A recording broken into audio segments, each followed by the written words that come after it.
but he was more so trying to catch up with what had happened out there opposed to the other way around because we were kind of there with him. Automatically, he was in the moment of what was going on there.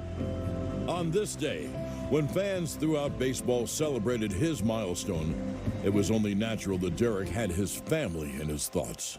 I'm very, very proud of Derek. His main focus is always being a good person, and I think because that's his main focus, everything else falls in line. I mean, granted, he works very hard at playing baseball, but I think he deserves everything that comes his way. With number 3,000 in his pocket, the Yankees' all-time hit leader continues to pass legendary baseball names. Derek Jeter is now past the Hall of Famer George Brett on the all-time hit list. Another day, another idol passed, and now he breaks the tie with Cal Ripken Jr. And with that base hit, he puts the great Willie Mays in his rearview mirror. He now stands alone in 10th place on the Major League all-time hits list. Jeter's final number has yet to be realized, but the number 3,000 and the way in which he reached it was simply perfect. I'm happy that he's able to do it, and he was able to do it in front of New York fans, and I was able to be there. If the day ended with the 3,000th hit being the home run, wow. You walk away from the ballpark going, wow. But the way the day ended, he gets 5 hits and he gets the game winner. A forever moment that really, really was the perfect forever day. If you do things the right way, or try to do things the right way, then you may be rewarded for it. And I was rewarded with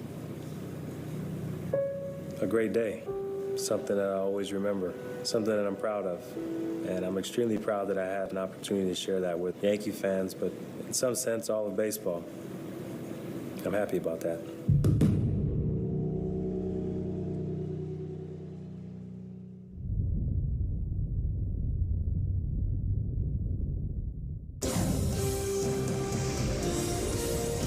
The proceeding has been an explicit presentation of the Yes Network. Custom Ink helps us celebrate and drive our students' achievements with custom gear. They love Custom Ink's different styles and designs. We love how Custom Ink makes the process simple with their easy-to-use design lab, expert artists ready to help, and unbeatable customer service. Custom Ink allows our kids to show everyone their accomplishments and the pride they have in our school. When we place an order, I know they got our back, so we can focus on the kids. Custom Ink has hundreds of products to help you feel connected. Upload your logo or start your design today at customink.com. You done yet? It's 2 a.m. Why are you still scrolling through videos? You're not paying me overtime here. If you really want to see something new, why not change those shades that have been broken for the past 2 years? Let's tap the Thumbtack app, and in a matter of seconds, we'll find a pro to install new shades. Okay. With Thumbtack, you can easily find top-rated professionals for every home project. Thumbtack, the easy way to care for your home.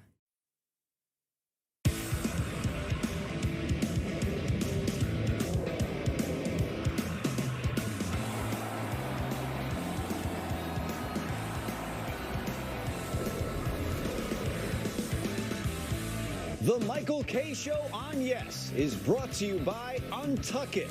Shirts designed to be worn untucked. Shop now at untuckit.com. Had some good outings for us, and it was tough for him today. But we made a couple errors that cost us, and we can't come in and walk those two left-handed hitters either. Blah blah. Oh boy! Oh boy! Oh boy! Let me tell you guys something right now. What's that?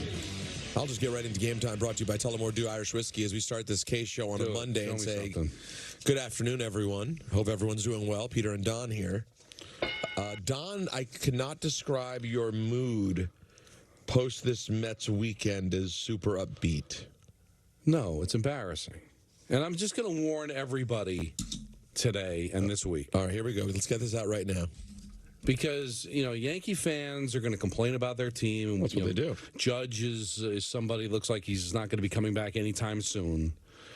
And they hate their team, and they want Boone gone and Cashman. It was a big Yankee week last week, right, with Hal coming out on Wednesday and all that. And constant complaining and moaning and groaning about your team. And I know you're a Yankee fan, and you don't care about anybody else because we're the almighty Yankees.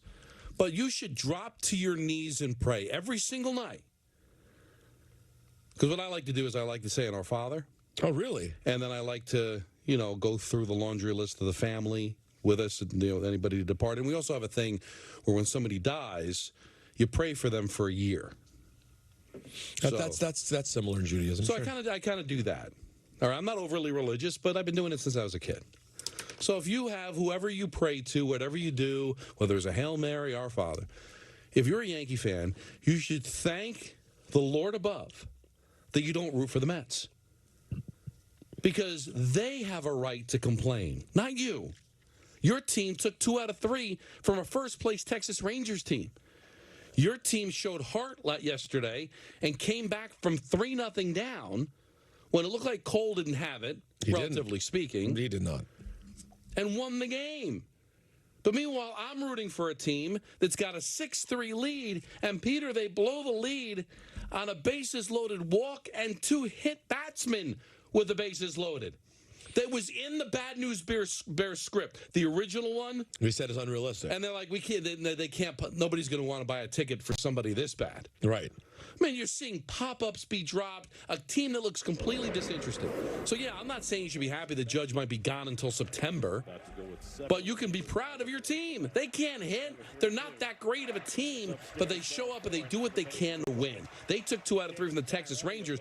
The Mets lost 2 out of 3 to a team they supposedly own and do it in the most ridiculous, embarrassing fashion. So when you pray to whatever God you worship, the last thing you do before you bless yourself or whatever you do is say, thank God my dad or my grandfather or my mom or whoever made me a Yankee fan and not a Met fan.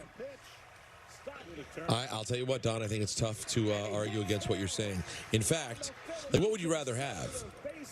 A team who has all their top talent, physically intact, minus Diaz, of course, who's gone for the year, but be horrible? Or would you rather be the team who's down your best player, but still playing competent baseball? Again, and competent's okay, considering that they're still the second wild card. And as I mentioned, they took 2 out of 3 from Texas, and they've got Oakland and St. Louis coming up. So when that's all over with, they may be above 500 with Judge out. Now, they're not winning any titles without Judge. But the fact that we're having a conversation as bad as they are offensively, Peter, that there's still a chance for them to be able to make the playoffs without Judge, isn't that something to be proud of? If I'm a Yankee fan, I'm envious because now you don't have to worry about winning a championship because you're not. But you can at least be proud that your team shows up, they play with heart, they play with passion, they seem to care. I got a team that doesn't know what they're doing. I'm surprised they don't run into each other as they're jogging out to their position. The Mets are tied with the Pirates. The Pirates. Great job by Peter acknowledging it. I didn't. The job that Michael and Alex did on the game yesterday morning. Oh, they did a great job. I did watch it. Oh, yeah? Nancy said, why were you putting this on? Yeah, it's a random... Because Michael's calling the game. Yeah. Well, she just wanted to know why throwing on a random Cardinals-Cubs game. Right, 10 a.m. which is completely random. And, everybody's talking about the embarrassment that the Cardinals are. Complete embarrassment. I mean, they're not that far behind the Mets. And they're an embarrassment. So how am I supposed to take that, Peter? This, by the way, has been Game Time, brought to you by Tullamore Dew Irish Whiskey. During the big games this season, enjoy Tullamore Dew, the original triple blended, triple distilled, and triple cast matured Irish whiskey. Remember, when it's game time, it's Tully time. Please enjoy responsibly. 3 games back of the Mets, the Cardinals, having an embarrassing season. So you're a lot closer to Colorado than you are a wild card position. And Colorado lost, I don't know if you saw this on Saturday. Colorado lost 25-1. And the Mets are closer to the last place team in the National League than they are catching the Dodgers for the 3rd wild card. So, yeah, you want to complain as a Met fan? Complain. Yankee fans should be proud of their team. Let's hear Gary Cohen's call on Pix 11 the other day as the game ended yesterday. Let's hear how this sounded. 0-2 coming. Popped up, center field. Marsh is there. The Mets' 42nd loss of the year is their most horrific, as the Mets bullpen melts down, aided by a key error, and gives up 4 runs on 1 hit in the 8th as Buck Showalter tried to stay away from his best relievers, and the Mets pay the price as the Phillies take the series finale and win the rubber game 7-6. Wow. When I heard that, Peter, I was like, my God. That's very strong for Gary. Well, Gary's always been. Now, some people accuse because he's a big fan of the team. He's calling it the way it is, and there's a lot of organizations that would not tolerate that. Can I tell you my feeling right now? It's not feeling great for Buck. It started to feel that way a few weeks ago, and now you get this from Gary. I'm starting to feel that I don't like it because I love Buck. But the tide is starting to turn the wrong way. Now it's getting late early. Let's break down what happened yesterday. Well, let's also make it part of Diamond Notes, brought to you by London Jewelers. Rapid fire. There you go. So I'm sure it wasn't like on your list to watch this debacle. Robertson had pitched an inning in 2/3 the day before. Scherzer pitched well over 6, and the Mets kind of mix and match through their bullpen to get through and win that game 4-2 on Saturday. And it's key, because what did I say, Peter? You got to win series. So start winning series, and they got a chance for the first time, it feels like, since dinosaurs walked the earth, to actually take a series from Philadelphia 2 out of 3 and win that game yesterday. They got a 6-3 lead. You got no day off. The Mets are playing the Brewers tonight. Should he have brought Robertson in? But if he brings Robertson in, and if he gets out of it, then who pitches the 9th? Well, Robertson had pitched the 9th. Well, Robertson had pitched an inning in 2/3 the day before, and do you want him to pitch another 2 innings, yesterday? And also, when are you going to bring him in? Bases loaded, nobody out? I mean, I think he'd had a better shot of the guys that couldn't get it done yesterday, but do we know that he's not going to give up a few runs? I mean, that's a tough spot to bring a guy in. So I get why Buck didn't pull the trigger. He wanted to save Robertson for the 9th inning and could not imagine, at least at the start of it, that they were going to blow the lead, especially in the fashion that they did.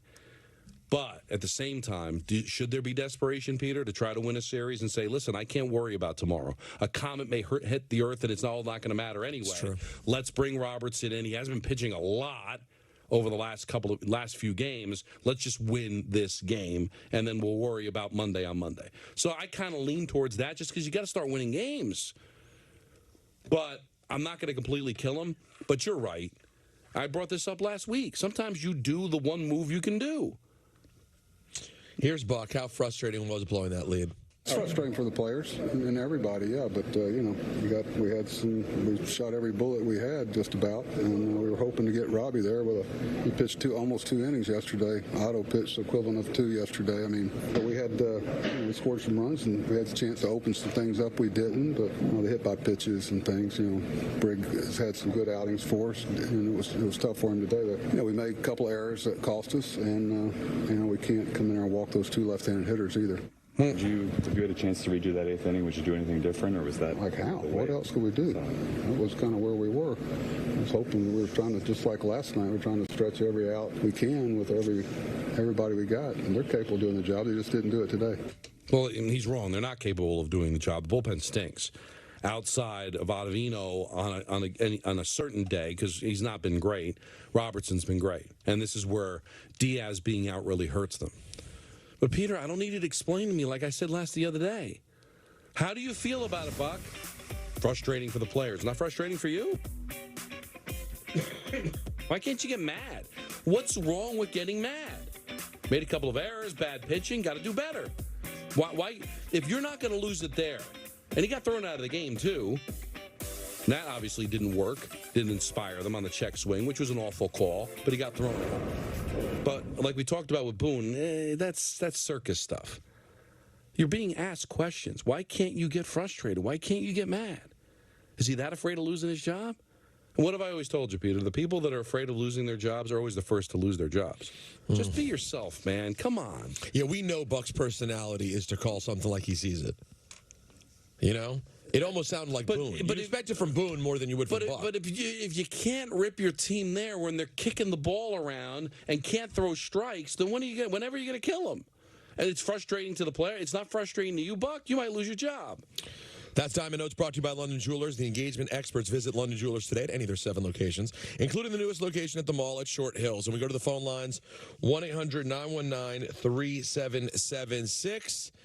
And we'll start out. Rare to hear from this early. Danny on Long Island. What's up, Danny? Well, sometimes you just can't hold back. You just got to go in, double barrels. And I was feared for Don this weekend. I knew this was coming. I hope we don't have to pray for Don shortly. Don, you have to remove – I feel bad for you because you have to watch this vomit. And that's what it is. Like if someone says to me, hey, you want to go to the movies tonight? This movie really stinks. I go, no. Why would I want to waste my time? Right. But you have to be forced to watch this vomit because it's your business. So I like to talk to a few people that are with us. One's my grandma, who took me to Fan Appreciation Day 73 because she was a Met fan. And she ruined my summers for the rest of my life. Thank you, Grandma. I love you dearly. And to my father, thank you for putting me on his knee about an hour, allegedly, before Franco Harris scooped the ball off the turf. So at least I have one team that for 50 years put a respectable product on the field, even when they're not winning. And remember, the Steelers and the Yankees won Super Bowl championships the same year. You don't hear me carrying on like my team is like vomit, like the Yankees. Oh, my God. We're not 14-0. Every year, a respectable product. But let's stick with the Mets and Flushing. Right. The lineup in baseball is a living, breathing thing. You need everyone to do their job.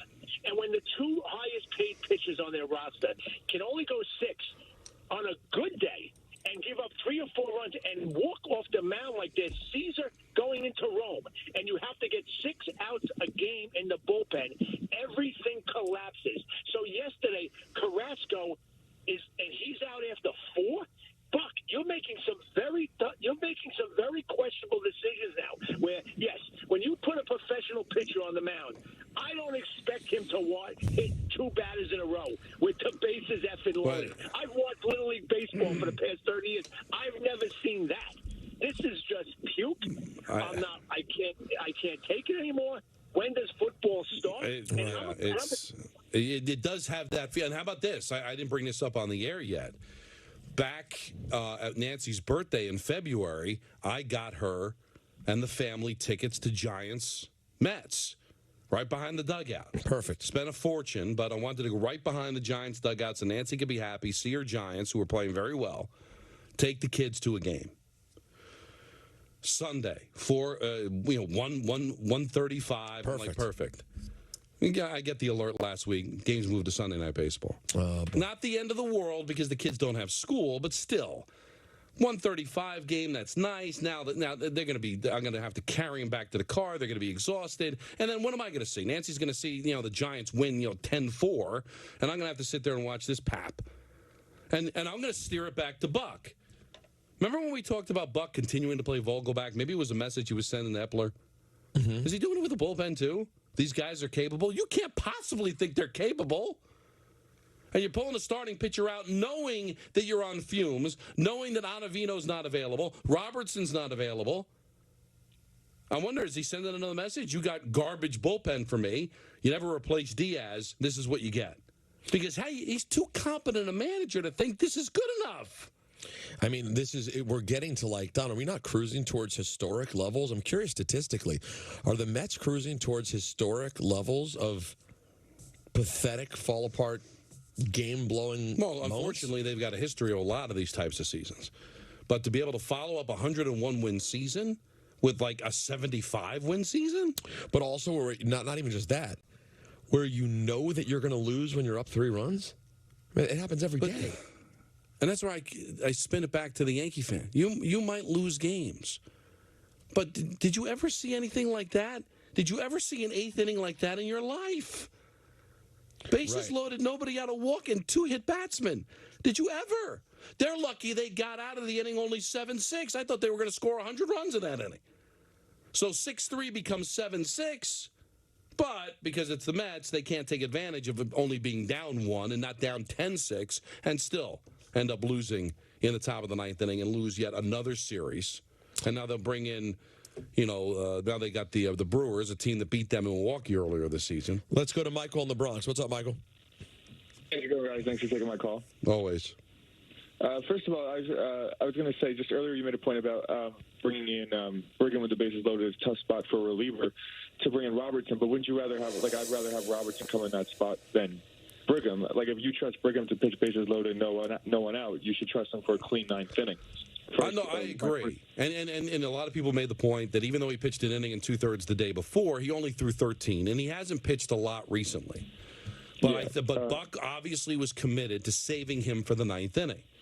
But he has to realize that that's not a given with this bullpen. And you got to live to fight another day. And if it means he's got to go out there and throw 20 pitches to win the game, I get he's not available today and maybe the next day, but you have a chance to win a series. And they haven't done that in a while. So I would put Robertson in. I'm just trying to defend Buck that it's not the slam dunk people are making it out to be. But at the same time, I still think he should have done that. Do not leave bullets in your gun when you lose. Save them for what? What's this season going to mean if you're saving these pitchers, if these games mean nothing? Right. Can I make a second point? Sorry. Just go for it.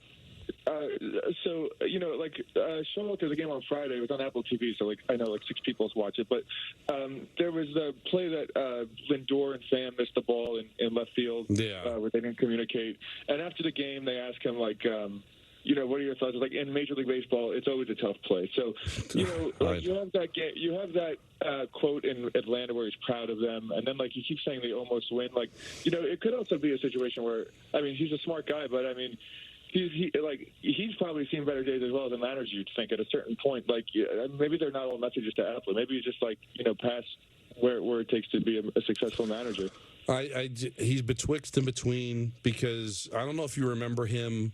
When he left the Yankees and he went to Arizona and he wouldn't put the scoreboard, he wouldn't have the out-of-town games up there because he didn't want the players to look at it, and he was fining guys for not wearing their uniform properly, and then he finally had to sit down listen, you got to be a little bit more of a player's manager. But this is not Buck Showalter. I'm sorry. Even last year, remember?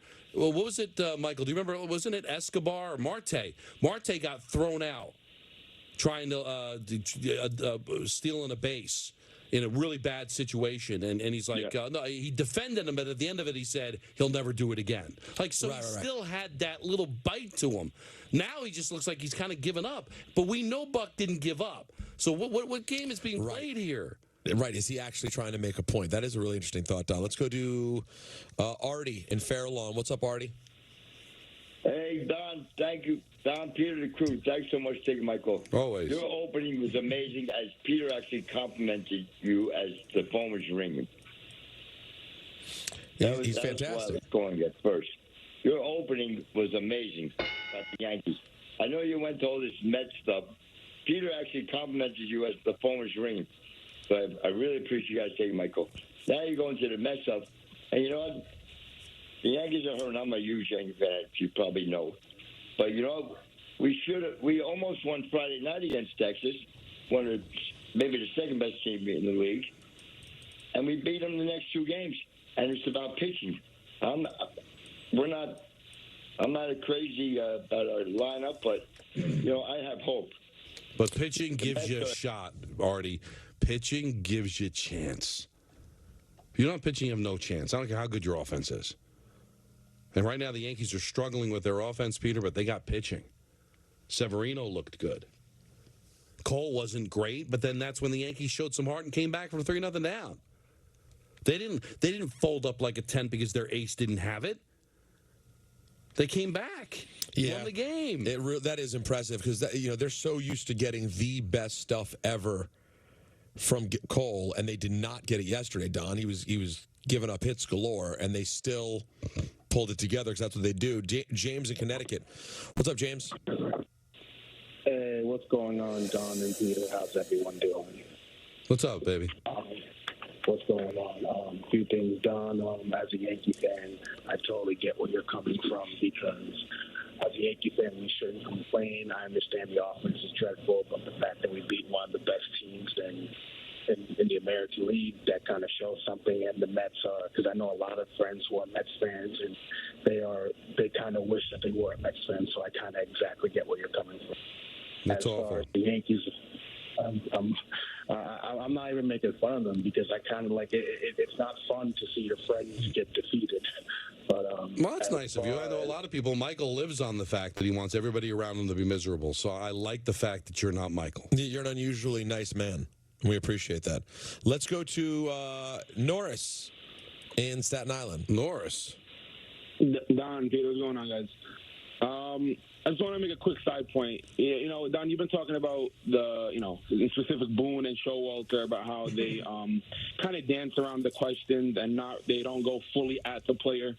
But I'm not saying you're wrong. I definitely agree with you that these managers should, they should toughen up and, say it how it is, say these players need to be better. But the last time a New York manager did that, he got fired, Girardi. I mean, if Girardi was as tough as they come, Sanchez was just punching back for a little bit. His defense was bad. He wasn't giving him much effort, whatever it was, and he got fired. So I 100% agree that they should be tougher on the players, but at the same time, something's going to happen, and they know this. So I'm sure this front office tells them to ease up on the players. And I get it. You're right. That was how I felt. He called out Sanchez. He definitely showed his dissatisfaction with the team when they lost in post-game press conferences. But you're Buck Showalter, man. Your season's fallen apart. There was never a Yankee season, Peter, that was falling apart. They may have missed the playoffs, but they were always above 500. They were always competitive. They were always in it. This Mets season is falling apart. Buck, can the real Buck show himself? And if you go down in flames, at least you can look in the mirror and say, I was myself. He seems like a guy desperate to save his job, Peter. It's embarrassing. I love this guy. I love this man. He's a great guy. Always comes on the show. Always very honest with us. That's not Buck Showalter. You're saying, like a facsimile. You're saying, will the real Buck Showalter please stand up? Please stand up. We have a lot to do. We also have to talk somewhat. We haven't really gotten much into the Aaron Judge injury and what does this mean for the Yankees season. I do appreciate you. You did that. That open was for me, and I appreciate that. That's what needed to be done. Sometimes on this show we have a belief that the Mets could have an actual fire take place on the field where all the players are running. They end up running down the street in Queens with flames following them, and we would open with the fact that Garrett Cole did 5 shutout innings. That's not what I do, Don. Not this week, I'll tell you that. We got to open this. Mets is the only, to me, the anger and passion. When I saw Don's face in the media, I went, I said some things. Used some words that made me say it's Mets talk time. 1-800-919-3776. We will get to the Yankees as well as much more. Peter and Don on 98.7 ESPN.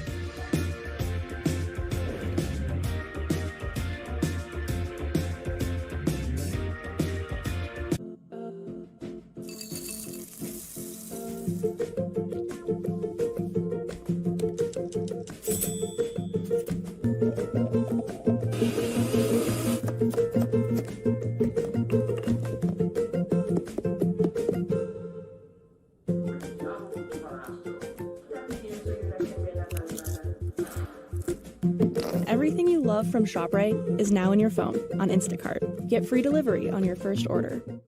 Switch to Square and take charge of your business and your time. Switch to fast setup and even faster checkouts. Switch to making every sale, every way you want, and every way they want too. Switch to one system connecting every tool to every task, even as your business grows. Switch to taking control and taking more free time, whatever that means to you. Make the switch to Square today.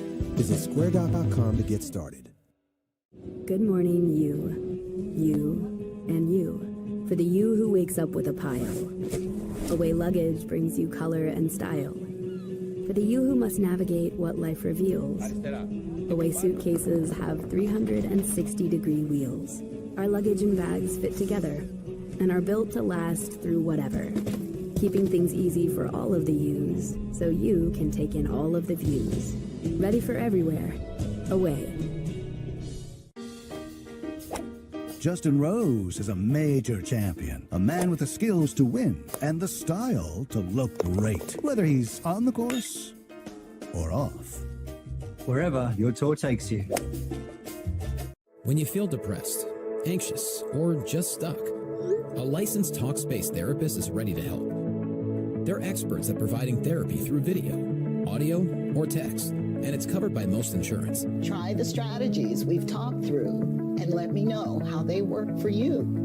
Talkspace offers specialized care for more than 150 mental health conditions. Go to Talkspace.com today and be ready for whatever life serves up next.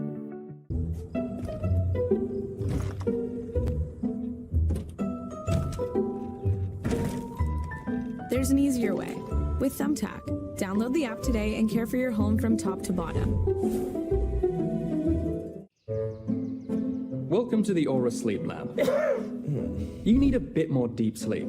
Getting enough high-quality sleep increases immunity. Why? Because sleep helps fend off sickness. A good night's sleep boosts your number of infection-fighting antibodies and cells. And with your Aura Ring, you can learn how to sleep deep and keep your immunity up. It's like having a sleep lab on your finger. Go to sleep with auraring.com. I'm cooking without a recipe. I now have a signature cocktail.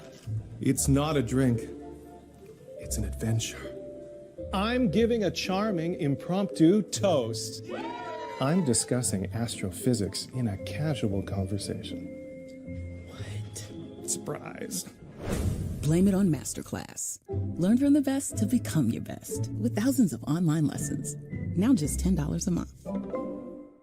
Friends have been telling friends about Colonial Penn Guaranteed Acceptance Whole Life Insurance for more than 50 years, and with good reason. If you're between the age of 50 and 85, it's a sure thing. Your acceptance is guaranteed because full benefits are not paid in the first 2 years. And the price? Options start at $9.95 a month, less than 35 cents a day. With Colonial Penn, your rate is another sure thing. It will never increase. And you should know this coverage can last a lifetime. Visit colonialpenn.com for free information and a free gift.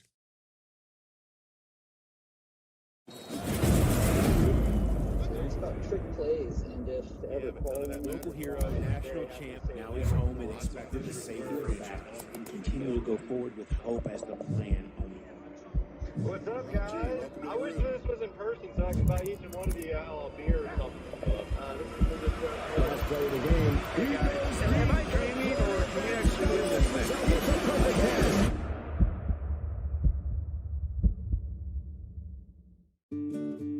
We just signed the lease on our third shop. I guess we're a chain now, right? We worked so hard to get here. My assistant went to CustomInk.com to get our new uniforms and merch with all the location names. Our custom gear helps him get our brand out into the community. He takes care of all of our Custom Ink orders. He was able to find great products, upload the new art, and have boxes sent directly to each of the shops. Custom Ink makes it so easy. Get started today at CustomInk.com.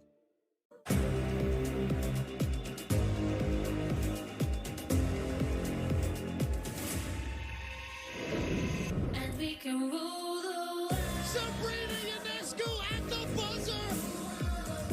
New York, welcome to Brooklyn! The hype around this team cannot be overstated.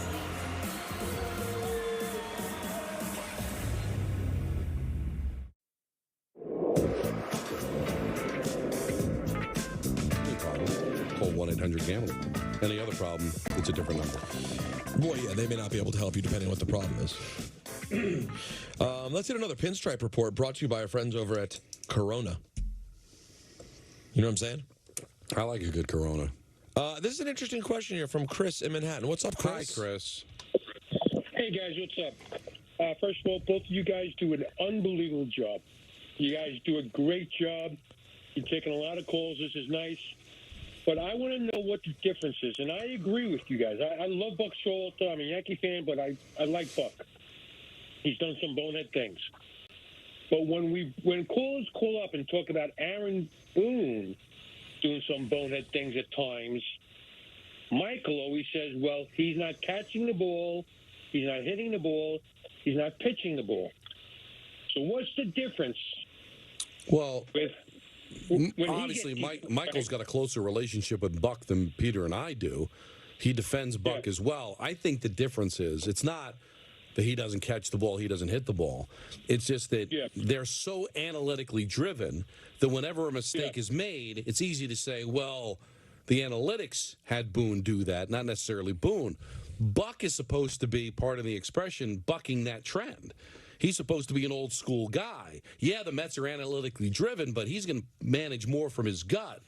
And that's the feeling why they went and got Buck Showalter. So that's why I think a lot of blame falls on him, because the feeling is he's actually making these decisions where there's a legitimate thinking around the Yankees is, as much as Boone is a part of it, it may be more analytically driven than Boone actually going with his gut, thus making him less responsible for the mistake. Good answer. Yeah, that's really, and I mean that sincerely. That's a great answer. And I'm going to think, didn't Alex Rodriguez do the Yankees? He did, right? He did some games on Yes. Yeah. Didn't he take the Yankees to court or something? Oh, sure he did. He sued the Yankees. Yeah, okay. How does Michael, who's a Yankee voice, sit in the same booth with that guy? I mean, I can't stand Alex Rodriguez, you know? I just think he's an arrogant person. But the Yankees have embraced him, Chris. I mean, though he did not call games for Yes, that was incorrect. I thought he did, not hired, but I thought he did a guest spot here or there. I don't think he's ever worked for Yes in any capacity. But the Yankees have embraced him. They've brought him back. He has risen like a phoenix from suing the organization and being a pariah to actually be a major part of Major League Baseball. So I don't know if the Yankees hate him the way Chris does or a lot of other Yankee fans. I don't know. Is Michael still in London? I could have sworn he filled in. He did a guest spot. He definitely was on Yes calling a game. He may not have been hired by them, but I could have sworn in the summer. Either way, I don't really understand. I mean, I know this is complicated. When you're someone of Alex's stature, I know this sounds crazy. Suing the place you worked for isn't the deal breaker for life that it could be in other situations. Do you know? It was a complicated circumstance. I don't know if it's apples and apples, but do you know George Harrison sued Ringo Starr over something? No. And they were the best of friends, but something happened, and the lawyers got involved, and they got sued. Like, is it possible to not take it personal? Could it be just strictly business where you can forgive? Like in the business world, the case of organizations this big and these kinds of dollars, I think so. And ultimately, Alex was a key part of this team and a key part of a championship, and he's one of the greatest players who's ever played the game. I mean, listen, I know some people just have a thing they can't let it go with Alex. And I get it. He can sometimes give off a little like, well, how would you describe it? Alex is like a little bit polished, you know? Everything he says sounds a little bit scripted. But I don't know why people are obsessed with the hatred of Alex Rodriguez. I enjoy Alex. I'm just trying to think. He might have actually been hired to be like a spring training instructor. Yes has confirmed he has never broadcasted a Yes game. He never. I could have sworn he was in the booth for some. I remember Michael saying that he was going to do it. Maybe he was a guest or something. Maybe an interview. But he's never broadcasted a game. Either way, it doesn't matter, though. It doesn't change your point. Well, baseball's forgiven him. I mean, the Yankees have... he's clearly back in the bosom of the Yankees. He's wearing Yankees jackets out to go to the ball game. Oh, here, you know, Wikipedia. You can trust Wikipedia. Oh, 100%. It's never led you astray. In January 2017, Rodriguez, a spokesman, said that he would not play for any other team in the coming year and would remain a special advisor to the Yankees owner, Hal Steinbrenner. So they've been able to smooth things over. But if Chris doesn't like him, fine. We got to get to the bottom of what happened. I remember it was the summer. I was down the shore. I watched it. Well, you're a liar. Johnny in Dallas. No, am I a liar or am I ignorant? I'd rather you call me an ignoramus than a liar. Well, liar. Have I been known to lie? No. So you just throw out liar? I did. I apologize. You are losing your mind. Okay, I'd rather that. Johnny. Hi, Johnny. Hey, guys. How you doing today? How you doing? Yourself? Hey, listen, Don and Peter, you guys do an amazing job. We try. And Peter, last week, I saw your head completely shaved. It was absolutely gorgeous. Wait, say it again? He saw your head completely shaved, and it was gorgeous. What do you mean you saw my head completely shaved? Your head was shaved last week. It was very clean. Oh, you mean my hair was shorter, like I got a haircut? Well, I'm getting one today. Don't worry. Tune in tomorrow. You'll enjoy yourself. Beautiful. Hey, listen, I'm a restaurant operator, Okay. and I've been doing it for over 30 years. And there's a guy named Ken Blanchard, who is one of the best leadership experts in the world. And a couple of his philosophy is attitude reflects leadership.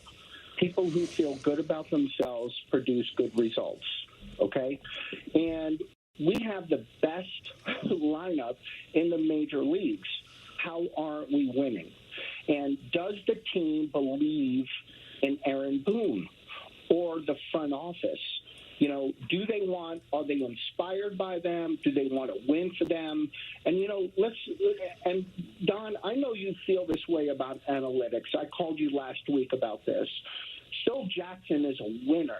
He brought average people to heights beyond their imagination. Bill Belichick is one of the most winningest coaches. Joe Torre was amazing. Was it analytics or is it leadership? Well, it's analytics because they choose it to be analytics. But I don't get a sense that they don't play for Boone. They might be in a slump going into the Texas series, but I think they genuinely like Aaron. I think they want him to be the manager. They have rallied around times he's been thrown out. You say Joe Torre. What did Joe Torre do? No, I'm not here to knock Joe Torre, but Peter, Joe Torre sat there. Did Joe Torre give fiery speeches? Did Joe Torre ever do anything that at least outwardly thinks that you would inspire players? Or was he just a really smart guy? He pushed every button the right way, and they won. But did you look at Joe Torre and say that he's fiery? Like Earl Weaver's fiery. Lou Piniella was fiery. Billy Martin was a fiery guy. Leader. Come follow me, guys. We're going to march through this wall and win this game. That wasn't Torre's style. That wasn't Torre's style. No, but you know what they did do with Torre? They won. A lot. A whole lot. But was it because of his leadership? Listen, I think you could say that a lot of it is because of his leadership or the sort of demeanor and energy that he brought. You don't think Aaron Boone doesn't have energy? He has energy. I think some of this stuff we can't really see from the outside. The way that managers motivate players. I don't know, especially in baseball, that we can always tell what's really happening. Let's go to. Everyone loves this topic. Walt in New Jersey. Hey, Walt. Hi, good afternoon. Hey. I think somebody should send Boone to some of the Yankee players to a Little League game where they could see fundamental baseball played. Yesterday, the Yankees were down a run, had a left-handed batter, man on first, third baseman. Texas is playing at the shortstop spot. The shortstop's playing almost behind second base. Why don't they bunt? There's never, ever an opportunity that you have like that. Bunt the ball. But who was it? Bunt it. Who was up? I forgot. It was a left-handed batter. I mean, it's not the first time this goes on. They don't. The Yankees Boone never comes out with a fundamental play. Nobody bunts. Analytics believe that. Why would they give up an out? By the way, Trevino tried one yesterday. Bunt down the line for a hit. Then you put a guy in first and second. There's so many times they base running blunders, which is ridiculous. I mean, little leaguers don't even make those mistakes. Have you seen the Mets? Have you watched the Mets? Honestly. No, I'm watching the Yankees. I'm just telling you, there's other teams that play a lot worse. The fundamentals. How do you watch it? It's so frustrating. Listen, it stinks. But at least you took 2 out of 3. The game you're talking about, they won. Yeah, but they won at the end but they could have won earlier. I mean, goodbye. Thank you for the phone call. So now we're going to bring it. They could have won earlier. Because baseball just had a rule. People don't realize that they award extra points if you win the game earlier in the contest. I don't. So I've got a team that stinks. I got a team that can't catch fly balls. I've got pitchers that can't fire strikes. I got guys that can't run the bases. It's the Bad News Bears Redux with a major league team that's got the highest payroll in the history of sports, and I've got people, grown men, calling the show complaining that the Yankees aren't winning early enough in games. Screw. Go scratch yourself. I'm tired of it. Big babies. Big, whiny, little crying babies. Spoiled brats. You just took 2 out of 3 from Texas. You're keeping afloat without the best player in baseball. I got a bunch of guys it's like they're humping a football instead of actually playing baseball. So I don't want to hear from you. I don't want to hear it. If they call, tell them thanks for the call, go away. We didn't win early enough. My team's 7 games under 500. They couldn't find a house on the face of the sun. Someone interrupt when he tells a lie. Just someone. No, but Peter, you know how frustrating it is for me? I'm waiting for the lie. Like, well, I watched the Yankees. Well, good for you. You watched the team take 2 out of 3. Oh, fundamental baseball. Watch the 8th inning, and you tell me that was Major League Baseball. That is the Pinstripe Report. I hate every one of you. Brought to you by Corona. Enjoy the finer life of sports. Corona, the official cerveza of Major League Baseball. God, I knew this was going to happen, Peter, and what you got was about 20% of a meltdown I had in the meeting. I knew these people were going to come out of the woodwork and go, why aren't they bunting? Do you watch baseball? And here's a little hint, Peter. Here's a tiny little hint. I want it. It's just a baby hint. Okay, baby. It's about this big. It's tiny. It's a tiny little piece of advice I have for the callers. In the greatest city in the world, if you're going to complain about a guy not bunting, here's a hint. Who was it? You don't even know who it was. You're just complaining to hear yourself complain. You're complaining they didn't bunt. He couldn't remember who the guy who didn't bunt. Now I was watching the Met game and trying to bounce back and forth. My daughter had a recital. I'm trying to stay up on these things. You watched the game. You had it like your face against the freaking television screen, and you can't remember who didn't bunt. And yet you call, you sit on hold for 20 minutes, and you don't know. And then you have the actual audacity to say, they didn't win early enough. Anthony, they didn't win the game early enough. You know how frustrating that is? I don't even know how that works, by the way. I was at the game. I had a great time. I enjoyed myself thoroughly. Who was it? You don't even know because you didn't care. I remember. You know what? You walked out of the building skipping because they won the game. Right. I mean, these people are functional morons. And I'm tired of having to deal with it. 22 years I'm going to be at this radio station. Every day I walk into the studio is a miracle. That my head doesn't explode. By the way, you use the word functional. You don't know that that's true. Yeah, because we don't know if he dialed the phone. His nurse may have. Hey, Don, I want you to do 2 things. Take a really deep breath, tell me your name, and then talk about cars. Don LaGreca here for Ramsey Mott.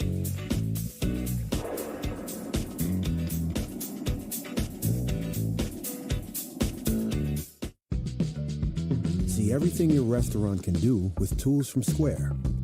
Get a POS that connects to a KDS so you can handle orders ASAP. Reach more customers with online ordering and QR codes. Use pocket-sized hardware so you can turn tables faster.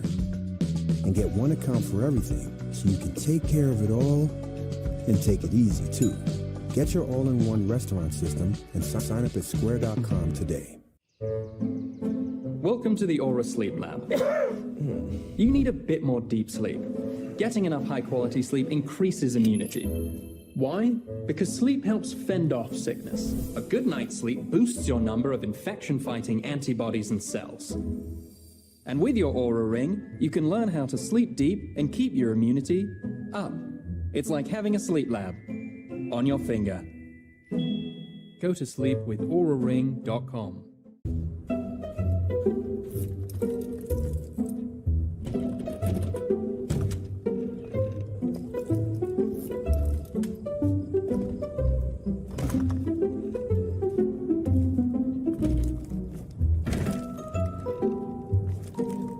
There's an easier way. From little fixes to big projects, taking care of your home is easy with Thumbtack. Download the Thumbtack app and start caring for your home today.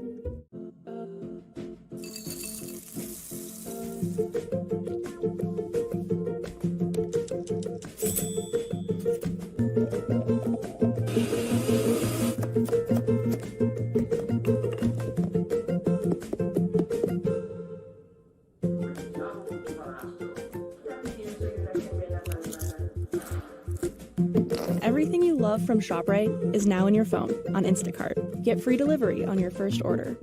Beautiful ladies, loving it. Beautiful family, jealous. Bride is the best day of your life. There's that smile. That's a keeper. Let's get the lucky man in here, huh? Oh.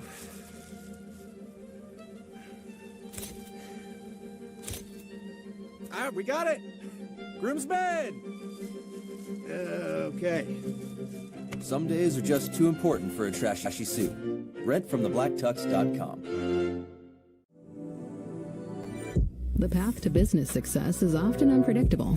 Managing your bank account doesn't need to be. Find your flow with powerfully smooth banking that keeps you focused on bringing your vision to life. Wherever your company goes, Mercury is there with banking products like checking and savings accounts, debit and credit cards, wire transfers, and financing, all designed to scale with your company.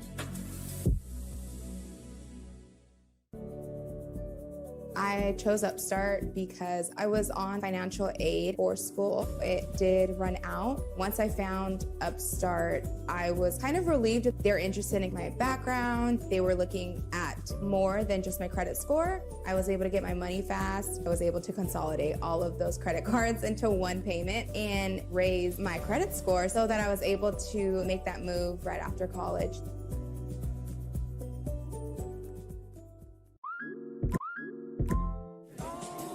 Look at you, hostess with the mostest. How does she do it? But no one knows that earlier today.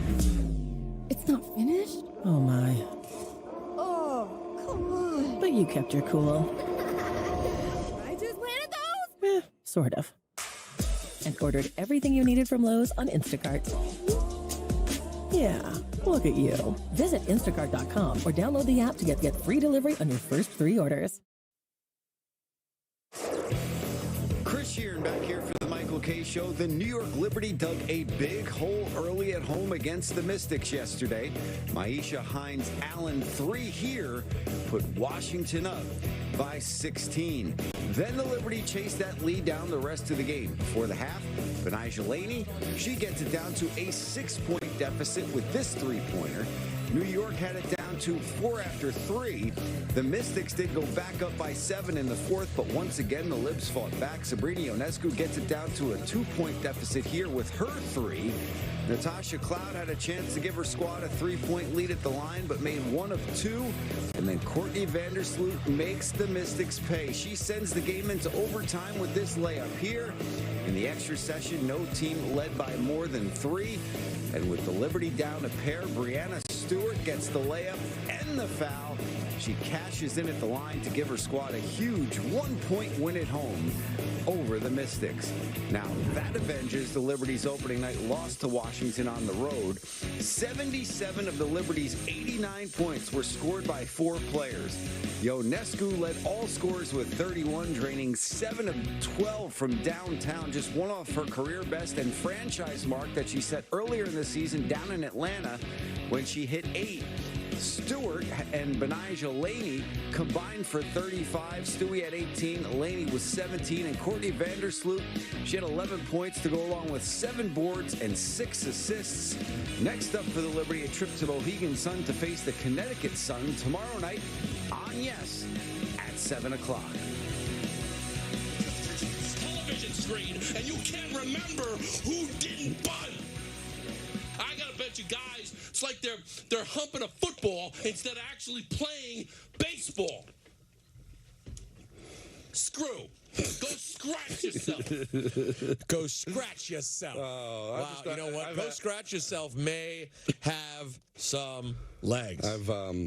I've got allergies, so it's been a struggle the last few days.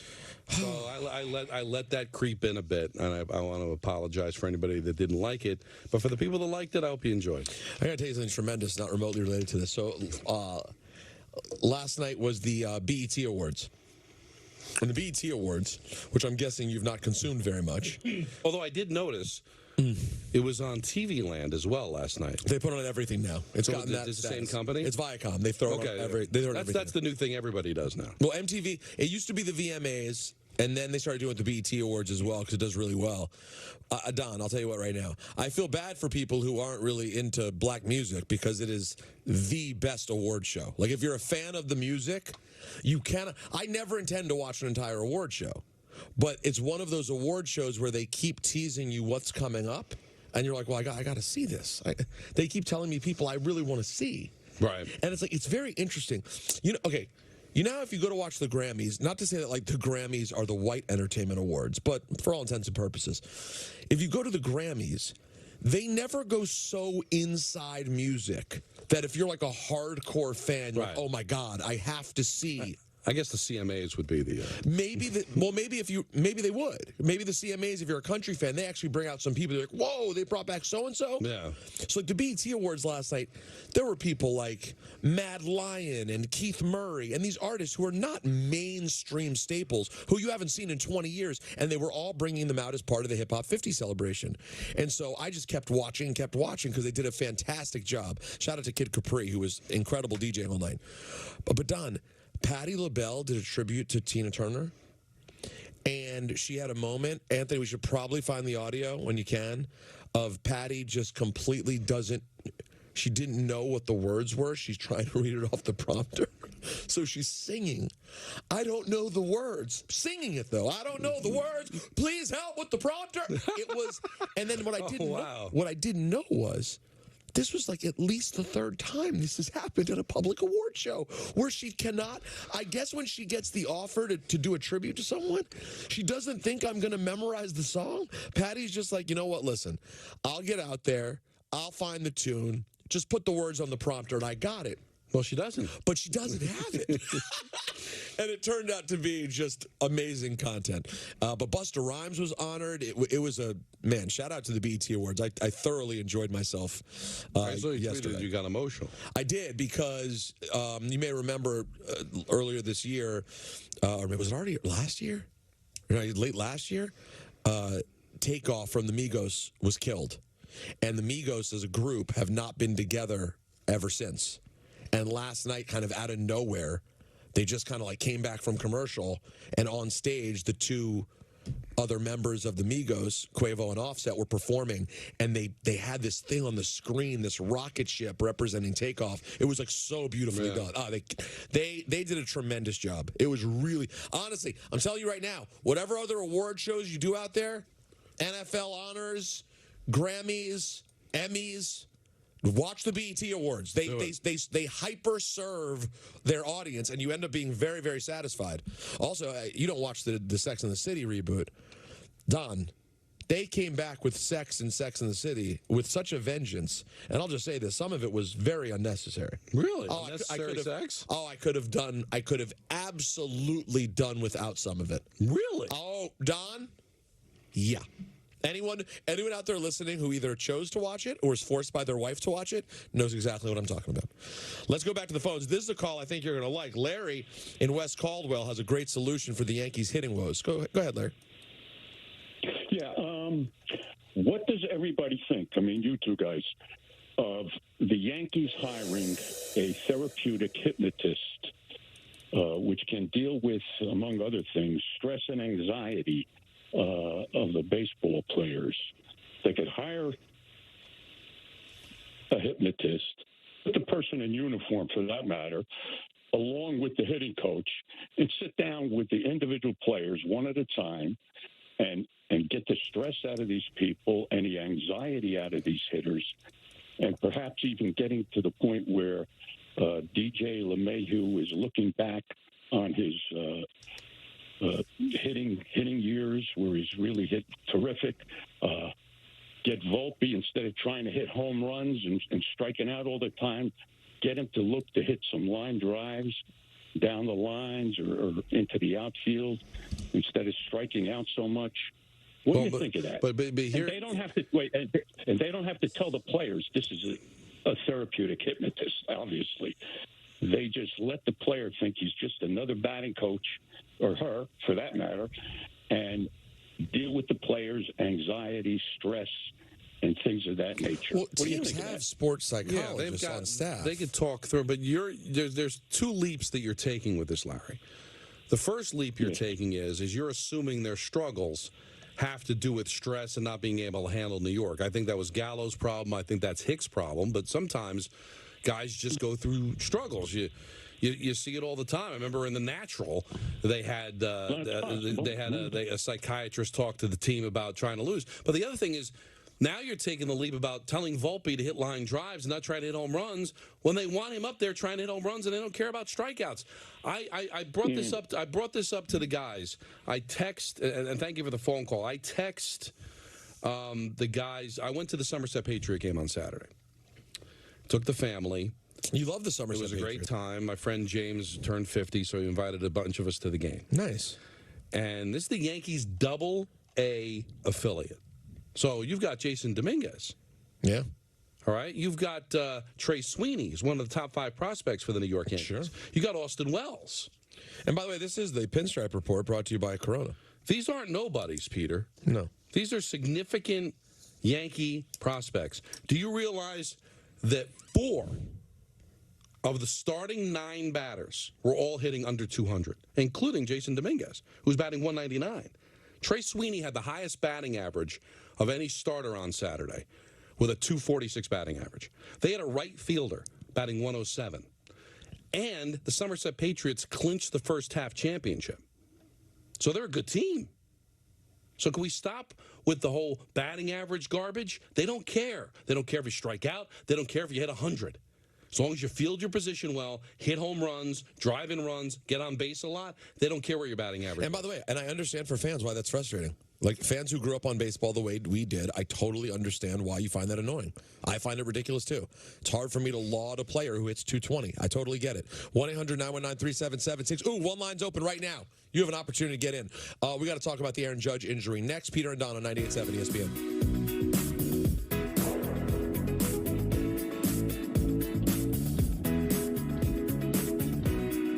Listen, we get that ordering a suit online can seem a little risky.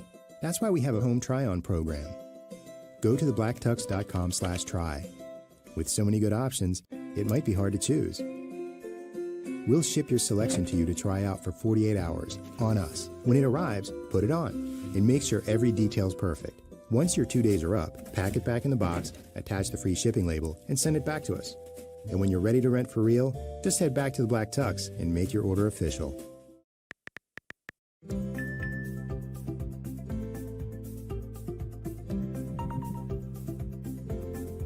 Word is spreading fast about Colonial Penn's Guaranteed Life Insurance. Rates are designed to fit your budget, even if you are on a fixed income.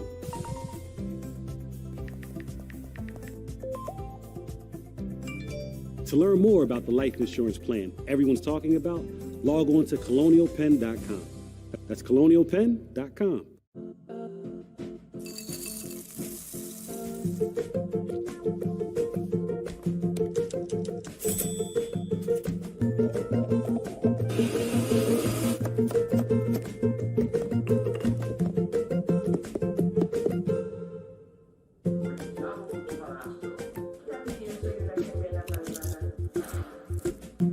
Everything you love from ShopRite is now in your phone on Instacart. Get free delivery on your first order. You definitely do not need to go to business school to become more successful.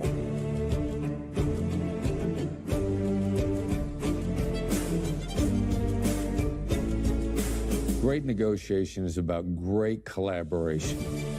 Pull the plug. Fire faster. No matter what you do, you are in sales. Don't worry, we've got your butt covered.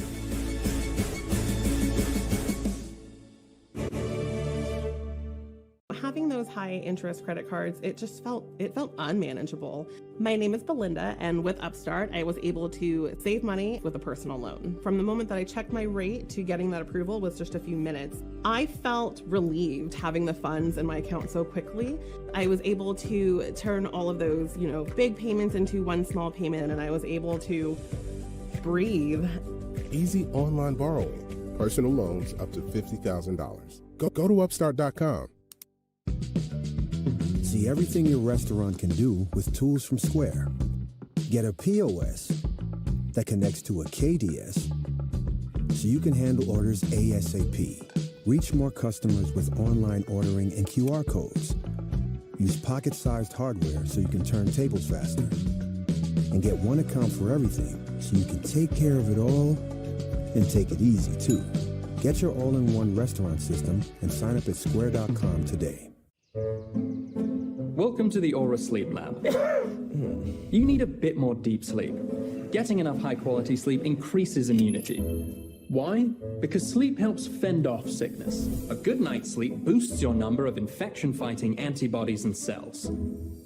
And with your Aura Ring, you can learn how to sleep deep and keep your immunity up. It's like having a sleep lab on your finger. Go to sleep with auraring.com. Today, and you can win the next big jackpot. Sign up now and we'll match your first deposit up to $1,000 in casino bonus funds plus 200 free spins. Only at GoldenNuggetCasino.com. We about to turn it up. Case closed. Swing and a miss. Bases loaded. Big win. Yankee Streaming is brought to you by Toyota. Anthony sitting in the Andrew Gunling Memorial seat writes down the name of the rant, and he called it, "Thanks for the call, go away." You know that's not the answer. No. It was safest. Yeah, but like that's private. This is it's just written down our room. The name of the rant is clearly Screw. Yeah. It has to be. Or hump on a football. Or oh yes. Humping, was it humping or hump on? Humping. Humping a football maybe? It all stood, too. Don was very clean throughout the whole thing. Yeah, he really did. He cut it close a couple times. Almost broke a monitor. A team that stinks. I love that, by the way. Screw. Go scratch yourself. Do you ever hear the jersey come out of him more when he said that? Go scratch yourself. Go scratch yourself. Kofi, who really, I don't want to call him the statistician of the show because it's demeaning. He's more important. He's better than that. Said, here's what Don meant earlier when he said A-Rod was in the booth for a Yankee game on Yes. It was a Yankee-Dodger game on August 19th where he joined Michael and Cone in the middle third innings as an analyst. And then he's big baby David showed, they had their, I guess it was the player weekend jerseys or whatever. So I just retweeted it. And you could see that, so that's what I was, so he wasn't employed by Yes, but he did act as a guest analyst for 3 innings in 2019. Wow.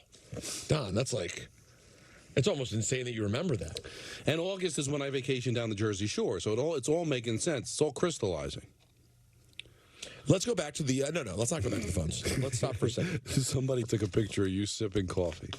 While I was ranting. Did you retweet that for the people? Well, I'm going to retweet the one that's got Kermit the Frog sipping the tea. Oh, they put them together. Oh, yeah, my coffee sip during Don's rant was a moment in time. By the way, that all was the Pinstripe Report brought to you by Corona. Enjoy the finer life of sports. Corona, the official cerveza of Major League Baseball. So, Don, things don't look great with regard to this Aaron Judge toe injury. The Aaron Judge of it all. The Aaron Judge of it all. We thought this would be maybe a few weeks. Then it started to look like, oh, it's before the All-Star break. And now we know it's a ligament tear. Here's Aaron Boone being asked how severe it is. I mean, I don't know a level. I mean, yeah, strain, sprain, which is a tear. I mean, the reality is he's just not yet at a level where he can play. My dealings and conversations that I have regularly with Aaron feels like he's getting better every day, able to do a little bit more each and every day, but not to the point where, obviously he's running or doing full baseball stuff yet. So, we just got to continue to wait and get him there. He's obviously as tough as they come. He wants to be back out there, so we'll just keep trying to get him healed and treated and, hope for the best. Now, our good friend and colleague who you can hear every day with Alan Hahn, Bart Scott, whose career ended because of turf toe. Correct. His career ended because of a toe situation, and he was very, very expressive about this situation today on Bart and Hahn. Here's what Bart says Judge is dealing with if he plays on this toe. They don't know how extensive the damage is until they get in there. All they can do is see, based on the x-rays and the imaging, that it's tore. And if it's tore, then that means it's instability, and it's his right leg, which is the plant leg, which is the exact same one I damaged. So what happens is he's going to compensate, and it becomes a level of pain tolerance. And I don't know how tough the Judge is. I knew I was pretty tough because I played 13 weeks and tore another ligament in it, but kept playing anyway. So the thing is, it's pain tolerance. It's shooting it up. It's also Percocets and Oxycontin Cotton. And the thing is, where it really is going to hurt him, if his is on the side, then his is about his lateral movement. So now you're talking about him playing outfield, pushing off left to right is going to be extremely painful. And he's going to be better going one way than the other. But the problem is being able to have abrupt stops because there's no stability there. Now, Bart went on and suggested something that a lot of Yankee fans probably don't want to hear. If the Yankees continue to struggle, at some point you may have to consider shutting Aaron Judge down. Now, the good news is with surgery, it's probably 3 to 4 months of recovery. My foot was cast for 4 weeks. Took the cast out, was in a boot for 4 weeks, then start running in the Ultra G and probably a 3 to 4 month recovery. So he'll be fine for next year, but the later and later he goes, the more and more risk of hurting something else while you're compensating. So not great news. I was hoping it was just more of turf toe, which is basically a jam of the joint. Sounds like it's worse, and the Yankees have some decisions to make. And Judge, because he has his money, I don't know if this is last year, if he doesn't say, no, I'm going to get surgery and make sure that I can be able to get there. So thank God that the Yankees paid Judge, because now he's saying they've invested in me. I can risk a little bit of myself because I'm here long term. So, Don, the question that must be asked, would you, if in fact we know this is something that will require surgery, right? Would you seriously consider shutting Judge down? And if so, when would you consider doing that? Here's why I don't. Because he said 3 to 4 month window to recover. So he can get it during the offseason and be ready for next year. Even in theory, even if you got it in November 1st. Right. November, December, January, February. He could be back in time for spring training. You would still be back for spring training, right. And that's if they go to the World Series. So I agree that you don't want to have him injure other things or do serious damage to his future. You still have another 8 years after this left on his contract. But at the same time, if this team can stay afloat, and there's no reason to believe they can't, they've got the second wild card. They're creeping closer to 500 without him. They've got, I think, their next 7 games are with Oakland and St. Louis. So they could actually be playing above 500 ball without Judge and creep closer to the first wild card. I don't think they're catching the Rays, but maybe get to a point where those 3 games are in your building for the wild card. And if I can get him back in September and just have him DH and swing, isn't that worth it? I think so. So Anthony Pusick, who's a known fool and great producer. Well, I'm sorry. That came out right, but Anthony, that came out wrong. I apologize. I'll take it. What would you mean to say? I meant to say a known gentleman. No, Anthony leaned more towards, or at least gave more credence to the idea of shutting him down. The way I look at it, Don, if you know that window is only 4 months, yeah, like you just said, you might as well wait and see where this team is. Because if, let's say, they hang out where they are, let's say they even somehow get a little better, they adjust to him not being here, they end up finishing the year, they're heading down the stretch, and they're 13 games over 500. They're locked into one of the wild cards. You don't think that could be an Aaron Judge, even if somewhat compromised, Aaron Judge away from really giving a shot where you could DH him for the playoffs? I think that's a worthwhile risk, particularly when you consider the fact that if he's November 1st, he gets the surgery, you're still getting him back in March. Right. I think you got to wait and see. Now, what I need to know is can he do any further damage, even swinging the bat? Like, can he hurt himself even more? If the answer is yes, then obviously you shut him down. But that doesn't seem to be the case. Otherwise, they would have had him get the surgery now. Well, if the ligament's torn, how much more? I don't know. I'm not a doctor. You're not? I didn't stay at a Holiday Inn Express last night, so I can't answer on either. In my day, Don, they would wrap this thing up in a whole bunch of tape, shove it in like a club, and he just it's almost like a peg leg, and he would just plant it down and swing. Well, you're hoping for the Gibson moment, right? Is that you get to the playoffs and he comes off the bench and it's a game-winning home run for you. That's what, if you have that bat, why wouldn't you do that? If he can come back in September as just the DH and this team's staying afloat, it wouldn't be worth it to have his bat in the lineup. I agree, outfield might be a bit of a sticking point. But if I can DH him, Stan can play the outfield, or I don't play him every day. By the way, but just have him available. It could be worth it just to have him pinch hitting every day. Like, that could even be worthwhile. You just don't know. We know how much runs come at a premium in the playoffs, Don. Having him, if he can bat in any way. Now, it should be noted that Bart did make his injury worse by playing on it. But obviously, playing football is different than DHing in baseball. And if there's a world in which he could do it without doing more damage. Well, that's why I brought up the Gibson. Did you were a little young. I guess you were not. Oh, no, it's one of my first real baseball memories. But you remember, he could barely get around the bases. Yeah. It's all he could do. It was the only at-bat of the World Series. But it was enough to get a game-winning home run in Game 1 and win the series. No, in my memory, it's Game 7, so just... But it was devastating. I'll never... I still haven't got confirmation on this, whether it was some sort of light, but you could see there were cars leaving the lot, and you saw, like, when he hit it, the brake lights, like people were hitting the brakes because they're listening to the home run drive. It was one of the most incredible things I've ever seen. I was actually in break in my college radio station, and the college radio station was in the student center. So it was all shut down because we did the show. It was a Friday night when he hit the home run, and my show was like 8 to midnight.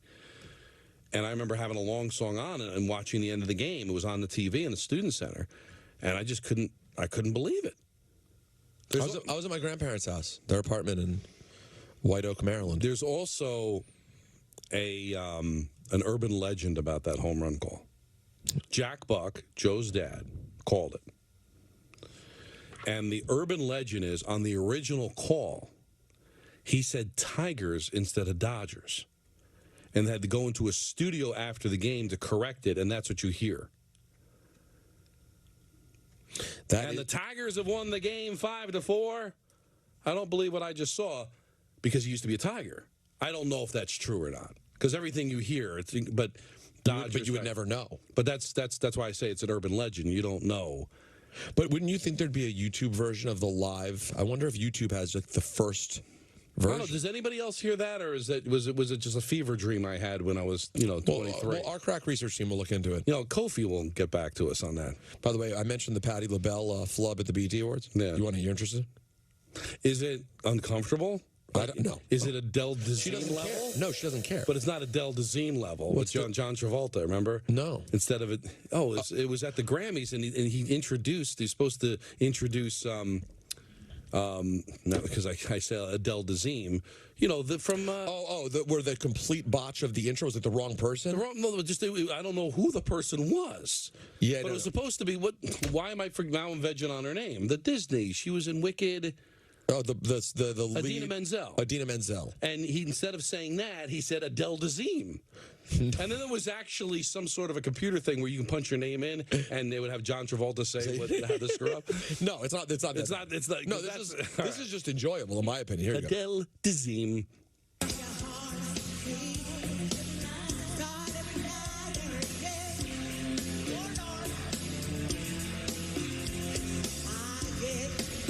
What if I can't see the words? I don't know. I'm trying, y'all, while singing is so good. So, I can't see the words. I'm trying, y'all. No, she was. She was? I don't know. I could see where you would get screwed up.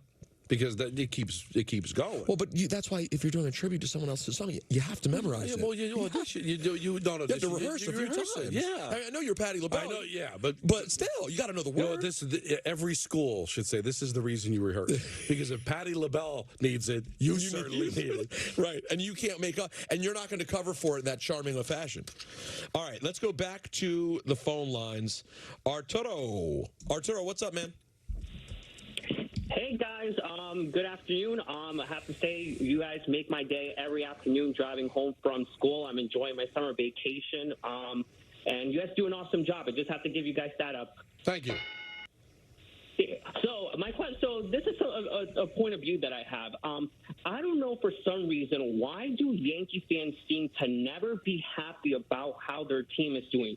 They can be doing a phenomenal job, and they just they find things to just nitpick on.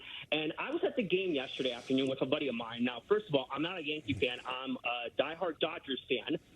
But just listening to some of the fans in the seating area that I was seating in, just like the first inning, just the way that they were saying this is such a disgrace of the team that Boone should go, House should sell the team, and because they're spoiled brat. Sometimes the answer is bad guy. Sometimes the answer is spoiled brat. And this is not an allegation against the Yankee fan, it's baseball fans in general, because my wife does it with the Giants, Met fans as well. They don't watch any other baseball but their team. So they don't know what's going on around the rest of the league and how bad the game is played and how bad some teams are. And they're spoiled when they should actually be pretty proud of what the team accomplished this weekend. They've been able to stay afloat without Aaron Judge. And why can't they just enjoy what this team is giving them right now instead of complaining about not bunting in a game you won anyway? Exactly, I have to say. And, Don, I'm sorry about your Mets. I mean, the Mets fans should definitely have a whole lot to complain about than Yankees fans. I have to say that. But overall, guys, thank you for taking my call. Appreciate it, Arturo. And of course, I'm getting corrected. There was about a 1 month span in the 6 years. Yes, it took me 6 years to graduate college because I spent all my time in the radio station and I didn't go to class. It worked out for me, I guess. There was like 1 month out of the 6 years I did my radio show that was actually on a Saturday and not a Friday, and that was the day of the Gibson home run. So I've been corrected. It was a Saturday. So, but there was a reason why I screwed up. That makes sense. Let's go to Stretch in Yonkers. What's up, Hi, Stretch? Hey, guys. Can I join? Please. There you go. You're in. Awesome. Fantastic. Don, I want to let you know. Well, first, Pete, I want to congratulate you for your wedding, everything. I want to make sure I said that. Less than 2 weeks away. Yeah, no problem. But, Don, I got to say this to you because I had to call just off of your rant, dude. I'm a Yankees fan, but we're not all like these curmudgeons that call. Like, I'm way more humble than all of these people that call here. Basically, I'm also a Jets fan, so I know. So you can see both sides. Basically, yeah, I know exactly what you're going through. So, like, don't get me wrong, when the Yankees lose, I get disappointed too, but I kind of just, like, pick it up and keep it moving, like I'm 10 games above 500, blah, blah, all that other stuff. I mean, you could argue with Boone or Cashman, but like I said, we're relevant all year, every year. And I mean, I understand the frustration of not winning a World Series. I get it, but just be one more thankful. Thing before you guys go ahead, Stretch. I just want to make sure, because I know, like, we're on a clock here. If you guys could do me a favor, right, and I still want to love to hear your response to what I'm saying, but if you guys could do me a favor, when these yo-yos do call, if you could bring back that clip you always played. It was like, there's always one. And you play that old guy. The curmudgeon call of the day? You need to bring that back, because these yo-yos, they don't understand what they're looking at, bro. Guys, I love you so much again, Peter. Congratulations. Thank you, Stretch. Stretch, do me a favor. Stretch. Look forward to hearing from you guys. Stretch, how tall are you? I'm 6'3". All right. Is that where the stretch comes from? Yeah. So, I know I said the same thing to Alan Hahn. Right? And Alan Hahn's real tall. So I told them my height, and they're like, dude, like, they're looking at me, they're like, bro, like, I was the token black guy, dude. Like, amongst all the dudes I was around, I was the tall one. It's okay, but that's just the name, I mean, listen, 6'3" is relatively tall. You're not Wemby, but 6'3" is tall. He's a point guard in the NBA. I take for granted, by the way, that Natalie's brother is 6'5". Like are there tall people in her family besides him? They're all kind of tall. I honestly, Don, I got to tell you something. I got a fighting chance here with our kids. Oh, good. That we could actually get like a ball player. Like, there's a chance. Natalie's my height. Her sister's around my height. Her dad's around 6 feet, 6'1". The brother's 6'5". Like, there's some opportunity there. I come from a long, long line of short Did you do Jews. the homework? Was the mailman tall? You know what? I'd expect it from Michael. I expect better from you. I'm sorry. Go scratch yourself. Let's go back to the phones. Let's go to Christopher in Plainfield. What up, Chris? Hey, good afternoon, Peter and Don. Fire show today. Great way to start the week. Great Monday. Woo. So I want to play a little bit. I'm a Mets fan, but I hear the characterization of Yankee fans right now as curmudgeon callers today, and I want to play devil's advocate a little bit.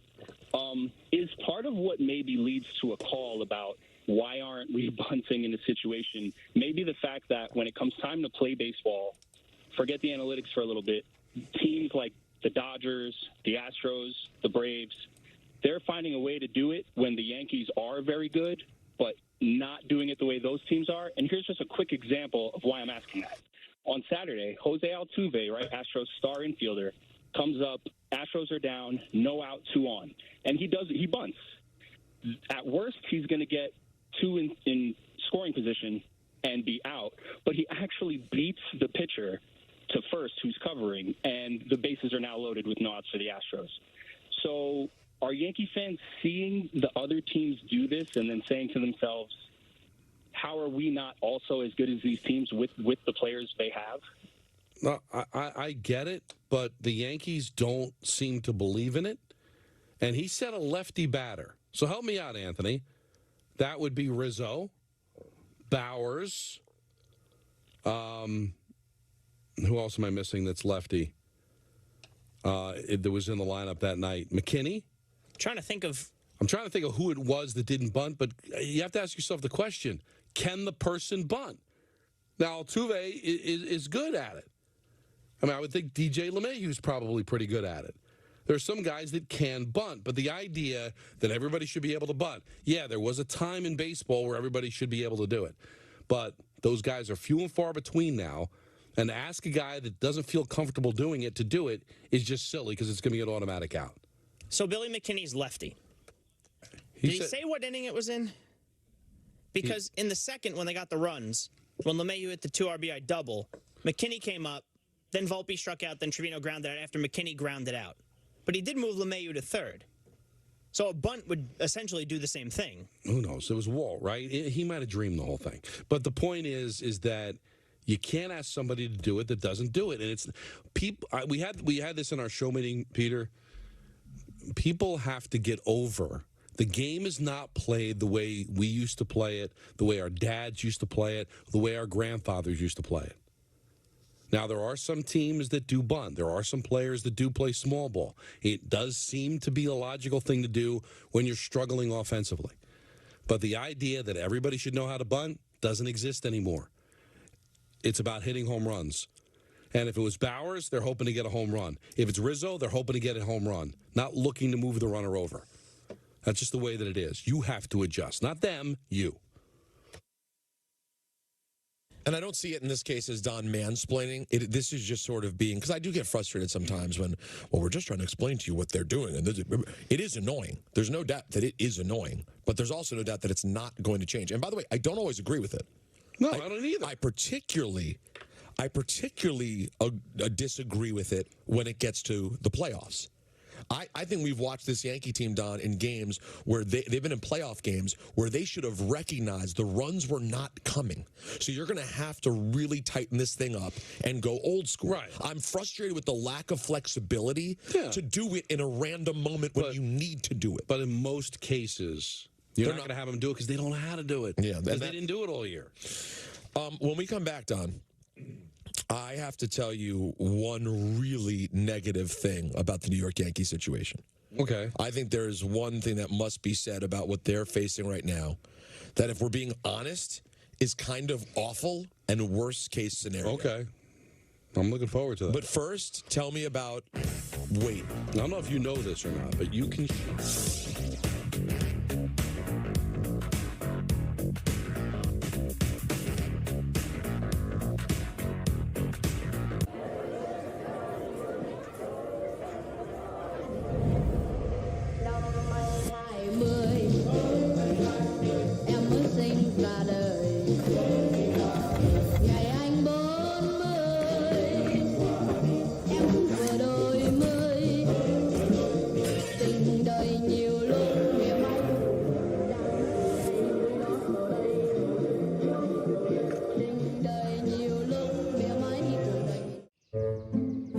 Welcome to the Aura Sleep Lab. You need a bit more deep sleep. Getting enough high-quality sleep increases immunity. Why? Because sleep helps fend off sickness. A good night's sleep boosts your number of infection-fighting antibodies and cells. And with your Aura Ring, you can learn how to sleep deep and keep your immunity up. It's like having a sleep lab on your finger. Go to sleep with auraring.com.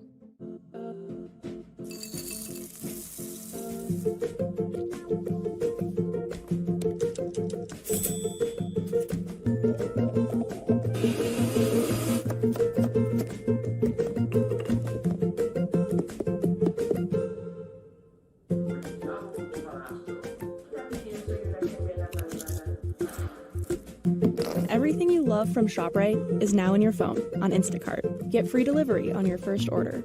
Paying down debt can feel overwhelming, but it doesn't have to be. Upstart makes it fast and easy. Borrowers can access the funds they need in as little as 1 business day. Checking your rate is fast, easy, with no cost to you or your credit score. Loans start at $1,000 and go up to $50,000. Join the club of over 1.8 million customers who have turned to Upstart for a personal loan. Your financial freedom begins at upstart.com. I'm cooking without a recipe. I now have a signature cocktail. It's not a drink, it's an adventure. I'm giving a charming impromptu toast. I'm discussing astrophysics in a casual conversation. What? Surprise. Blame it on Masterclass. Learn from the best to become your best with thousands of online lessons. Now just $10 a month.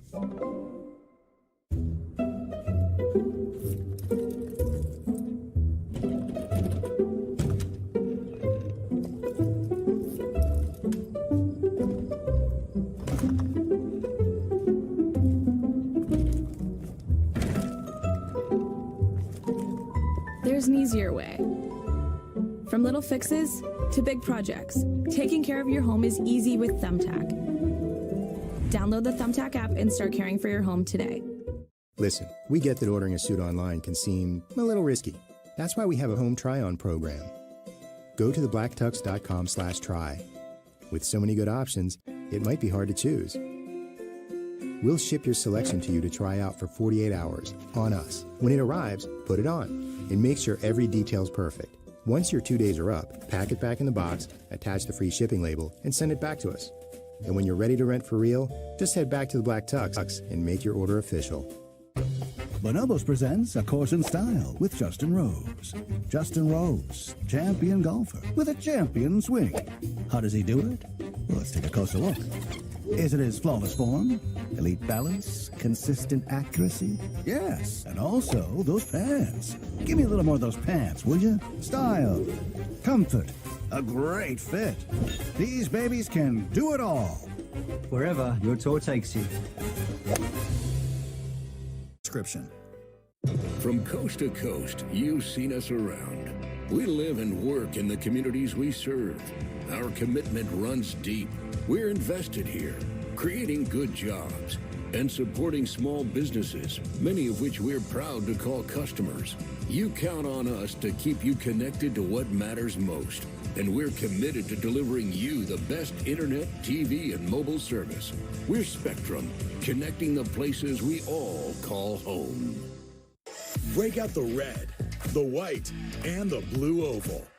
It's the 4th of July sales event at your local Ford stores. Come in now for great deals on America's best-selling trucks and the SUVs rated #1 in brand loyalty. Now's the time to buy, because nothing says independence like a brand new ride. Drive home select Ford SUVs with 0% financing plus up to $2,000 bonus cash. Visit your local Ford stores today. I'm an actor in an ad that was given 12 seconds to remind you that if you're high, just don't drive. Because if you feel different, you drive different. It's illegal to drive high everywhere anyway.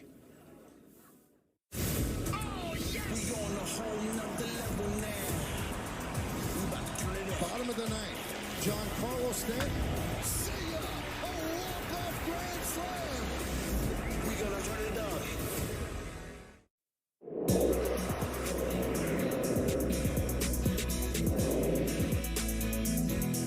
Oh, yeah. Yep. Peter and Don on the K Show on 98.7 ESPN. Should I honor the tease, Don? Yeah, because you never honored the Levitard tease on Friday. Got inundated with tweets about that when we got off the air. What did I tease?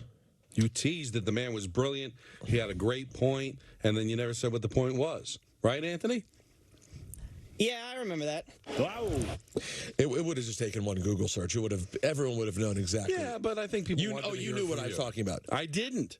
Did you find out? After I did the Google search. Then it became very clear. I just think he's a guy. Listen, say what you want. Dan Le Batard is very often on the right side of things. That's all I'll say. Very, very often. He shoots at a very high percentage, in my opinion. Now, here's one tease I will definitely honor. I said there's something here that is going on with the Yankees that you cannot, I think it's tough to argue is not a disaster. And that is the Aaron Judge injury.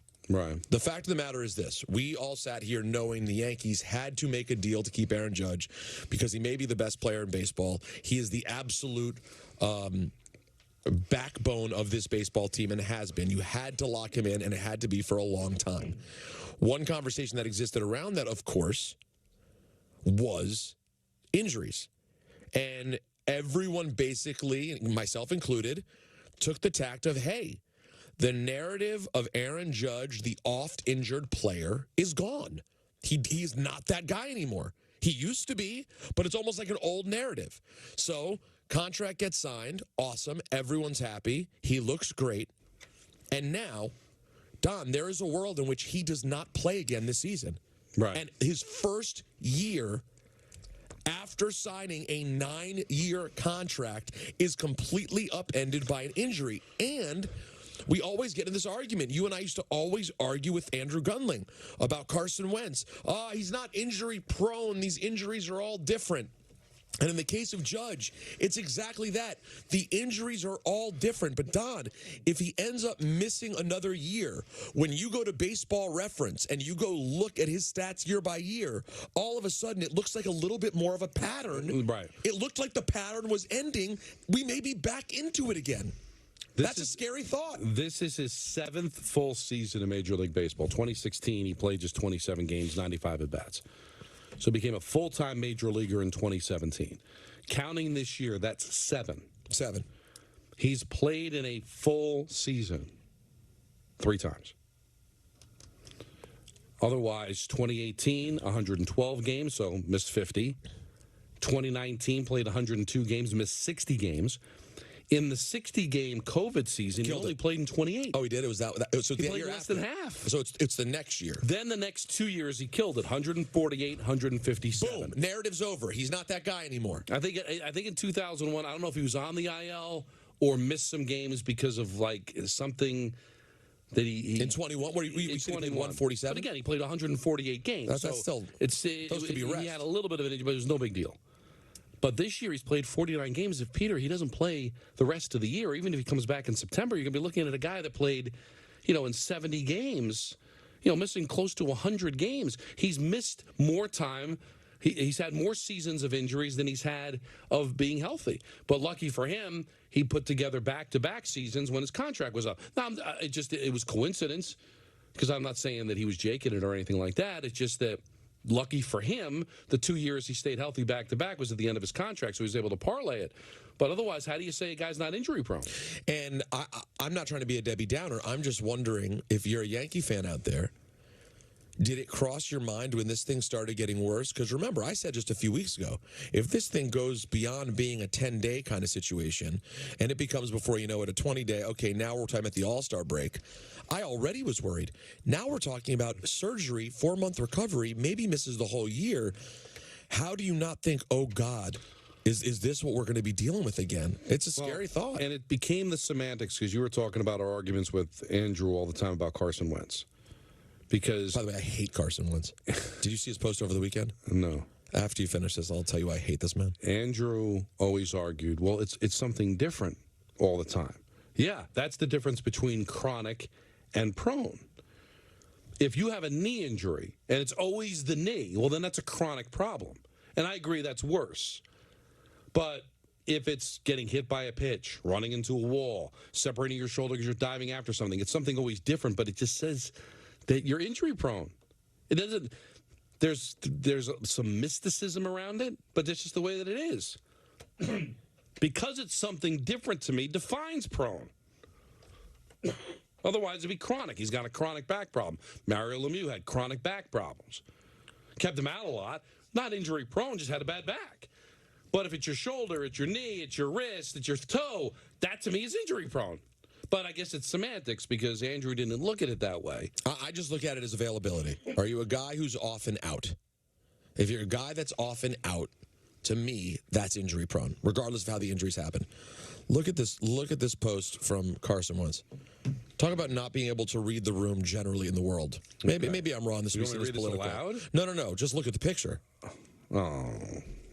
Now, do you want to read my comment? Tell me if my comment's aggressive. First of all, describe the picture, then read my comment. Well, the picture is just what once was a beautiful bear, now no longer with us, and him standing over it as if he was able to accomplish something by having a rifle that the bear didn't get a chance to have. No. And then he kills said bear and is just very, very proud of it. Yes. And then can you see my full comment? Or do you have to go to view comments to see it? You might have to hit the view comments. Hit the view comments button. By the way, if you want to see Don look like a boomer, him trying to figure out where the comment is going to be. This could take hours. Well, I would think just go to the bubble, right? Here you go. There you are. You found it? See the whole thing? You want me to read that? So read my comment and Right. tell me if you think this is aggressive. Now, again, this was Carson Wentz posting a picture of him standing proudly over a dead bear. This is why you will never win in football. You cannot read the room. You could not read the room in Indy or in Washington or on social media. No one wants to see a dead, beautiful animal, you clown. So glad we cut ties with your ass. Worst signing ever. No, listen, we can get into debates about I'm not a hunter. No. It's not my thing. It's not my wife's thing. But a big bear? Oh my! It's like this gorgeous bear. He's such an. But I meant it. That really is it, though. Not being able to read the room. Well, but to some people, that's amazing. It's a smaller room, though. Oh, well, it's not my thing. And again, I'm not getting political. I never understood the big game hunting. You want to hunt for food. I guess there's some things that I guess maybe that's wrong. By the way, it should be noted, just it wasn't a shotgun. It was a bow and arrow. Okay. That was a bow and arrow. So does that even it up for you a little bit? Did the bear have a bow and arrow? The bear was minding its own business. The bear was minding its own business. But again, do you think about this juxtaposition? Nancy hates guns, hates the hunting, but her father was a big hunter. So that's the way life is. Some people are. I'm not. So, but as far as it being not being able to read the room. It depends on what room you want to be in, because in some rooms they're going to look at that as being amazing. I know Taylor Heineke commented back to it. His former quarterback room buddy commented back, "I want a taste." So he eats the bear. Is that a thing? Do people eat bear? I guess, unless he wants the taste of the arrow. I don't know. Maybe he meant something towards Carson Wentz. One of the interesting former presidents that I think ever is Teddy Roosevelt. Oh, sure. He loved to hunt. Oh, my God. That's one of the things that turned when I read his book. I mean, giraffe. Well, that's just pure evil, by the way. Sorry. A terrible guy. I got bad news for you. If you kill a giraffe, you're a bad guy. A giraffe? And gorillas and tigers. I mean, a lot of these are endangered species now. Yeah. But a giraffe? But do you? I guess. You should be more mad at Wentz that he wasn't any good. I mean, listen, I'm also very mad that he was not good. Because what would you do if he was good? What if that was Joe Theismann standing over a bear? I'd still be grossed out. I'd have to. It's like I don't think you'd have the same. No, it's like everything in football. You always are willing to suck it up if your guy's able to bring you a Super Bowl. Right. So Mark Rippon, Williams. Yeah, well, I mean, listen, I don't know if now I'd be thrilled. Slinging Sammy Ball. Slinging Sammy Ball, wow. He would have been using like hunting with a rock. All right, let's go to Tommy in Connecticut. What's up, Tommy? Hey, what's up, boys? How we doing? Sure. Good. So, oh my God, I honestly, you guys got me sidetracked. I think shooting a bow and arrow at a bear is that's like riskier than any. I think it would just make him mad. Yeah, there's definitely less a margin for error. Oh my God. But no, you guys have been talking about the Yankees most of the show. I just wanted to kind of show a little bit of appreciation for, I guess, the resiliency of the lineup that's left.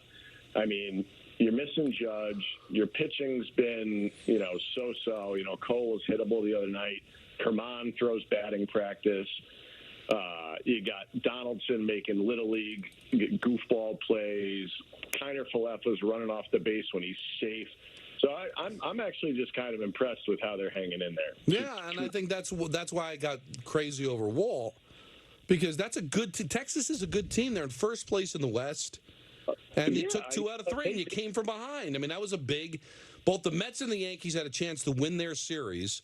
The Mets blew a lead. The Yankees came back from a 3-0 deficit with their ace not pitching well. That shows me a lot. Yeah, and Texas can score with anybody, and one of the games you won 1-0. I mean, the pitching has been very, very good in that series for sure. So thanks for taking the call. Thanks, Tommy. So I know it's championship or bust, but don't you think that without Judge, championship's off the table? So can't you just sit back and enjoy a team overachieving? Or is that not possible? Well, who? For normal people or Yankee fans? Who are you asking? Well, I do think the callers are the minority. I think most Yankee fans are pretty happy with the weekend. I think most are. But we can only talk to the ones that call. Like Dennis in New Jersey. Hey, Dennis. Hi, Dennis. Hey, guys. How are you? I'm a Yankee fan. I'm pretty happy with the weekend, with the way they played and everything. My only frustrated thing is, and your guy who answered the phone, Anthony, answered my question. I looked at yesterday, and I saw him come back and win. I was very happy. But to me, looking there and see Aaron Judge standing there and not coming back for the rest of the year, it's frustrating to find out what his injury is to get better. I mean, I'm kind of worried about him now getting all this money, and he's hurt, and it goes day by day. You see one thing in the post, he's not going to come back to probably next year maybe, or towards the end of the season. I'm just hoping it's not going to be like a Jacoby Ellsbury back in the day where the contract was just a horrible thing as a Yankee fan to go through. Well, you don't know. Listen, he's a better player than Ellsbury. You think? I think this is a legit injury. He's in pain. Judge would play if he could. He can't.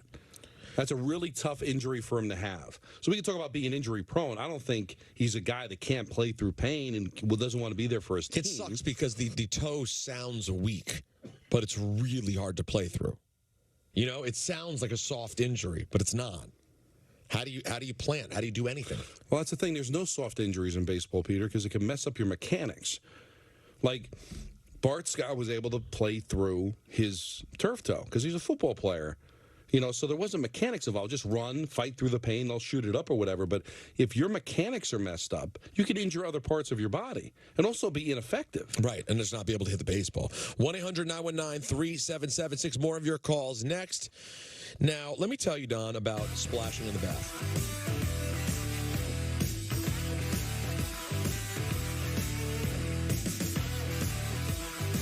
When you feel depressed, anxious, or just stuck, a licensed Talkspace therapist is ready to help. They're experts at providing therapy through video, audio, or text, and it's covered by most insurance. Try the strategies we've talked through and let me know how they work for you. Talkspace offers specialized care for more than 150 mental health conditions. Go to Talkspace.com today and be ready for whatever life serves up next.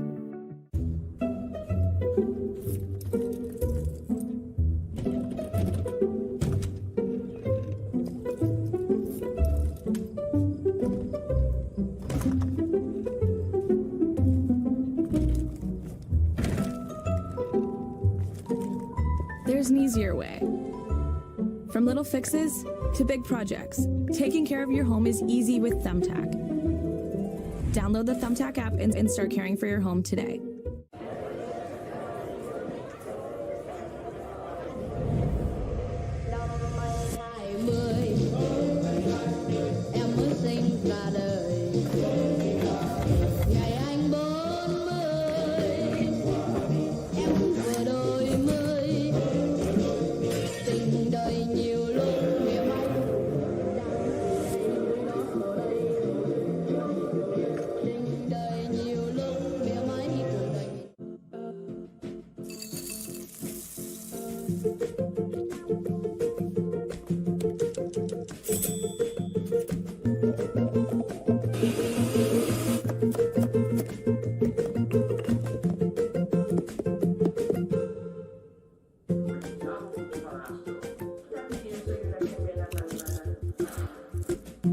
Everything you love from ShopRite is now in your phone on Instacart. Get free delivery on your first order.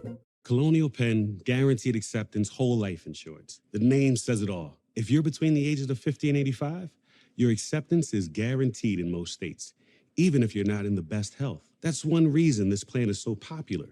The price is another. Options start at $9.95 a month. Once insured, your rate will never increase. Keep in mind, this is lifetime protection.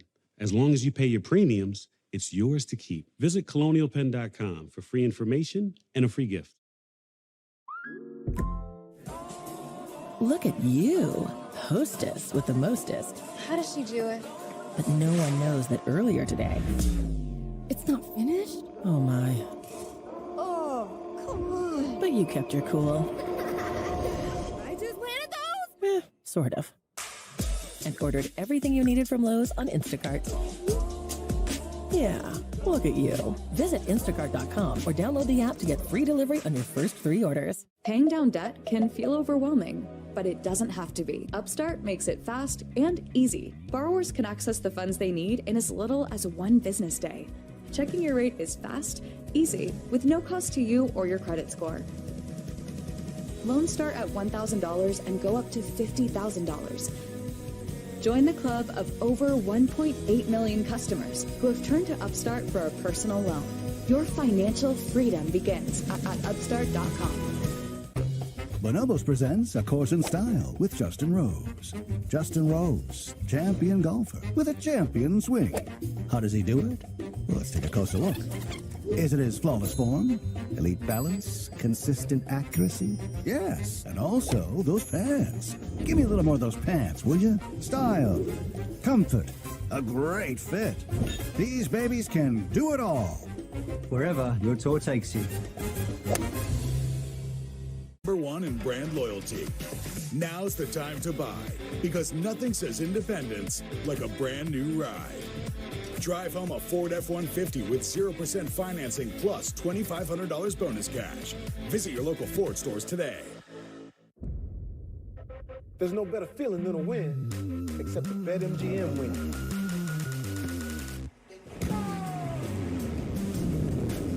Goodbye. Woo! That one hurt good. You feel that? Yeah! Now you're winning with the King Sportsbooks. Come on.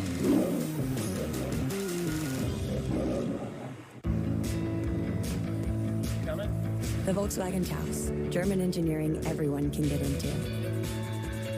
Visit your local Volkswagen dealer for 1.9% APR financing for 36 months on a new 2023 Taos or Tiguan.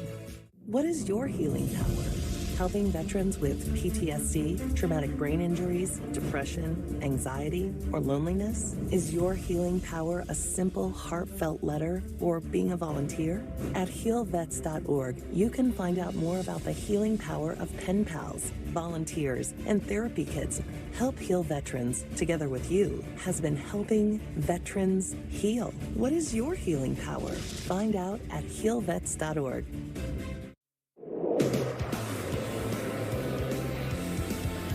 As usual. Hey, I'm confused. Thursday night, Boone comes out with a statement saying Judge had an injection, things are looking great, he's going to begin baseball activities by the end of the week.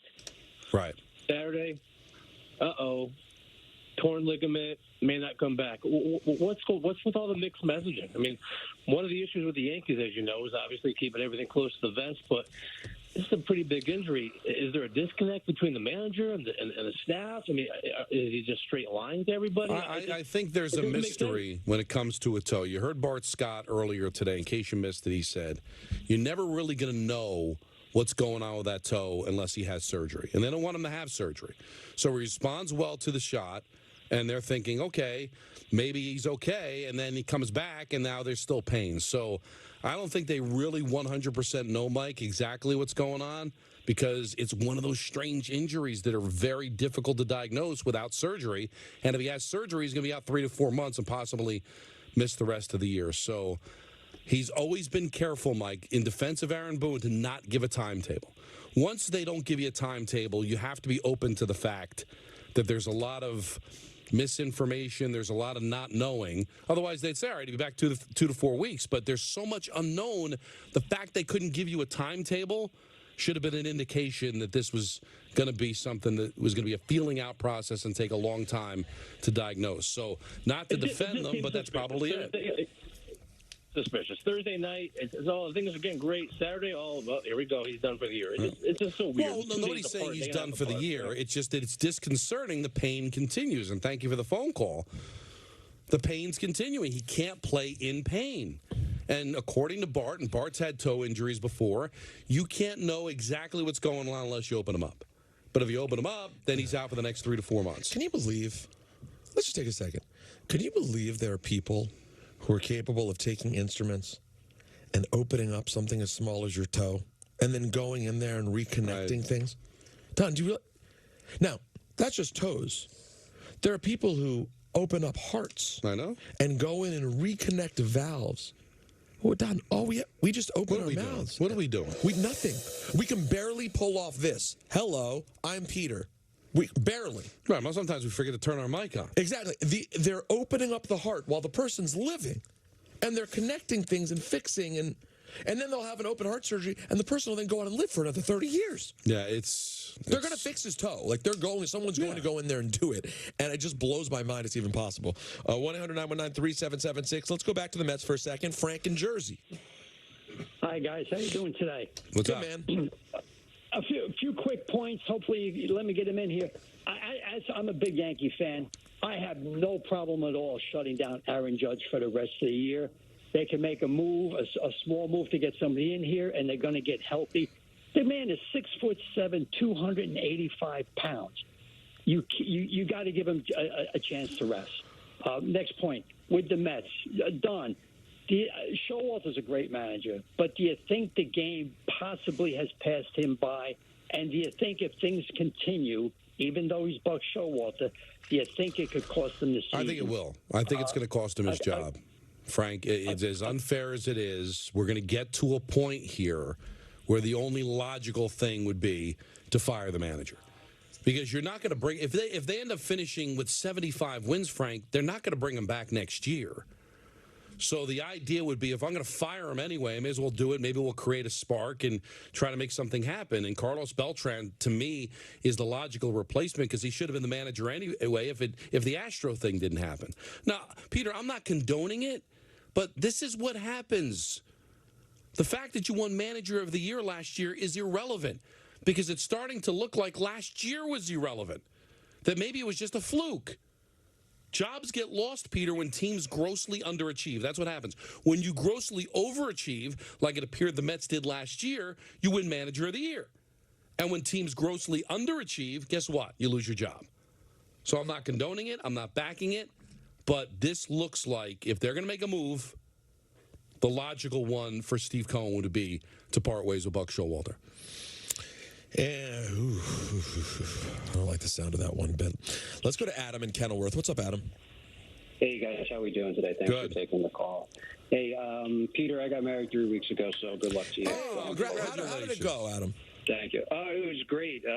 Did the honeymoon right afterwards, and then the connecting flight back in the state got canceled into Newark. So right up until then, it was great. Where'd you go? Yeah, where'd you go? St. Lucia down in the Caribbean. Oh, nice. And everything went off without a hitch at the actual wedding? You were able to process it? Everything was nice? Yeah, you know what? It was great. The whole day was perfect. It's just so much going on, dude. Yeah, you'll... I know. It's a handful, right? Yeah, it is a handful, yeah. But anyway, well, thank you, guys. No, I'm calling about Aaron Judge. Look, I've had 2 injuries in my life that required extensive recovery time, and I really think the best thing is to just, you got to think about the long term. I think they should rip the Band-Aid off and just shut him down and start the recovery process if it's something that really truly is going to require a surgery like that. That way he can start trusting his body again and be comfortable at the plate and moving around in the field. Well, nobody's going to have surgery unless they want it.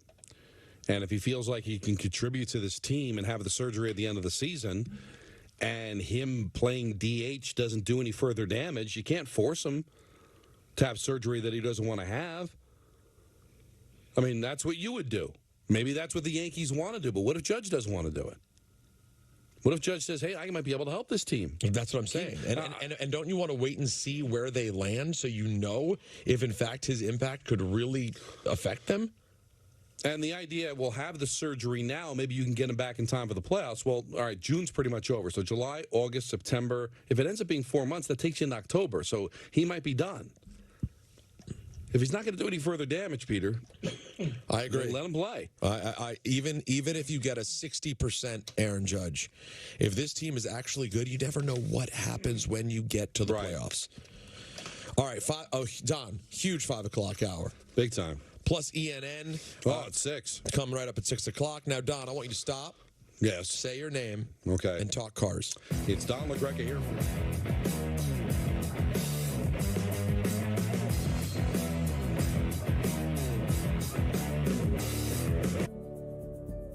I chose Upstart because I was on financial aid for school. It did run out. Once I found Upstart, I was kind of relieved. They're interested in my background. They were looking at more than just my credit score. I was able to get my money fast. I was able to consolidate all of those credit cards into one payment and raise my credit score so that I was able to make that move right after college.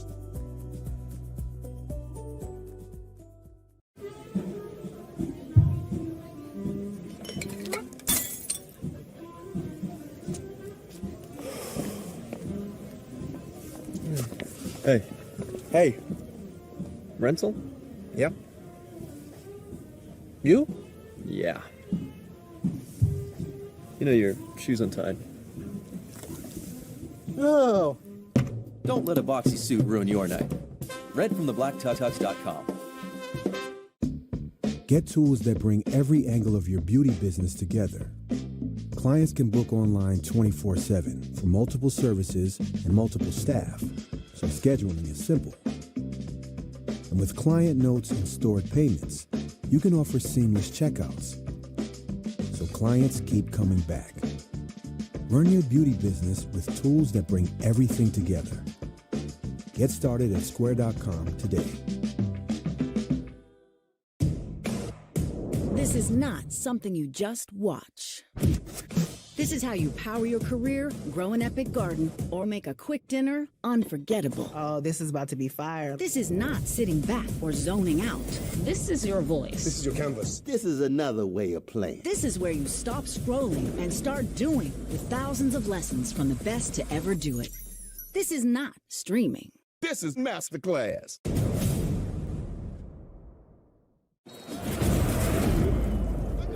Trick plays, and if local hero, national champ, now he's home and expected to save the comeback and continue to go forward with hope as the plan. What's up, guys? I wish this was in person so I could buy each and one of you a beer or something. Let's play the game. Hey guys, am I dreaming or can we actually win this thing?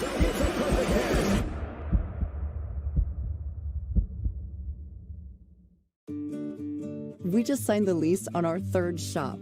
I guess we're a chain now, right? We've worked so hard to get here. My assistant went to CustomInk.com to get our new uniforms and merch with all the location names. Our custom gear helps him get our brand out into the community. He takes care of all of our Custom Ink orders. He was able to find great products, upload the new art, and have boxes sent directly to each of the shops. Custom Ink makes it so easy. Get started today at CustomInk.com.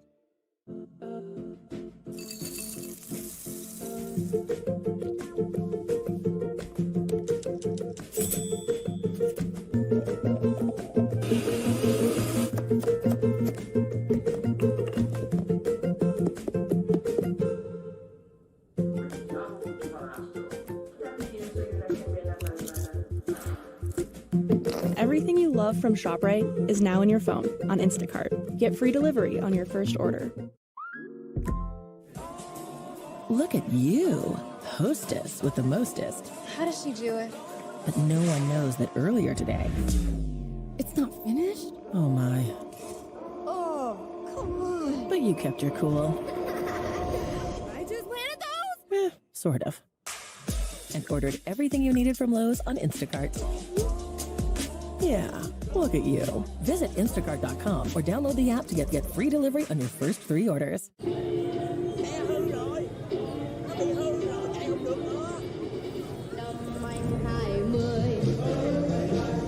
Em mới sinh ra đời ngày anh 40 em cũng vừa đôi mươi tình đời nhiều lúc mỉa may cuộc đời mình đang thì cây cuối đó giờ đây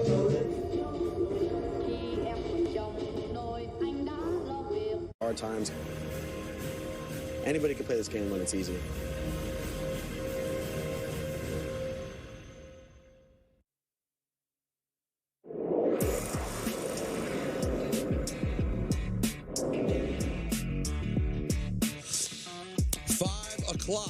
That's right. In New York City. That's right, man.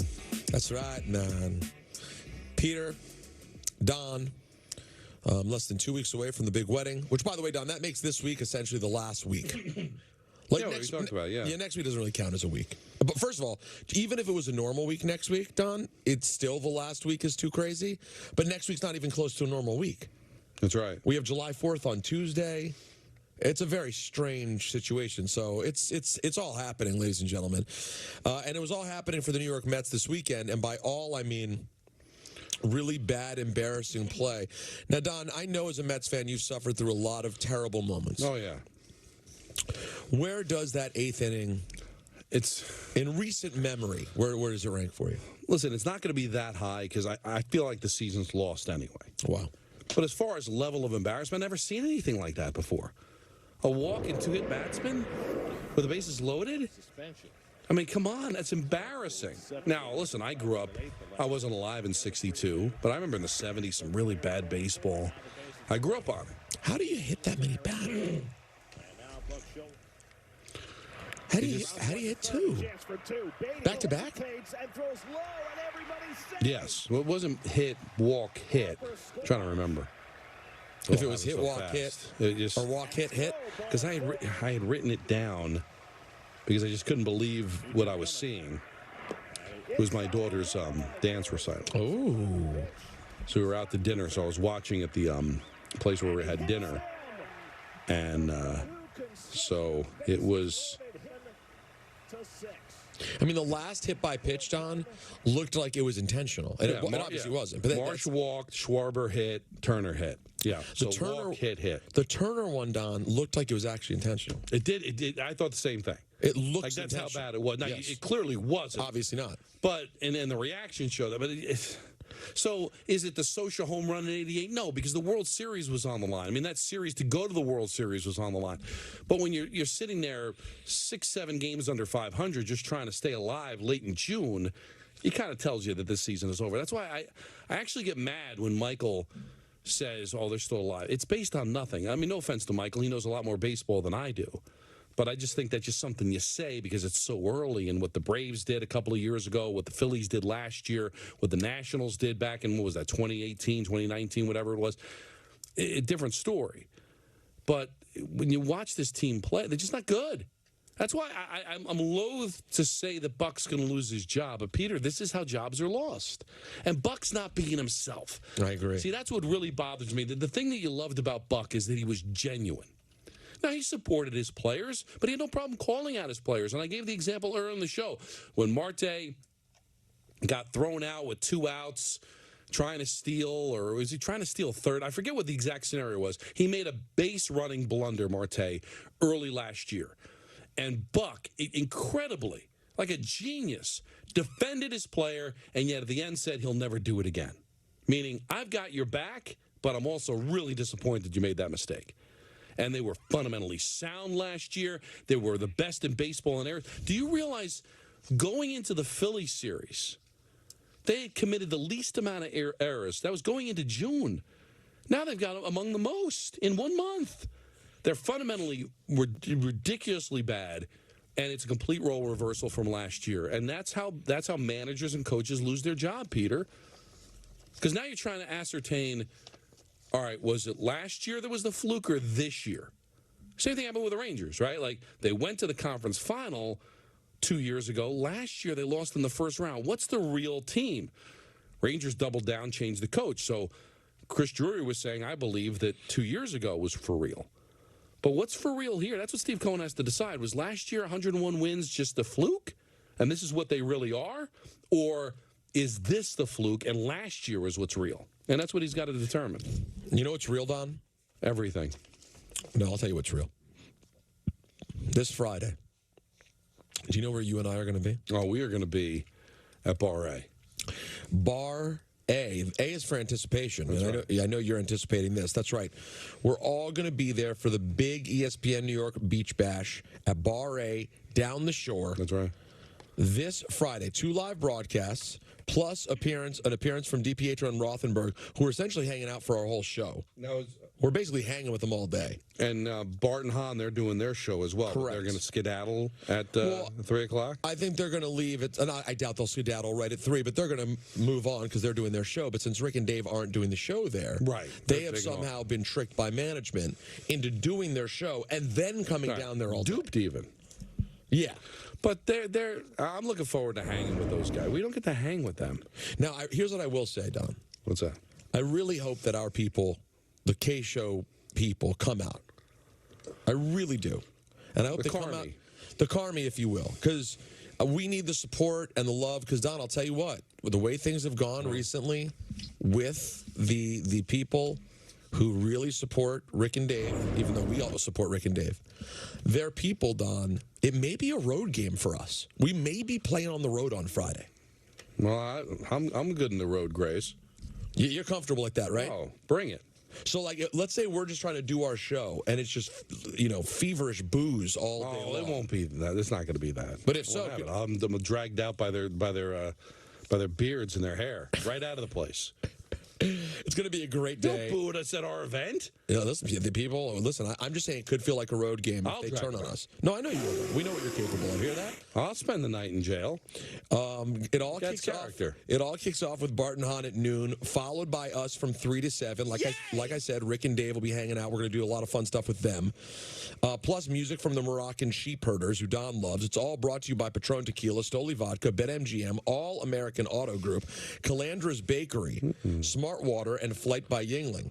You got to be at least 21 to get in. By the way, I reached out to Kristen from Calandra's earlier, Don, because I loved the Calandras so much last week. I'm trying to get some for the wedding. I think I need some Calandras. They'll take care of you. They bring it. So we're going to have a lot of fun on Friday, and we're going to hang out for the day. And the weather is supposed to be nice compared to what's been this week with all the violent thunderstorms. And also, today.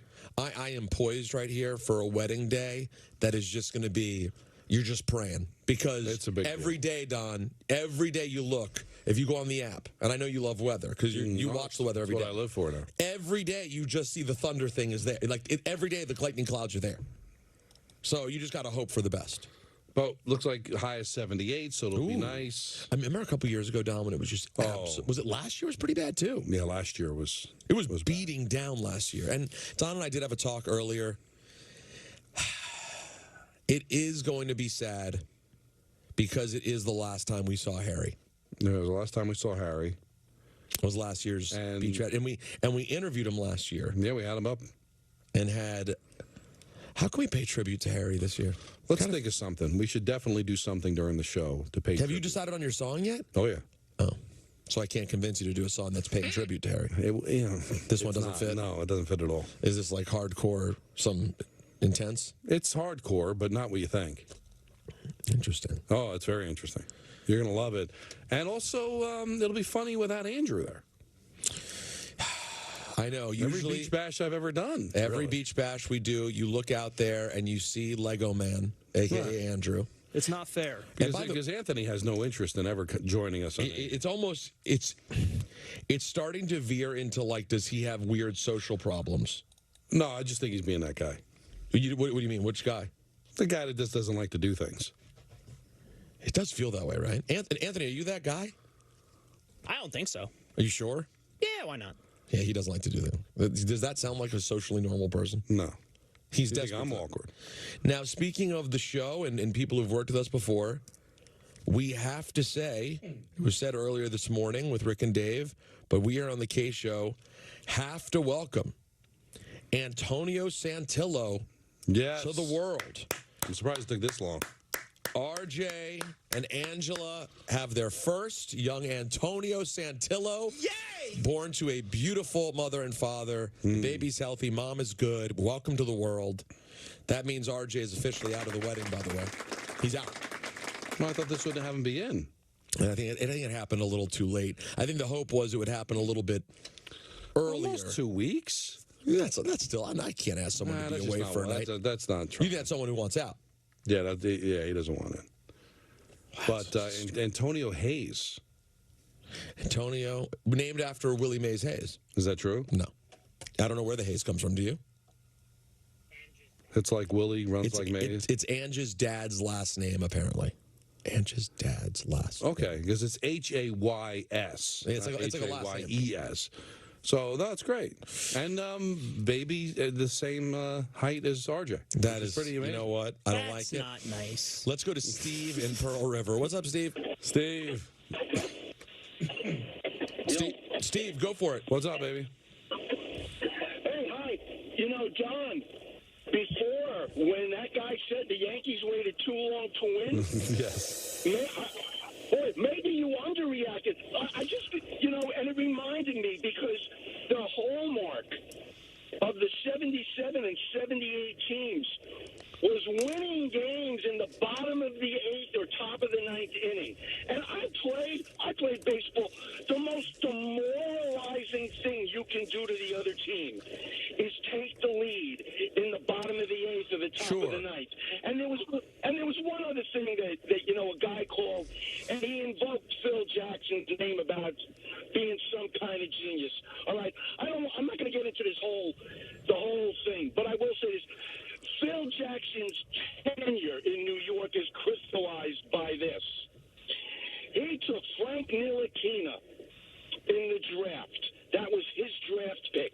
The all-time great, future Hall of Famer Frank Ntilikina, who was the next player picked in the draft. Donovan Mitchell, guys. There you go. Listen, he was talking. Player picked in the draft. He was talking about the coach, Phil Jackson, certainly not the executive, Phil Jackson. Now, Anthony did the work. Steve, thank you for the phone call. We're kind of losing you. Your phone's Anthony did the work, right, Anthony? And we figured out that the left-handed batter that did not bunt to Walt's satisfaction was Anthony Rizzo. Come on.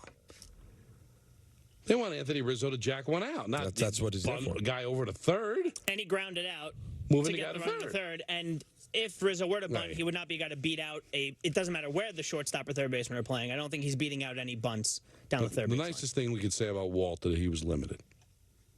Walt, the caller, was limited? That's right. I think that's a very friendly way of putting it. Yes. Let's go to GB in Merrick. Hey, GB. Hey, boys. Thanks for taking my call. Love you guys.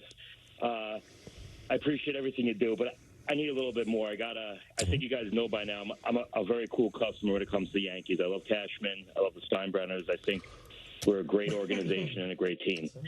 But we're focusing right now on, Judge, his injury, he's prone to injury. Here we are again.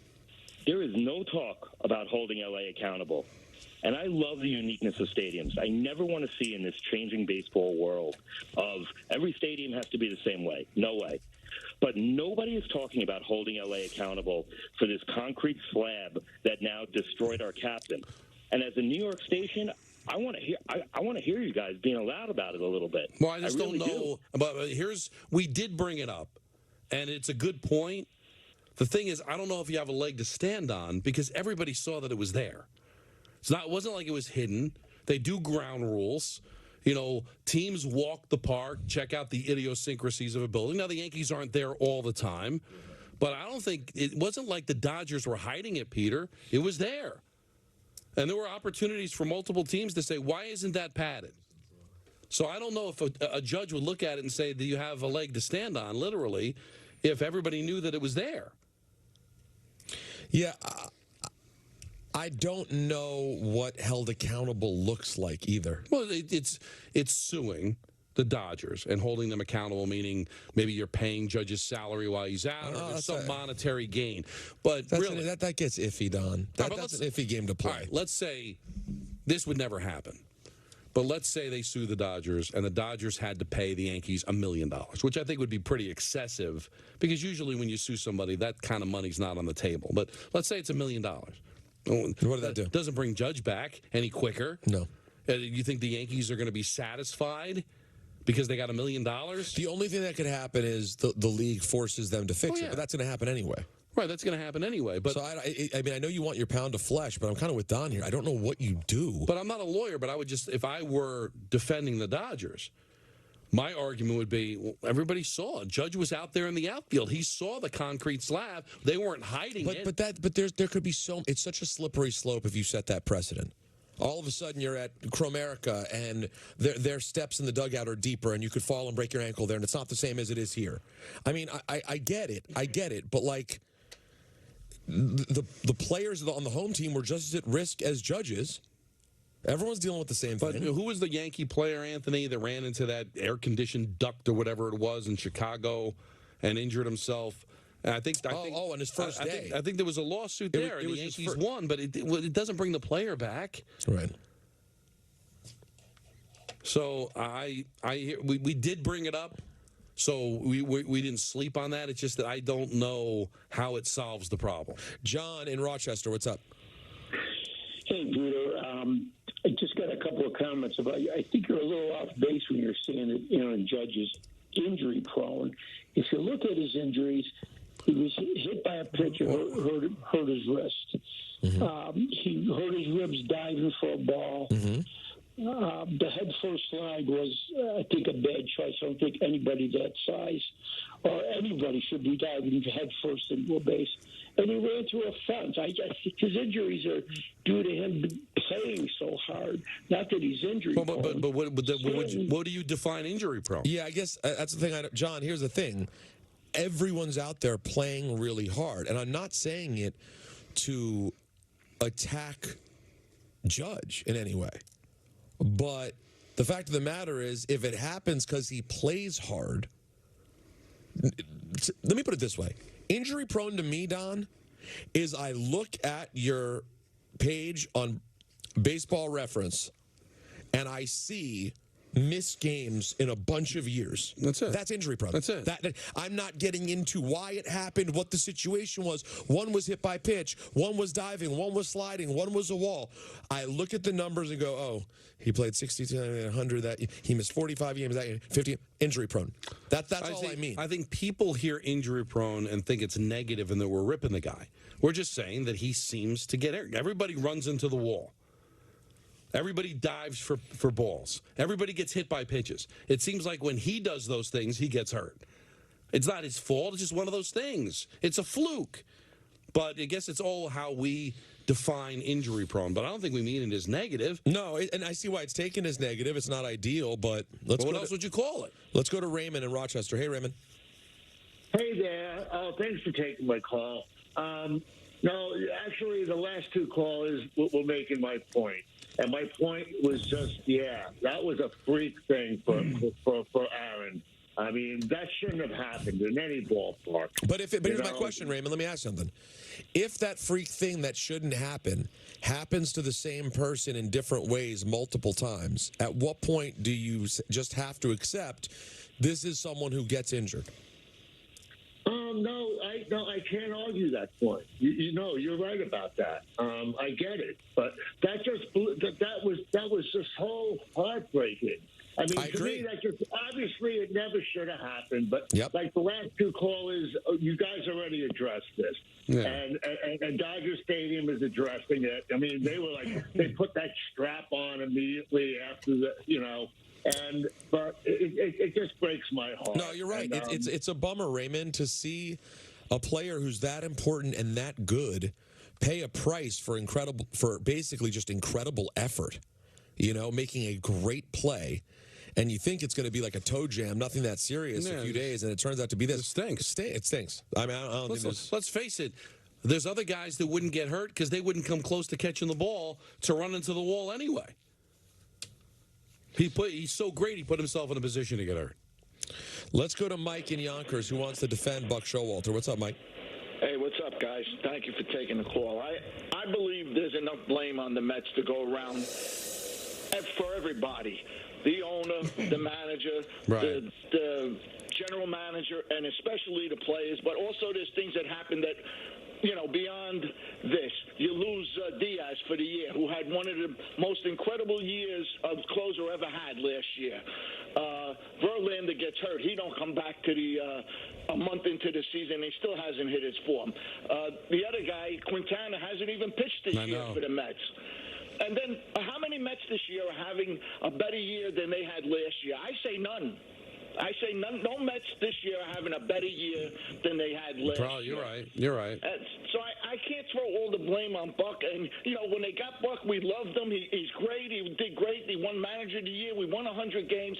And now everybody's looking to throw him under the bus. I just don't see it. I don't see getting rid of Buck. Well, that's what I'm saying. I don't agree with it either. But that's just life on the slopes, man. That's what happens. Managers get fired. And the overwhelming majority of managers and coaches that get fired probably didn't deserve it. But it's an easy thing to do. He's 66, going to be 67 years old. Team's falling apart. I don't know if Steve Cohen's going to do it. Maybe he won't. I don't want to see it. I like Buck. I don't think he's nearly the problem. But this is how managers get fired. Chapter and verse, it happens all the time. It's an easy thing to do. You can't let go of all the players. I think Gepler's the biggest problem. But sometimes it's difficult in the middle of a season to let go of your general manager. That's why I kind of feel like if they want to spark, Buck might be the easy thing for Cohen to do. And it would stink, by the way. No one would be happy about that. Richard in Kingston. Hello, fellas. Listen, great show. I really appreciate your efforts. I can't say much about the show other than it's great. Thank you. One other thing, Peter Mazel Tov. I wish you health, happiness, and prosperity in your marriage. Thank you. Same to you, Don. Listen, my question to you guys is this. With the 40-man roster, do you think they should bring up some of the youth that's down in the minor leagues, like that kid they called a Martian? That's all I got to say. Other than this, well, Dominguez is hitting 200. Hey, you guys are on the money. Thank you, Richard. Too bad you don't have your own show. Oh. Take care, and God bless you. Well, we just have our own show. It's just that our names aren't on it. But Dominguez, I saw him play on Saturday. He's hitting 200. He's in AA. I don't think he's going to make the leap. Volpe went to AAA and then eventually went up to the big leagues. I don't think he's going to make that kind of a leap this year. And in place of who? Bader's your center fielder. If you want to bring him, I don't think he's ready. Now, Dustin Fowler was the Yankee against the White Sox who ran into that apparatus that was on the side of the field. He filed a lawsuit for failing to adequately inspect the right field wall and the box. Its placement at knee level was installed in a manner so as to create a hidden and detectable hazard. So I don't know if you can get that. Was that hidden? Was that concrete slab in right field hidden by Dodger Stadium? I don't know. But again, how does that fix the problem? Does it bring Aaron Judge back? The thing. It's one of those annoying things that, frankly, even if there's punishment, it doesn't help you. But you do want to see somebody be held accountable. I just don't know if it's going to fix the situation. One thing that we know, Don, is that Aaron Judge, when this happened, was clearly in pain. Yeah, he was definitely in pain. You know a thing or two about that. And Summer's here. And he's not able to enjoy getting a chance to play and be at his best. Don't let neck back.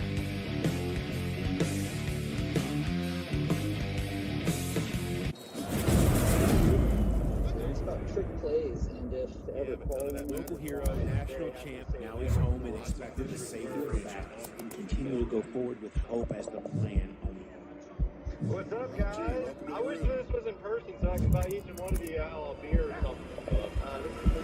Let's play the game. Hey guys, am I dreaming or can we actually do this thing?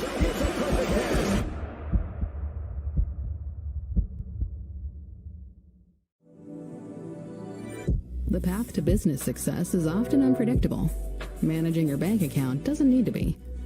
Find your flow with powerfully smooth banking that keeps you focused on bringing your vision to life. The simplest decision is often the right one. Introducing IO, the company credit card that offers 1.5% cash back on everything and streamlines card management.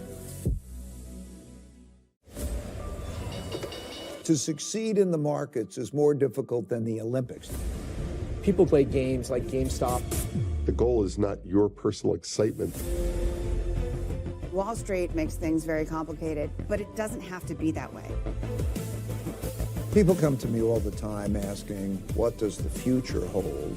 My answer often surprises them.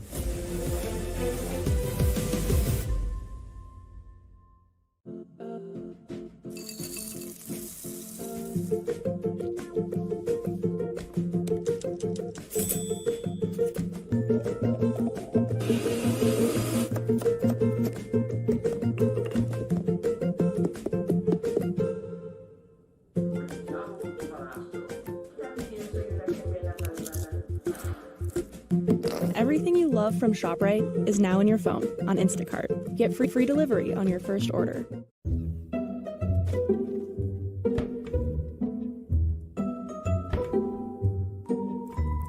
There's an easier way with Thumbtack. Download the app today and care for your home from top to bottom. Listen, we get that ordering a suit online can seem a little risky. That's why we have a home try-on program. Go to theblacktux.com/try. With so many good options, it might be hard to choose. We'll ship your selection to you to try out for 48 hours on us. When it arrives, put it on and make sure every detail's perfect. Once your 2 days are up, pack it back in the box, attach the free shipping label, and send it back to us. And when you're ready to rent for real, just head back to the Black Tux and make your order official. See everything your store can do with tools from Square. Your inventory automatically restocks, so you never run low. Your online store stays open 24/7, so you're always ready to sell. Your payments are processed in seconds, so customers can breeze through checkout.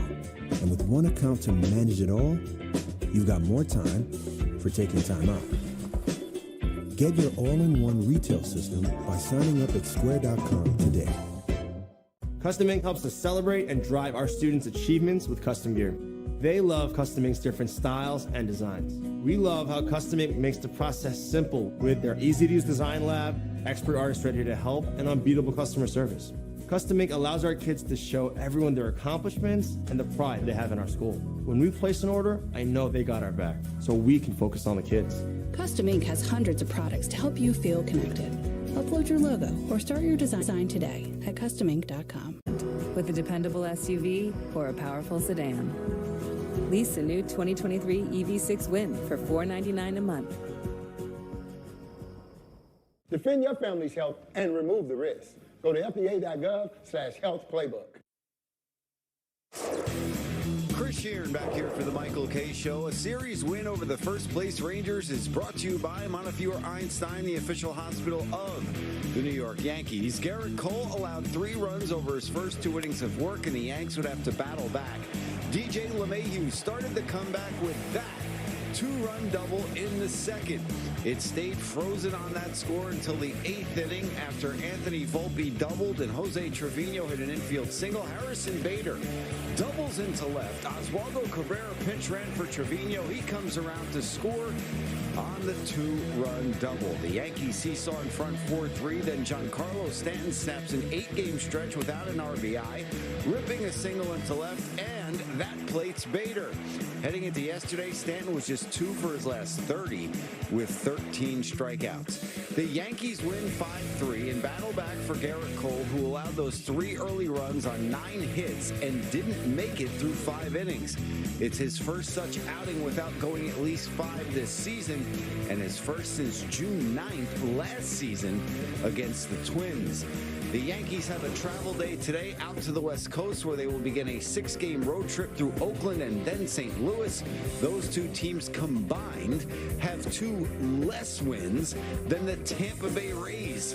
Our coverage tomorrow night starts with the pregame show at 9, and first pitch is scheduled for a little after 9:30. It's the Yankees and the A's. Coverage starting tomorrow night at 9 with the pregame show right here on Yes, and streaming, of course, on the Yes app. Maybe Anthony led ENN.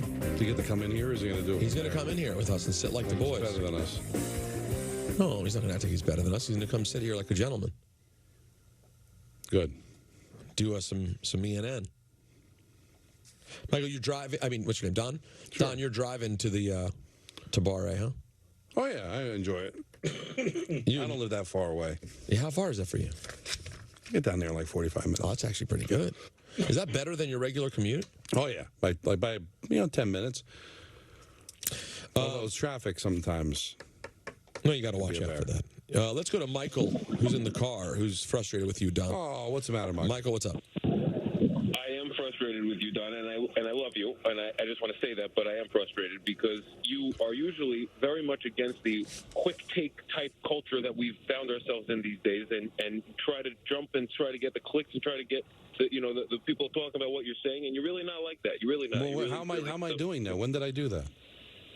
Last week or 2 weeks ago, or a couple of weeks ago, and I listen every day, and I have been since 10 to 1 days, so I can tell you I really mean this, and your mother might be listening, so I'm going to be nice, but you jumped and you said this thing about Buck, and now you've been doubling down about it, that this is the guy, this is what happens to managers, this is what happens to managers. But I said I didn't condone it. Done. The man won Manager of the Year award. So? And I heard your whole defense about it. But yes, it's true that they possibly overperformed, or last year might have been the aberration. But this is all 100% a pitching staff situation. I agree. Their fundamentals are not the problem here. Yes, it's a problem, and you're surprised. I'm surprised, but that's not the reason they're losing games. They're losing games because they have no pitching. And you're looking at Buck and saying, Buck, how come we're not winning games? I didn't say that. I never said that, Michael. What? You're putting words in my mouth. Why would he be a scapegoat? Well, because that's what happens to. I said I don't condone it. I said he's the least of their problems. But we do see sometimes there's not a lot that can get changed, and that's sometimes what happens with managers is they get fired. Like I said, Peter Laviolette got fired by the Washington Capitals. Carlson was out all year. Backstrom was out all year. He still lost his job. And if they end up finishing under 500, he will most likely lose his job. So you don't think it's out of the realm of possibility that Cohen may decide sometime in July, I'm going to shake it up and let Buck go? I'm not condoning it, but you're saying it's not a reality? No, and I'll tell you why. When you have a season like they had last year, and you're a distinguished manager and probably the best on paper that this team has had in years, and everybody was so thrilled about him going into the season, you don't give him more than 1 year. For Steve Cohen, I know he's a businessman, but at the end of the day, he's expressed his ability to be patient. We've seen it, that he's being patient. Buck Showalter is one of the best parts of this team. I hope you're right. I hope you're right, but I don't know why you're hanging it on me that I'm asking him to be fired. I'm not. I wouldn't condone it. I've just been following sports for 2 decades, and I've seen coaches get fired. Did Gerard Gallant deserve to be fired? No. He got fired. I mean, we can go chapter and verse of managers that get let go. Did Joe Girardi deserve to be fired? Yes, you jumped on Buck right when this started, right when the struggle started, when they were playing 500 baseball. You jumped on him, Don. You jumped on him. No, I didn't. Michael, you're wrong. I never jumped on him. I said that it's possible that it could end up being him that pays the price. And let's not make Buck out to be perfect. He's made his share of mistakes. Well, including this weekend. What he's getting killed for this weekend, you're allowed to argue. I had a problem with that, and that was a fireable offense. But, Peter, Michael's making it seem like I'm demanding him to be fired. I'm not. But I've followed sports long enough to know that managers and head coaches a lot of times are scapegoats. And it's the easy fix to let them go. You know what surprises me? It surprises me that a Steve Cohen-owned team doesn't allow for Buck to manage in a bit of a more old-school way. Like, I don't know why. We understand what the Steinbrenners are like. But, Don, hear me out. Aren't you a little surprised with Cohen's attitude and how sort of freewheeling he is? Aren't you surprised that there's not a little bit more of like a, hey, Buck, I pay these people a lot of money. Do what you do. You know what I think is a fireable offense for Buck? Honestly, if I were Steve Cohen, Buck, this is not why I hired you. Defending the players and being Mr. You sound like a grandpa. Like everything's great. Can you? Why can't you show some fire? And one thing I will label on Buck is the fact that this team looks dead. You don't think managers get fired when a team looks dead? I'm not condoning it. I don't know how I can explain it any better. I do not believe Buck Showalter deserves to be fired. However, I think it's on the table of something that could happen if they don't turn it around soon. I hope I'm wrong, because I don't want to see Buck out of a job. But do we think Gerard Gallant was going to get fired?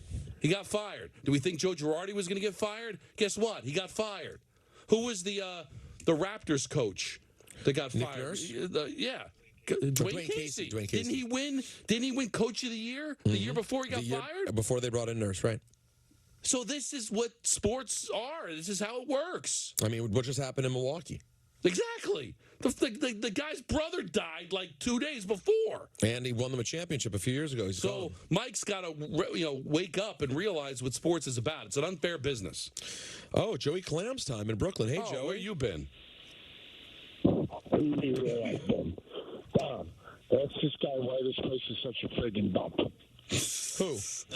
He's doing Donnie Brasco. Oh, that was Donnie Brasco? Yeah, I called. What are you talking about? I was on hold last week for 4 hours from 3:03. Oh, you know what? Michael didn't pick you up. Tell you something, Joey. Michael doesn't want to hear about Cashman. I only get on when you guys Hey, listen. are on. No, well, you know what? Then you know who you take that up with, right?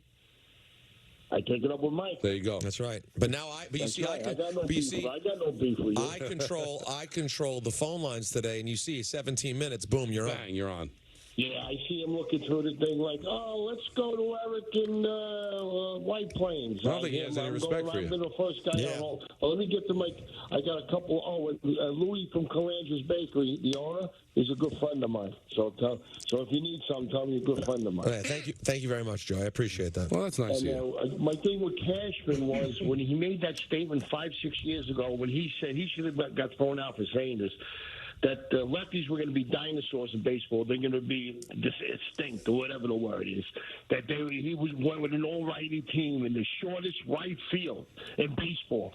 In the 100 years that the Yankees have been playing and longer, always had lefty hitters that hit home runs and doubles in the shortest porch of baseball. He went with an all-righty team with all butchers. Sanchez, he wasn't a catcher. That was a butcher behind the plate. That's a DH. Voit was a butcher at first. That's a DH. Stanton, I don't know what he is. And Encarnacion, another DH. Miguel Andujar, that's another DH. They had no positions for these guys. He should have been talking to and straightened out for that. That was unbelievable. And stop giving Bill a pass. Because the way they fundamentally play, Gleyber Torres has got a lot of talent, but he's the ugliest baseball player to watch play. The way he runs, he can play with a dozen eggs in his pockets and not break them. Wow. He is an ugly baseball player to watch, and either you're coaching it or you're letting it happen. I feel you. Thank you, Joey. Too many bad mistakes with them, and you said something a couple of weeks ago about married for love and the money. Petey wanted to go for the money. Petey, go for the money, baby. Married for the money. Don, you don't marry for love. You marry for the money. I don't care. She's a three-fingered, one-eyed monster. I be walking proud on my arm like proud as a peacock. Oh, my God. No, Joey, that's not what you want to do. I don't agree with that take at all. Just go get married for the money, For the money? Joey. That doesn't sound like a happy man. By the way, Joey, I mean, listen, as much as you were sad, Michael kept you waiting one day. I mean, Greek, our producer from Yes, makes a great point. You have your own picture. You have your own headshot up on the screen when you call. You get a lot of respect on this show. And also, I don't want Joey Clams to try to go bullying the people from Calandras. I mean, no, they're a sponsor. They'll take care of you. You know, Kristen already wrote back. She said, let's try to work something out here. Joey, don't. I worry he shows up and starts trying to intimidate people. You know what I mean? When he says he's friends with someone, his heart's in the right place. Does that mean he's friends with them, or does that mean they're paying every week for his security? You know what I mean? Well, yeah. Does he owe Joey some money? I don't know. It could mean so many different things.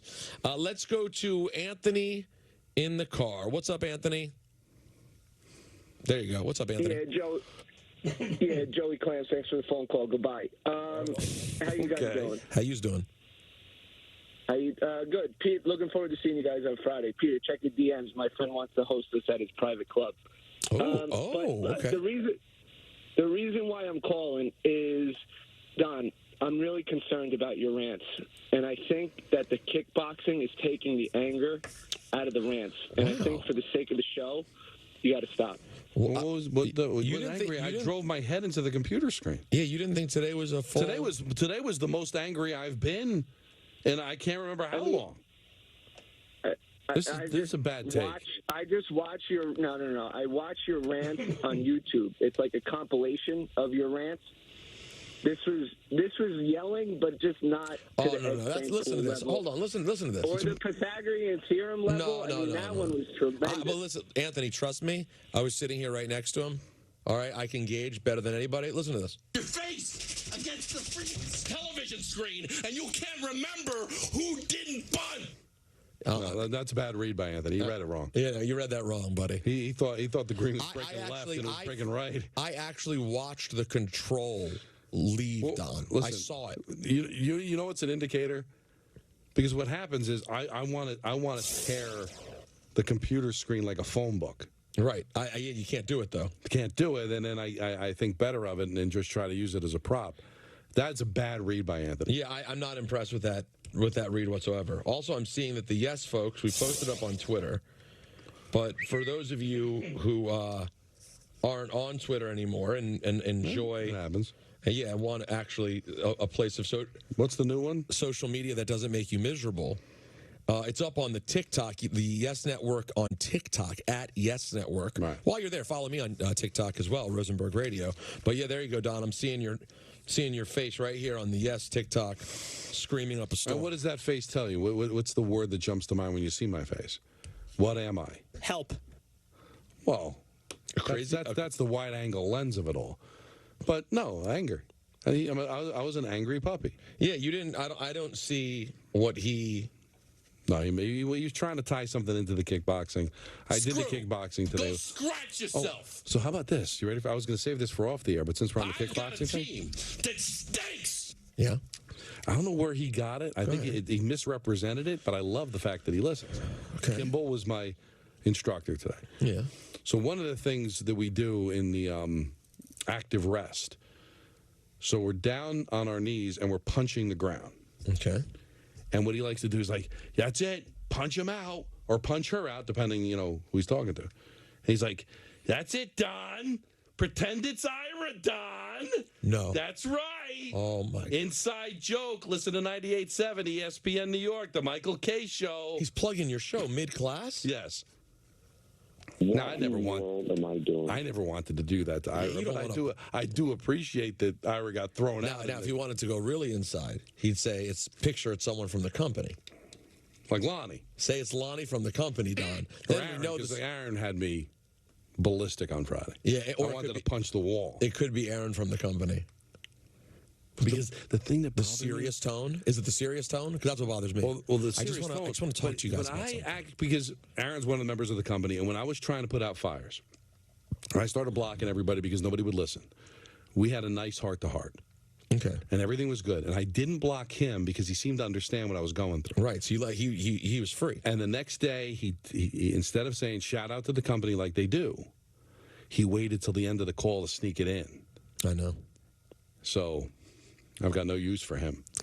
I know. After you went beyond you what don't you should know. have done. Peter took me aside and said, why are you trying to mend fences with these yo-yos? And I said, because I think they're nice people. And they probably are. And they are nice people. But they are sensitive as tissue paper. Yeah, that doesn't, just because they're nice people, and I wish them the best, doesn't mean that I think you need to go make an apology to every single person. You know what I did, and you know what it got me? Nothing. Bupkis. God, it's like that's the same thing I felt about Michael last week. I mean, Michael is, you know what? As much as Michael says, Don, that he's a vindictive, terrible guy. Yes. He doesn't show it. He doesn't show it. He publicly is all class. And you know what? Sometimes it disappoints me. Sometimes he gives quotes and I go, this is entirely too classy. I wouldn't be saying this. Yeah. And he's the one who says he respects people who aren't classy and who keep receipts. But then he doesn't actually stick to it. Yeah. Whatever, we'll deal with that another day. Guess what, guys? We're 15 minutes away from a big old ENN. Yay! That's right. Let's take your calls. 1-800-919-3776. Peter and Don on 98.7 ESPN and Yes.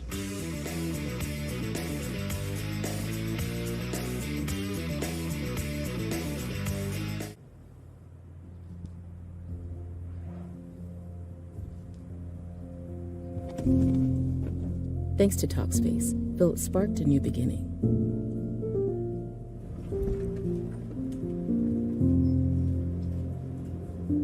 He's starting over with a little nudge from his therapist, Matthew.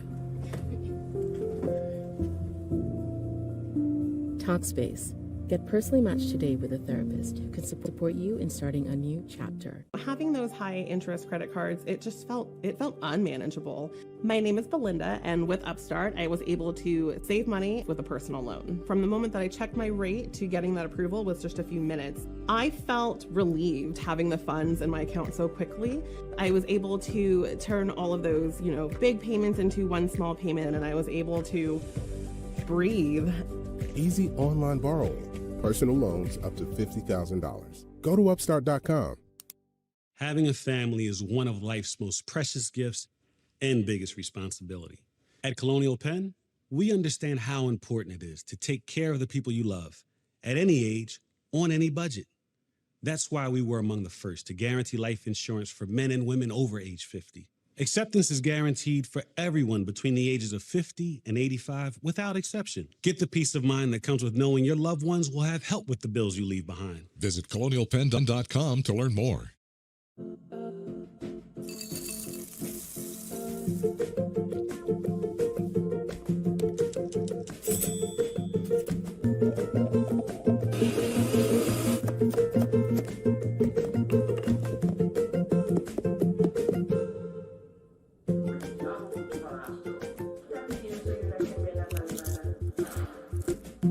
Everything you love from ShopRite is now in your phone on Instacart. Get free delivery on your first order.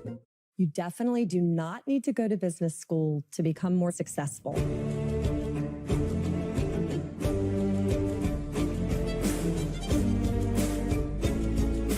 Great negotiation is about great collaboration. Pull the plug. Fire faster. No matter what you do, you are in sales. Don't worry, we've got your butt covered.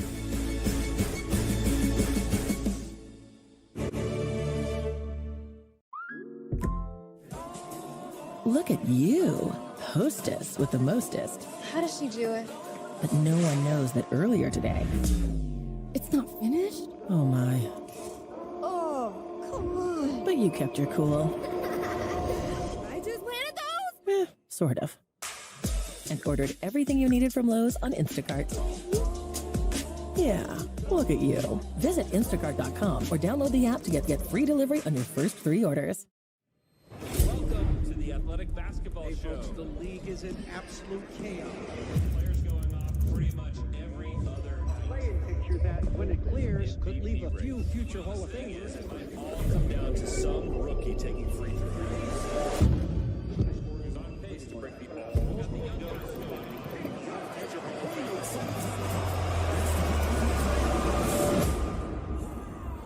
The Athletic. Subscribe today. The path to business success is often unpredictable. Managing your bank account doesn't need to be. Find your flow with powerfully smooth banking that keeps you focused on bringing your vision to life. Wherever your company goes, Mercury is there with banking products like checking and savings accounts, debit and credit cards, wire transfers, and financing, all designed to scale with your company. Listen, we get that ordering a suit online can seem a little risky. That's why we have a home try-on program. Go to theblacktux.com/try. With so many good options, it might be hard to choose. We'll ship your selection to you to try out for 48 hours on us. When it arrives, put it on and make sure every detail's perfect. Once your 2 days are up, pack it back in the box, attach the free shipping label, and send it back to us. And when you're ready to rent for real, just head back to the Black Tux and make your order official. Welcome to the Aura Sleep Lab. You need a bit more deep sleep. Getting enough high-quality sleep increases immunity. Why? Because sleep helps fend off sickness. A good night's sleep boosts your number of infection-fighting antibodies and cells. And with your Aura Ring, you can learn how to sleep deep and keep your immunity up. It's like having a sleep lab on your finger. Go to sleep with auraring.com. Grade, the new number 19, the Pickleball Club. Who knew the Subway Series could get even better? Me. I knew. Maybe you should host a commercial then. Sure, okay. Subway Series just keeps getting better. In-play betting, because a lot can happen during 9 innings. You can wager on the run line, game props, player props, totals, and the money line. Bet365 is the world's favorite sports book for many reasons, and play betting is just one of them.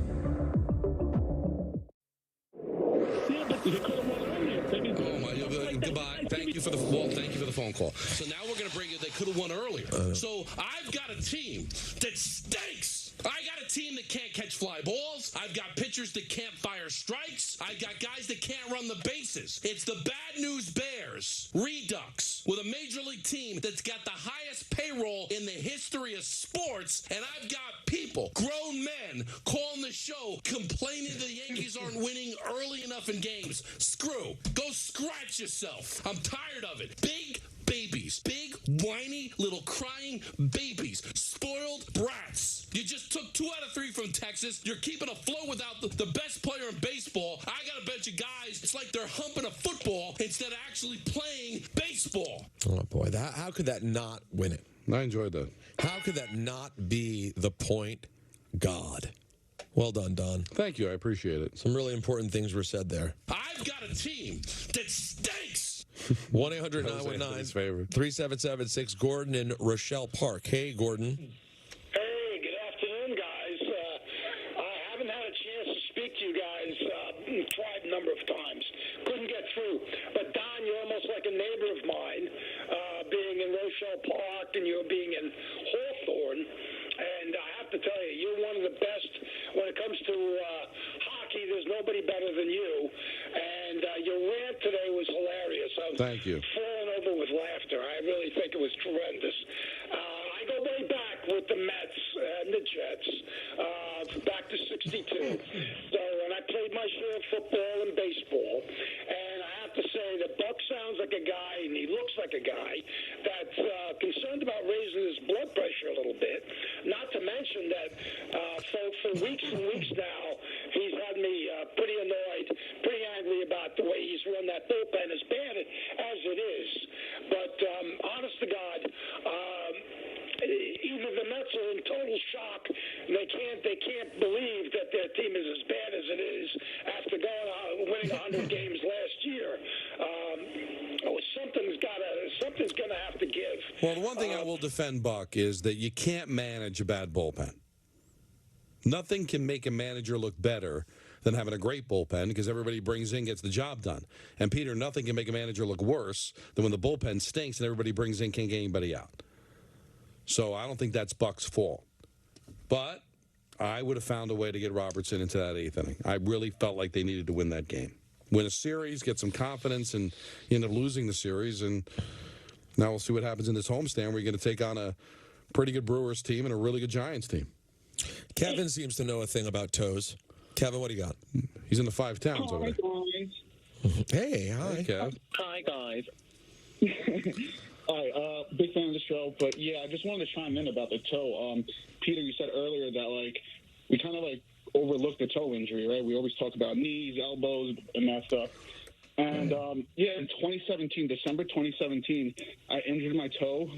I woke up in the middle of the night, severe toe pain, and I couldn't walk. I couldn't walk for 3 weeks, I was walking with a limp for 6 months. What happened? So I stubbed it, and then I just, instead of resting it, I just kept walking from Penn down to the office in a Flatiron, and I guess I just aggravated it or something like that. And I just hope that Aaron does not even have that much pain, because I'm afraid that they're going to have to shut him down, and hopefully he comes back and he's the great Aaron Judge. But I just wanted to throw that in there because toe injuries are overlooked, and man. No, they'll get you. They'll get you, Kevin. It's a big deal. It is a big deal. And I don't think it has anything to do with weakness. I don't think it's a misdiagnosis. I think it's just toes and feet. You're talking about small bones, smaller ligaments. People respond differently. X-rays don't pick it up. MRIs don't pick up all the damage. And you heard Bart Scott, if you got to open them up, once you open them up, done, 3-4 months. Don, you want a toe? I can get you a toe by noon. You get me a what? I get you a toe by noon. You want a toe? You want a toe? I'll get you a toe. Tell them, Don. Where's that from? Lebowski. Oh, that's right. The green. Come on, man. You know better than that. You want a toe? I'll get you a toe. Yeah, you know better than that. That's Let's go to Joe in Minnesota. Hey there, Joe. How you doing? Hey, guys. Great show. Peter, good luck on your wedding. Oh. I don't know how you got so lucky. Yeah, he wonders, too. Oh, thank you very much. Yeah, you have no idea. She's the coolest ever. Yeah, she looks like it, too. Oh, thank you. Whatever that means. Thank you, Joe. You know what it means. The Dodgers, he's they trolled. said they were going to cover up that cement in outfield. They still haven't put a padding there. And I don't know why they don't take it and make it as an angle. So if guys hit it, they run up it instead of run into it. And the Yankees, I'm a Minnesota Twins fan. They've frickin' beaten us for 18 years. Oh, my God, they own you. And didn't complain about it. I just didn't cry about it. I respect it. Excuse me. I mean, those are grown man tears, Joe. Yeah, those are grown man tears. There's ownage, and then there's the Yankees' ownage of the Twins. Oh, it's bad, ridiculous. Yeah, there's nothing you could even say. So you think that he was partaking in a little Mubange? No, well, yeah, but that wasn't my point. That he might have gone on social media and took a gander at some of the photos of your fiance? You think that's what he was saying when he said, "Yeah, she looked." What was his name again? Joe. Joe. Ask her to go back to some, see if anything all of a sudden from 2019 was liked out of nowhere. Right, if they're like, even if you saw like 100 likes in a row of old. I love when people don't realize that they do that, and you go look at your likes and you go, why did this person just like 100 photos? I can't think of her last name. There's a woman that covers the Blue Jays for TSN. Her name's Jordan. I forget her last name. Very attractive. And she just flat out said, for all those people that like all my pictures from 4 or 5 years ago, I'm in a relationship. I love him. I post pictures all the time of how much I love him. So you have no shot. It's like, troll. When you start liking it, you think all of a sudden she's going to be like, oh, let me find out who liked my picture from 2015. That is the funny thing about people who follow attractive women just to like all their photos. But you're not, it's one thing if you follow an attractive person, that they're a friend and you admire their work. Yeah. But some people, they're just there to like every photo that they show of themselves. And if you happen to slip and take you got nothing else going on, and you decide to go down the wormhole and look at all. Do you have photos, to like them all? Do you have to like them? Yeah. What do you think that is? I know. Imagine how you're leaving evidence. Imagine how bad that person's game is in real life if they do that. You call me awkward, guys. You know what's next? ENN, all right? Like you read about. But before that, really quickly, guys, don't forget to enter the ESPN New York No-Hitter Sweepstakes for your chance to win $25,000. Find the no-hitter tile on the ESPN New York app, pick a team, and submit your entry.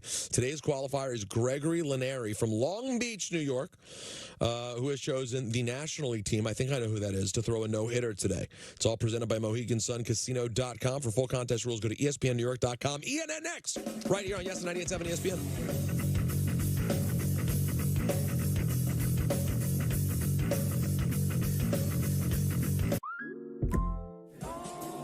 Look at you, hostess with the mostest. How does she do it? But no one knows that earlier today. It's not finished? Oh my. Oh, come on. But you kept your cool. I just planted those? Sort of. And ordered everything you needed from Lowe's on Instacart. Yeah, look at you. Visit instacart.com or download the app to get free delivery on your first 3 orders. Switch to Square and take charge of your business and your time. Switch to fast setup and even faster checkouts. Switch to making every sale, every way you want, and every way they want too. Switch to one system connecting every tool to every task, even as your business grows. Switch to taking control and taking more free time, whatever that means to you. Make the switch to Square today. Visit square.com to get started.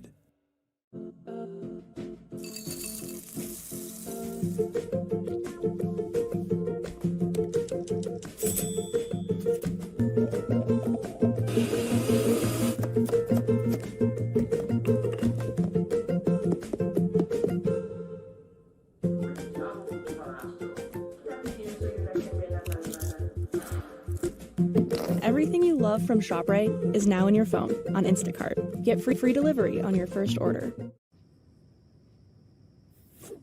You done yet? It's 2 a.m. Why are you still scrolling through videos? You're not paying me overtime here. If you really want to see something new, why not change those shades that have been broken for the past 2 years? Let's tap the Thumbtack app, and in a matter of seconds, we'll find a pro to install new shades. Okay. With Thumbtack, you can easily find top-rated professionals for every home project. Thumbtack, the easy way to care for your home.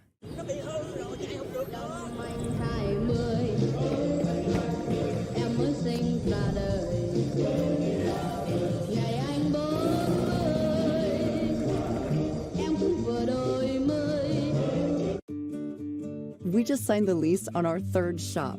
I guess we're a chain now, right? We've worked so hard to get here. My assistant went to CustomInk.com to get our new uniforms and merch with all the location names. Our custom gear helps him get our brand out into the community. He takes care of all of our Custom Ink orders. He was able to find great products, upload the new art, and have boxes sent directly to each of the shops. Custom Ink makes it so easy. Get started today at CustomInk.com. Beautiful ladies, loving it. Beautiful family, jealous. Bride is the best day of your life. There's that smile. That's a keeper. Let's get the lucky men in here, huh? Oh.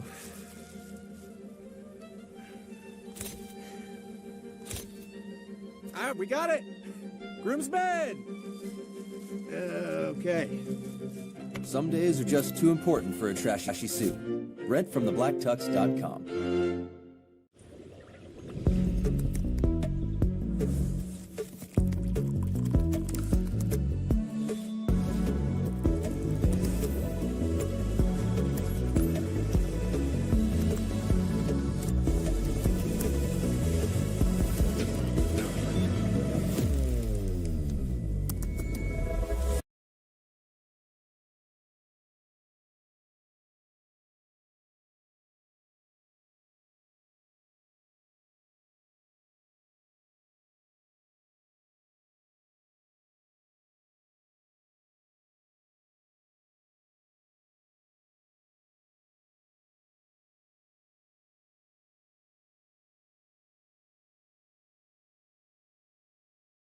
Time to buy, because nothing says independence like a brand new ride. Drive home a Ford F-150 with 0% financing plus $2,500 bonus cash. Visit your local Ford stores today. Listen up and get a load of this. New York sportscaster Russ Salzberg brings his passion and his podcast to the Yes app. That's what you're supposed to do. Get a load of this. Brought to you by Western Beef Supermarkets. Think fresh, save big.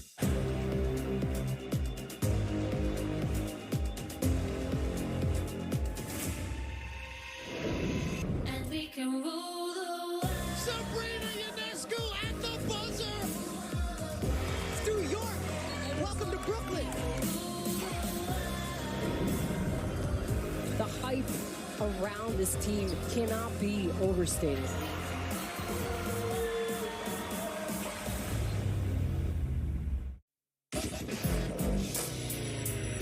That's right. And it's presented by D'Agostino & Associates, the injury firm, Peter. You know them. Oh, know them well. 888-24-LAW-24, bite back. And I'd like to say good evening to who else? How do we start this, Peter? We have to say good evening to our friend, Don. I've got a team that stinks. You know, Peter, Don rants are interesting. Yeah, because I agree. They always have a starting point. Yeah. What you say, everything has a starting point. But this is, when you get something like, I've got a team that stinks. That's the difference between Don being angry and 5 minutes of this. Screw. Go scratch yourself. Your face against the freaking television screen, and you can't remember who didn't bunt. I got a bunch of guys, it's like they're humping a football instead of actually playing baseball. Now, if you missed any of that, it's on the Hour One podcast, which is up on all the places you get podcasts. Sure. TMKS ESPN on Twitter has tweeted it out. Sure we have.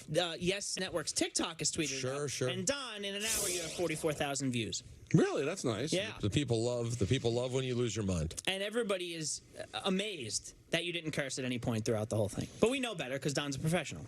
That's exactly right. Don wouldn't curse on the radio. Never. On the Ray-Ro. Are you kidding me? But that was a moment in time, and it was fantastic. And we have something from Peter today, too. Michael, you drive. I mean, what's your name? Don? Yeah. Well, Peter, you probably had other stuff. It's just one of those days where it was a Don dominant performance. Well, listen, I don't search for drops. You know, the drops come, they don't come. You can't compete against Don. All I try to do on days like today when Don's getting in that zone, you know, people ask me the question all the time. Sip the Starbucks. They say, Peter, what is it about when you lead the show that leads to such greatness for Don? Wow. And I've heard that question before. I simply say, I am a point guard. I am a Point guard. facilitator. You know, I am not, with all due respect, I love him. I'm not Allen Iverson. My job is to be Rajon Rondo. Practice. I'm here to get people the rock, play some defense, do what I got to do. If a good line for me, all I'm looking for, great night. 15 points, 18 assists. Wow. You go, wow. We did That's something. a good day. That's a good day. And guess what? They look in the box score and they go, what'd Don do? 45 points. Shot Breaking right from the floor. That's all I'm trying to do is facilitate my guy. Is it worth the deep dive to why these seem to happen more often when Michael's not here? You think we had the analytics department get into that? Someone should dig in and figure it out. I think because Michael would have tackled that call first, and he would have had the same reaction, and I wouldn't have gotten a chance to rant about it. Right. Whereas, I'll just let He was ready in the meeting, and you know. Yeah, I saw it. So when I saw the calls getting, the angle that a lot of the callers had, I said, you know what? This one looks good. Let's just sit back and let Don do what he does. And listen, I'm just happy that we came out with a W. This is an example of you putting in work. The drops come, they don't come. Exactly right. Thank you, Jacob. And congratulations to former member of the K Show, but still part of our family. And we could say that Michael's not here. RJ. That's right. RJ and Ange gave birth to their beautiful first baby boy. Well, he didn't give birth. Well, Ange gave birth. That's a fact. RJ was there with a bunch of animal crackers, I was told. Okay. Antonio Hayes Santillo, born this morning, 424, 6 pounds 9 ounces, 19 inches in length. I heard everybody's doing great. Probably very tired, but congrats to them. And we look forward to meeting little Antonio. I love Antonio. He's a great guy. Great guy. Yeah, known him since he was born and love what he stands for. How could you not? So you're good with him not going to the wedding then? Yeah, listen, I'd love for RJ to be there. And in fact, I'll reach back out to him and make sure that's the decision he wants to go with. Because here's what happened. He texted me on this weekend and said, hey, when do you need an answer by on numbers? I said, you probably got a week. He said, okay, cool, let me know.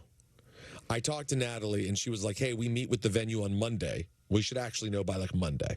So I hit him back, and I went, my bad. On second thought, need to know by Monday. So then he hits me up on Sunday and says, hey, the baby's, we're 2 weeks from your wedding. We're less than 2 weeks now, and the baby's still not here, so I think the responsible thing for me to do is to just pull out. Well, if he'd been responsible doing that, there wouldn't be a baby. So I said, all right, I totally understand. Such an archaic method of birth control. Literally, RJ hit me up today, and he said 2 minutes after we had the conversation, the baby came a knocking. Are you taking responsibility? Then I think he's back in. So he might. You know what? Let's ask him. Listen, maybe we'll get an answer at the end of the night. Coming from experience, he's got people to watch the kid. I know it's 12 days from now, and he's like, oh, it's still new, it's still fresh. He may want the break. Wow. No, it might that be early it'll happen? No, it could be the first break. It could be the first break he gets in 12 days. Is like, let me get 4 hours out right now. Another celebration of So I wouldn't expect him to go the whole 8 to 2. No. 7:30 to 1:30 now. We've made a change. Oh, wow. What, something happened? We just decided to make it half hour a early. party at 1:30? What'd you say? Somebody book a party at 1:30? No.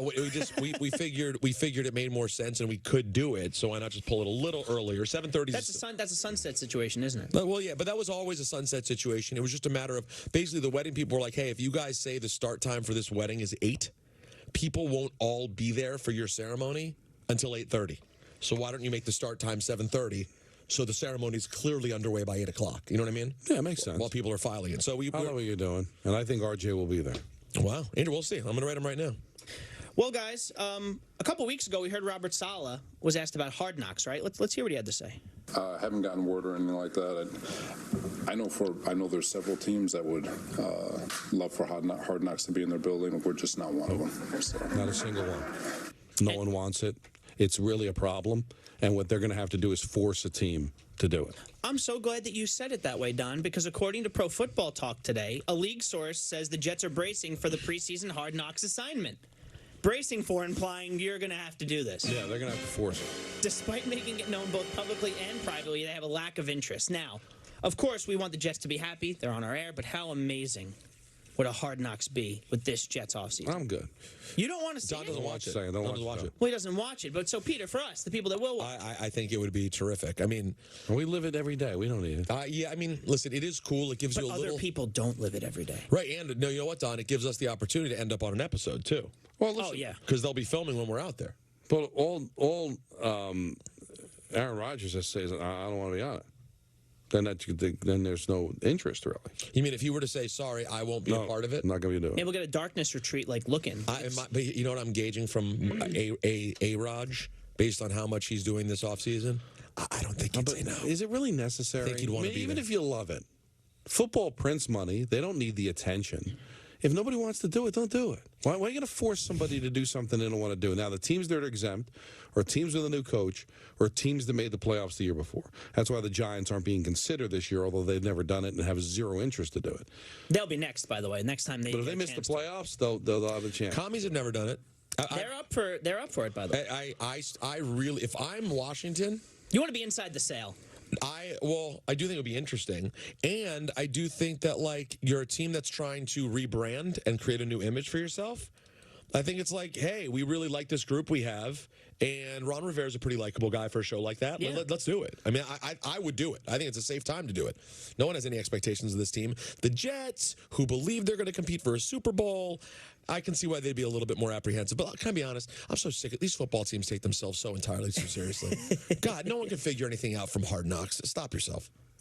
Well, Tyler Conklin was on a bunch of shows today, one of them being our own DNR, which you can hear every morning 6 to 10. Yeah, he did the rounds today, Tyler Conklin. I think we're going to lose Tom for a while, by the way. If Tyler Conklin walked in here nude with Tyler Conklin written across his butt cheeks. Greg Buttle would know. I would not know who it was, Don, would you? I mean, I know the player. I don't know if I recognize him naked. Don, you know we do the player. We know Well, he'd have to be naked if it was on his butt cheeks. Yeah, no, and you have to turn around. I don't know what would be happening, but they do the who to watch for in the Jet pre-games. Dan and Greg every game. I think, and I'm not exaggerating because I put together the compilation of it, I think Greg picked Tyler Conklin last year as the player to watch 13 times. Come on. Including preseason games and things like that. Wow. Any of the tight ends came up at one point. Anyway, Tyler Conklin, DNR, how important was having Aaron Rodgers at OTAs? It was huge. I just think he has such a unique way of doing things, whether it's snap count, just like little nuances he has, from play to play, whether it's trying to get a free play or, just other little things when there's, blitzes and whatnot. I think it was huge for, especially still a really young team to learn from somebody with that much experience and someone that's obviously won a Super Bowl. The guys on DNR talked about it this morning. You know who'd be great on Hard Knocks? Tyler Conklin. Tyler Conklin. He's got the personality for it. You know what the world is waiting for? The explosion of Tyler Conklin. Oh, absolutely. Yeah, let me just get outside of Jets fans' heads for a second. Just the casual football mind. Sure. Everyone's going, what's Conklin thinking? What's he going to say? Can we get him on more shows? By the way, though, in all seriousness, I'm making fun of him because I think it's kind of inside Jets to care that much about what's his name? Tyler Conklin. Tyler Conklin. He does sound great, actually, though. But I will tell you what, Peter. Attaboy. You know who else thought the exact same thing? You did ask that exact same question.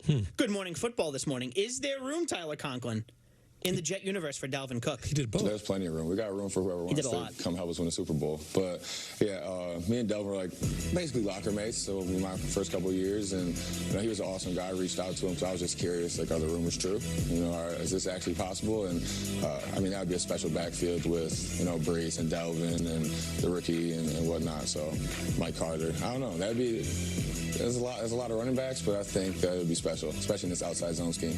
Now, Tyler Conklin, as you all know, former Viking, of course. I'm not just telling you that. No, he's a Jet. And he was, of course, as you said, almost locker mates with Dalvin Cook. So Good Morning Football tweeted that out. And why am I telling this to you? Why? I don't know. Because Dalvin Cook quote tweeted it with the 100 emoji. Ooh. So he's following Woody Johnson. He's following the Jets. Dalvin Cook is. Dalvin, he's no dummy. He is. Dalvin Cook knows that he's going to get himself a nice opportunity here and pick a good landing spot. Like, this is a guy, Don, who absolutely should be playing somewhere. It's kind of crazy that he's out of a job right now. He'll get more money elsewhere, but does he want a chance to win? And to play with A.A. I think anybody that could play on this Jets team this year should want to if they have the He'll opportunity. be 28 at the start of the season. We all know that line of demarcation seems to be 27, but since his torn MCL or ACL, I forget what it was, the last 3-4 years, he's been outstanding. But can the Jets afford it. Well, it seems like they can, Don, because running backs, I don't know if you know this, they're not getting paid a whole lot. but the number of running backs, and then the running backs they have don't make a lot of money. No, they don't. But I don't know if you're giving this guy 10, 12 million. It's going to have to be less than that. I think he's got a chance to make more someplace else, but it may not be with a team that's got a Hall of Fame quarterback and a chance to compete for a Super Bowl. If you want to hear about the state of running backs in the NFL right now, look no further than Melvin Gordon, who was talking about it on the Jim Rome show. He knows.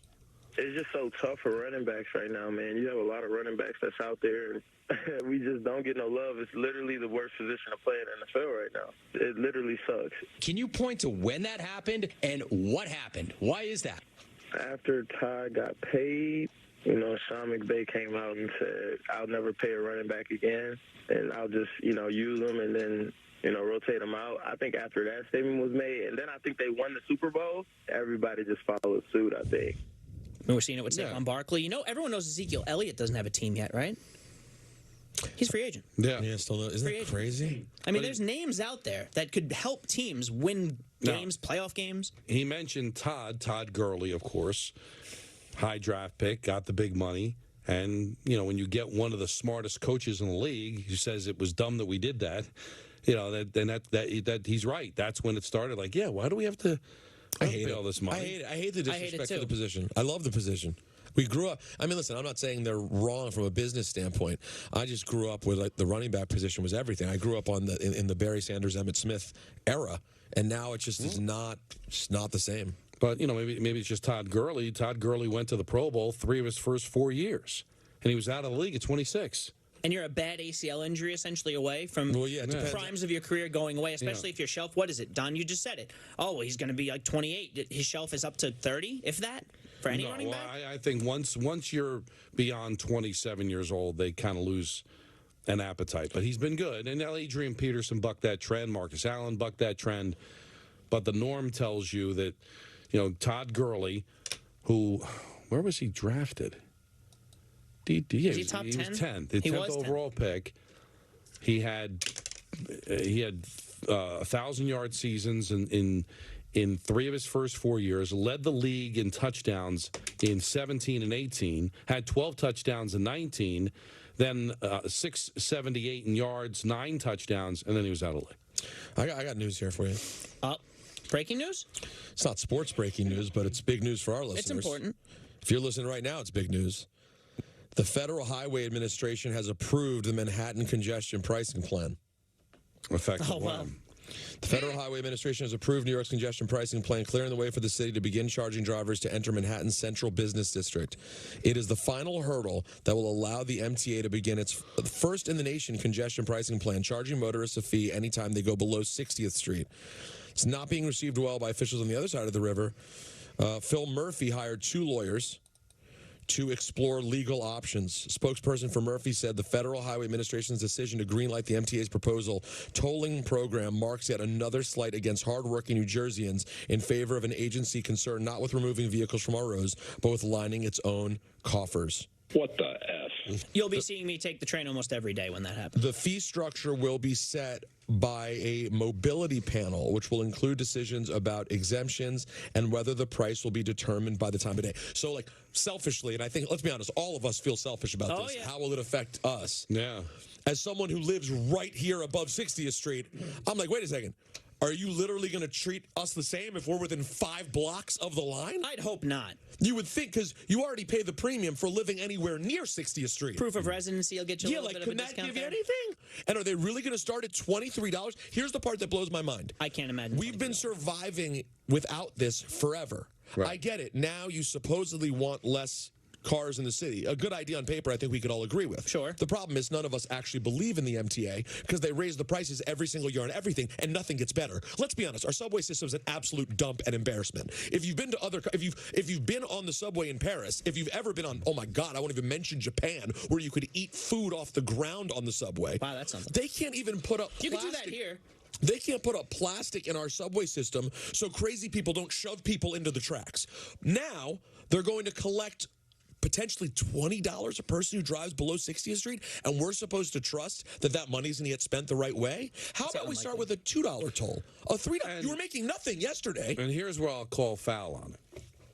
If you remember during COVID, Mayor Adams was saying, come back into the city.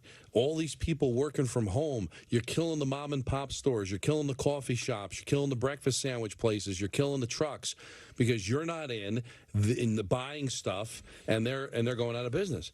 Well, now that we have the technology since COVID where we can work from home, like there are going to be people like, I'm not paying that, and I'm not coming into the city. $23 a day, 5 days a week. And by the way, people can't afford it. So of course, a lot can't afford it. So, but I'm saying you negotiate contracts like, listen, if I can work from home and not have to pay that. And this is an important thing to note. And I'm sorry, this is not a political show, but this to me isn't. This is one of the very rare non-left or right issue. Never do politics. This is actually I never do. This is not a left or right issue. Honestly, this is a driver non-driver issue. And one thing that a lot of people don't know, and I think the politicians are completely missing here, is they are assuming that every person driving has a lot of money, and they don't realize, particularly for people from the boroughs, driving is part of life, and you don't have to be rich to drive. In fact, a lot of people who are not rich drive. There are people driving home right now from using their hands, working hard all day long for 10, 12 hours, who drive their car back to their neighborhood and park, who are you're now going to make it prohibitively expensive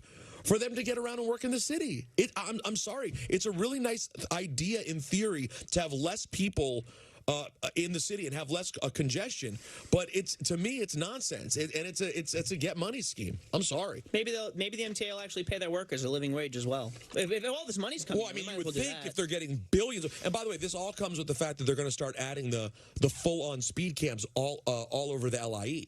So now when you're on the highways around Long Island, the second you go over the speed limit, they're going to automatically be sending people tickets. If the speed limit's 65 and you hit 68, boom, you're getting a ticket. Right. So they're going to get us one way or the other. Sorry, back to sports. Now, if you want to pay $23 and go to Queens from the city and go to the Forest Hills Stadium there where they have some nice concerts, you would have saw friend of the show, or we're assuming friend of the show this weekend, Zach Bryan. Remember, Don, you said that somebody came up to Dave asking about where's Don? I love Don. I love Rants. That's right. Well, Zach Bryan, we knocked it down to Thomas Rhett and Zach Bryan, right? And Thomas Rhett's not from the area. Zach Bryan did a concert in Forest Hills this weekend. Okay. Can we assume he's at least if he's doing concerts in Forest Hills? Potentially, although a lot of people play in Forest Hills. He could be from Forest Hills. Let's just say he's a friend of the show. Okay. Well, you know who else likes Zach Bryan? I mean, Daniel the Cure Jones. at the Garden. I don't think they're from New York. Yeah, it's a great point. No, but this is Forest Hills Stadium. I mean, it's not, you play where you can fill. Friend of the show, Zach Bryan.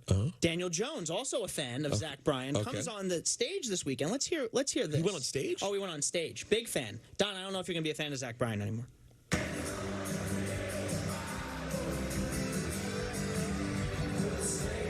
It's coming.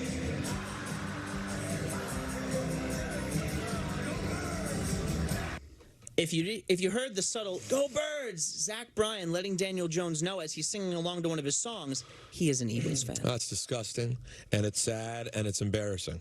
And a former producer, Andrew Gunling, would have loved this. But you invited him on stage. What? Just to embarrass him? How big? I love this guy. How big a country guy is this Zach Bryan? He's up and coming. He's I think he's very popular. I like his music. And where does one hear country in New York on your Sirius XM? Sirius XM, yeah. I like the highway. What happened to Nash? Remember there was a Nash? It was 94.7 was a country station. Oh no, that's now the block. That's old school. Our old radio station 1050. Yeah. Used to be WHN, which is a country station when I was a kid. Oh. My father loved it. For many years there was no country here at all. No. I mean, I'm sure that Daniel Jones, I'm sure so many of his compadres on the Giants just love to sit back and listen to country with him. Oh, absolutely. Hey, Jimmy Butler was playing country. They said that when Jimmy had the Ox and the Heat, he was playing country music to calm everybody down. But doesn't that sound right for Jimmy Butler? Absolutely. That's Jimmy Buckets, baby. But I don't know. It can be just fun. He's an Eagles fan. They might have just had fun with it. They're just messing. I'm sure he had to know. And one more thing before we go, guys. We're running up against it. Why? Yeah. Well, we got a clock that we have to follow. Okay. Yeah.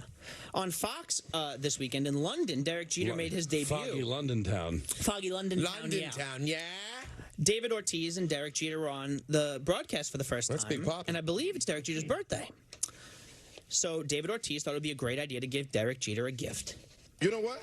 I got a gift for you. Oh, okay. You went shopping? From all of us, Open it up, Cap. Come on. Oh, so nice, so touching. Nice, great teammate. Oh!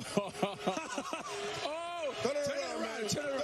Oh! Come on, man. Derek Jeter, Red Sox jersey. It's been a great time spending with you guys here. You won't see me anymore. Well, my last day. It's been a good 24 hours. You're unbelievable. What an unpredictable joke. Who would have ever done? I never guessed in a million years that was going to be what it was. A Jeter Red Sox Jeter jersey. 2 jersey with the name on the back and everything. What's more compelling to me is hearing A-Rod and Jeter there. So A-Rod worked both days. He did part of the broadcast for Fox on Saturday and then ESPN on Sunday. Yeah. That's a working man right there. That's a guy who's got a deal. Happy birthday today, Derek Jeter. How That's old? right. Jeets, I'd say he is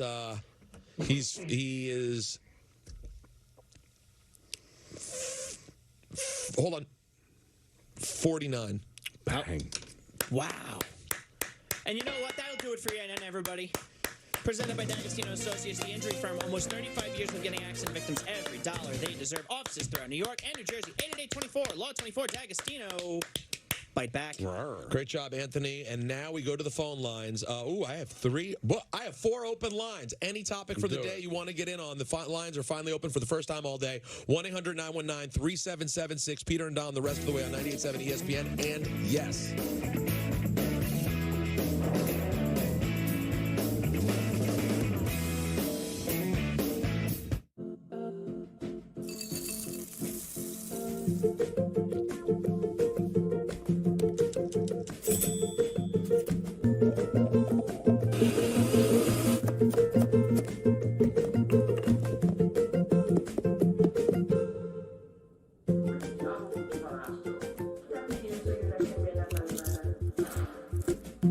Everything you love from ShopRite is now in your phone on Instacart. Get free delivery on your first order. Look at you, hostess with the mostest. How does she do it? But no one knows that earlier today. It's not finished? Oh my. Oh, come on. But you kept your cool. I just planted those? Sort of. And ordered everything you needed from Lowe's on Instacart. Yeah, look at you. Visit Instacart.com or download the app to get free delivery on your first 3 orders.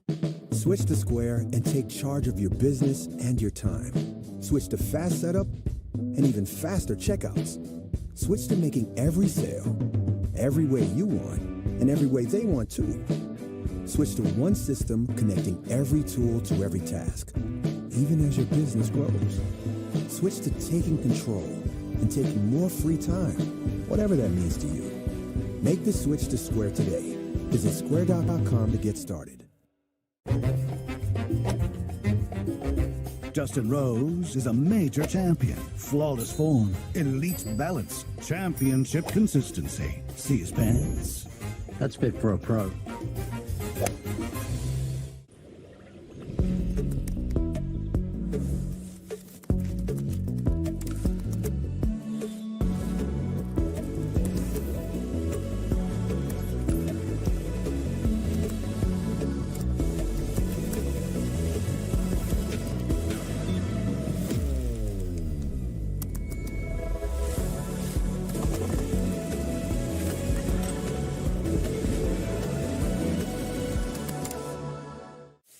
I'm cooking without a recipe. I now have a signature cocktail. It's not a drink, it's an adventure. I'm giving a charming impromptu toast. I'm discussing astrophysics in a casual conversation. What? Surprise. Blame it on Masterclass. Learn from the best to become your best with thousands of online lessons. Now just $10 a month.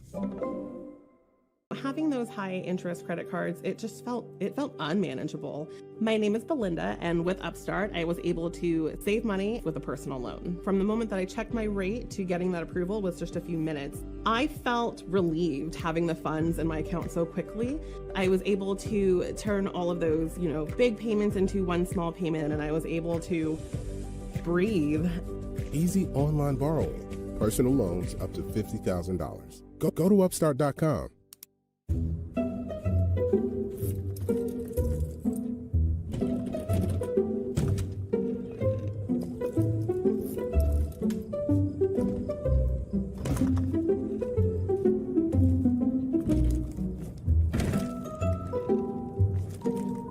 There's an easier way. From little fixes to big projects, taking care of your home is easy with Thumbtack. Download the Thumbtack app and start caring for your home today.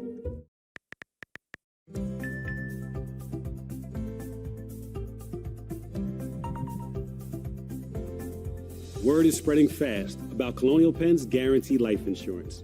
Rates are designed to fit your budget, even if you are on a fixed income.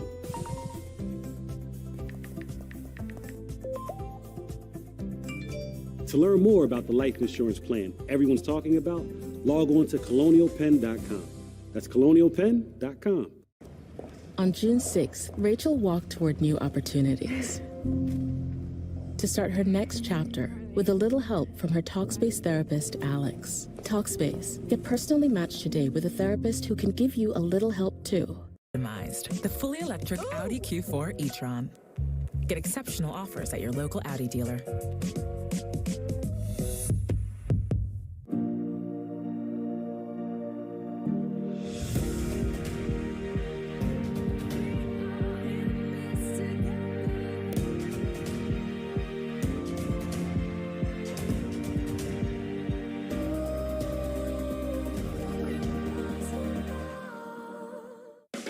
What's up, everybody? Chef Marcus Sampson here on Home Plate New York on the Yes app. From pinstripes to chef whites, Yankee stars take to the kitchen and explore some of their favorite New York cuisine. Plus, celebrities, athletes, and icons join Marcus at some of the hottest tables in town. Check out Home Plate New York, streaming now on the Yes app.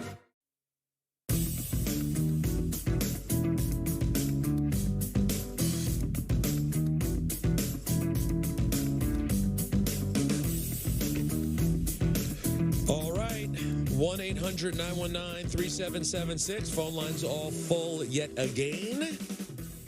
As we take you up until 7 o'clock for the great Dan Grassa. Well, it's going to be Larry and Gordon filling in for Grassa. Oh, really? It's Lago? Yeah. No Dagrat. No Dagrat. And then Pat O'Keefe is filling in for Larry and Gordon at 10 o'clock. Oh. So Dan's apparently split town. I didn't even hear about this. You didn't know he's on a vacay? No. Oh, interesting. Thought you guys were best friends. That's what I thought. I guess I think differently now. Let's go to Joe in Bayonne. Hey, Joe. Hi, Joe. Hey, Don, Peter. How you guys doing? Good, buddy.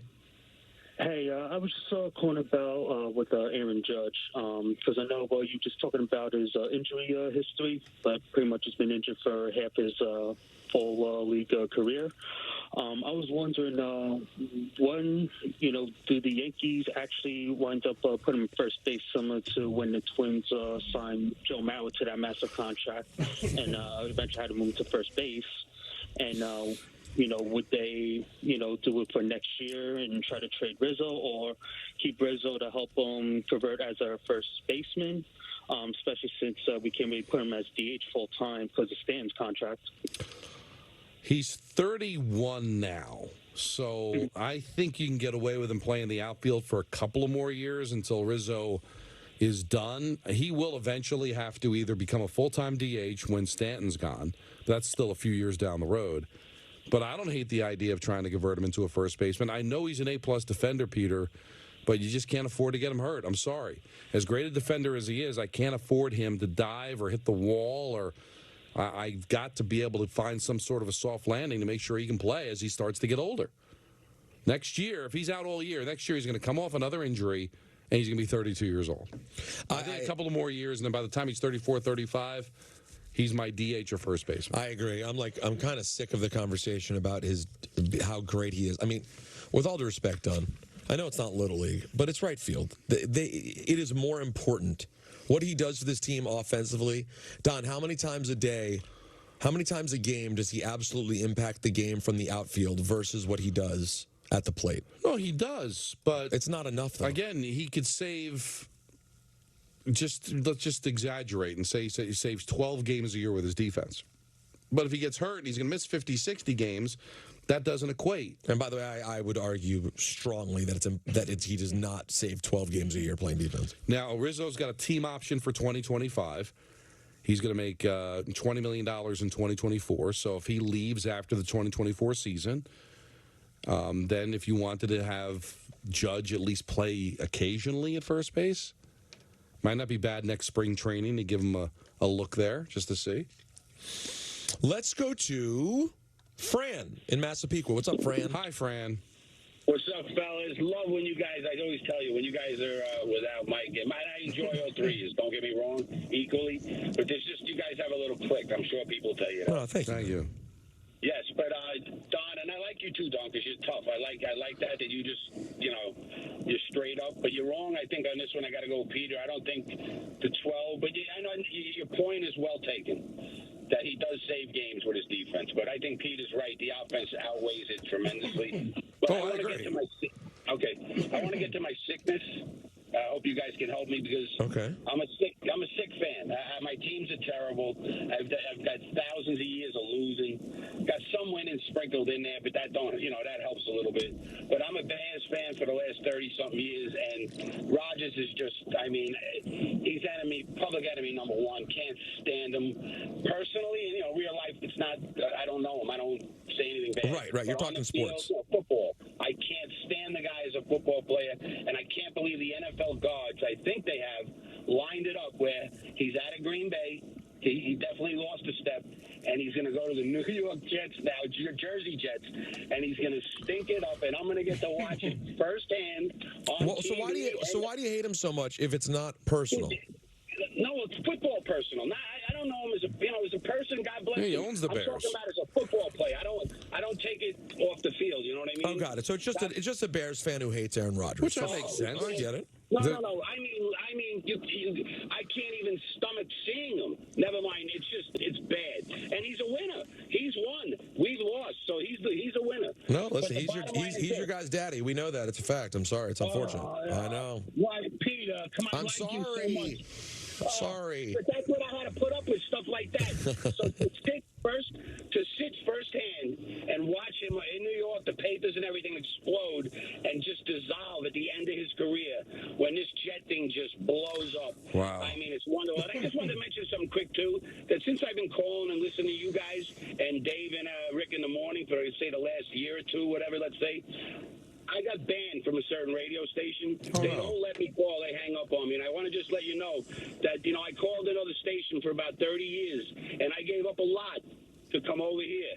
You know what I mean? Because I think it's equal. I don't think that it should be that way. I think I should be able to listen to whoever I want. And I just want to know, do you think that's fair? It's so bad. And I gave up on them. And I like you guys. You're fair. And I gave up a lot to start listening and calling you guys. And you do a dynamite job. Thanks, pal. Well, thanks a lot, Fran. I don't know why he was banned at the other station. So it's difficult to... I didn't want to keep going, but I also... What did he give up? Well, if he listens all the time, I guess he sacrifices, listening to CDs or his iPod or whatever. I don't know. But he's welcome to call this show. Yeah, we have a lot of people who listen to, they listen to everything. They call... listen, I obviously, loyalty to a show is awesome, and we love it when you get it, when you meet people who are truly committed to your show, and it's like, that's all I listen to, I'm part of the family. Of course you love that. But at the same time, yeah, everyone has a right to listen to whatever they want to. Yeah. Now, do I get annoyed with people who literally just seem to be professional callers, who just try to get through and say any words they can on either station? And I find that to be a little bit, to me, that's just like start a podcast. Right. You just want to hear yourself go more than you want to hear a show. There's a happy medium. I listen to Howard a lot. I do not feel, it's weird, I don't feel any inclination now, like I feel left out that I don't call in. And yet I feel very much a part of what's going on. But everyone has a different relationship with the radio program. Yes. Let's go to Richard in Huntington. What's up, Richard? Can I join? Join away. Sure. Well, first of all, I am a loyal listener, so real quick, I want to thank you two very much for making my workday more entertaining, to say the least. I am a delivery driver, so thank you both. I really do appreciate it. All right, so to get down to business, I want to talk about the NFL CBA. So unfortunately, running backs are not getting any, in my opinion, not getting any sort of piece of the pie. And I feel like this may more or less be the fault of the NFLPA. Now, don't credit me on this because I read an article on Twitter that Mike Florio has mentioned that DeMaurice Smith, the executive director, is out. Mm-hmm. So it's going to come down to a vote. So this whole thing is more or less coming down to the book and cookies. Ezekiel Elliott's still without a contract. Saquon Barkley is still without a contract. And there's so many other players that I can name. And excuse me, I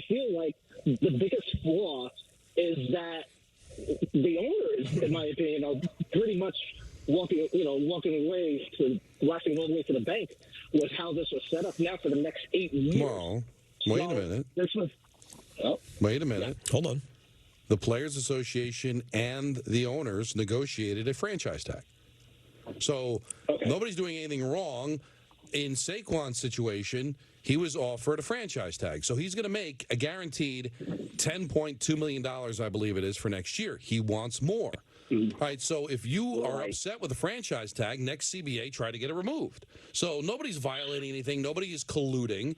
Now, the Cowboys, they cut Ezekiel Elliott. They cut him. He got his guaranteed money, but he got cut, and nobody wants to pay him the money that he wants. That's life. But there's a franchise tag, Richard, and I don't think anything's – if you don't want it, if you feel you're being wronged, negotiate it out. Right. So my question is the union to blame for the current running back market?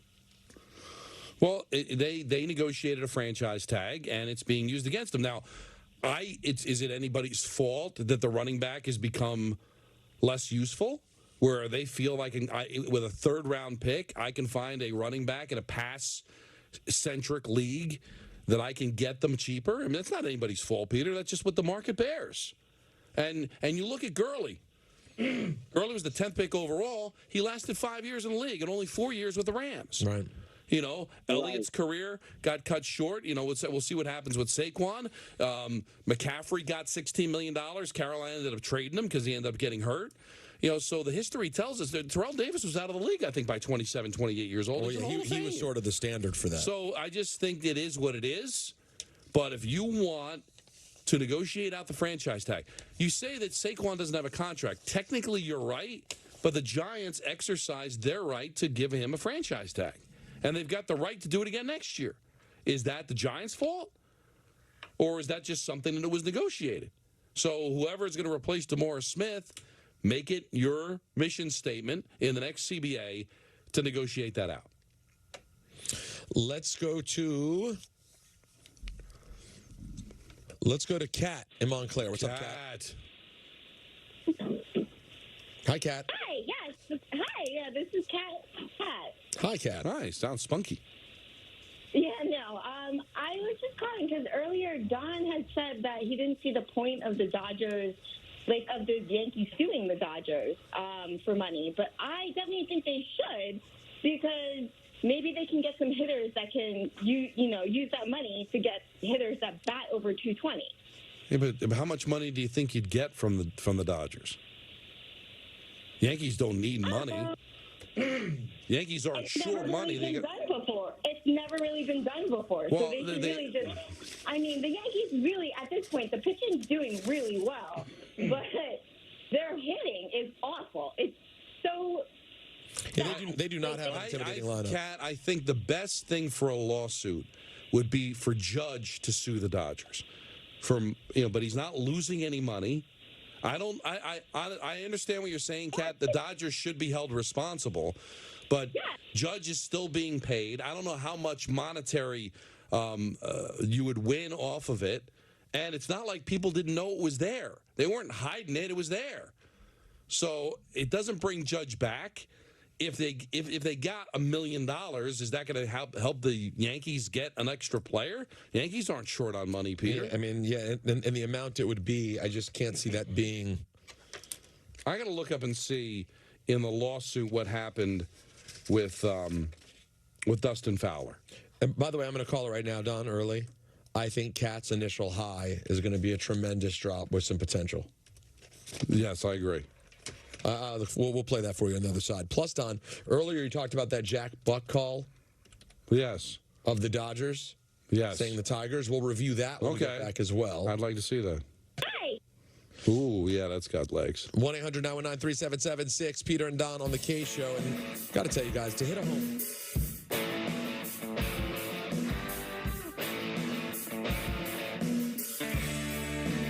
Paying down debt can feel overwhelming, but it doesn't have to be. Upstart makes it fast and easy. Borrowers can access the funds they need in as little as 1 business day.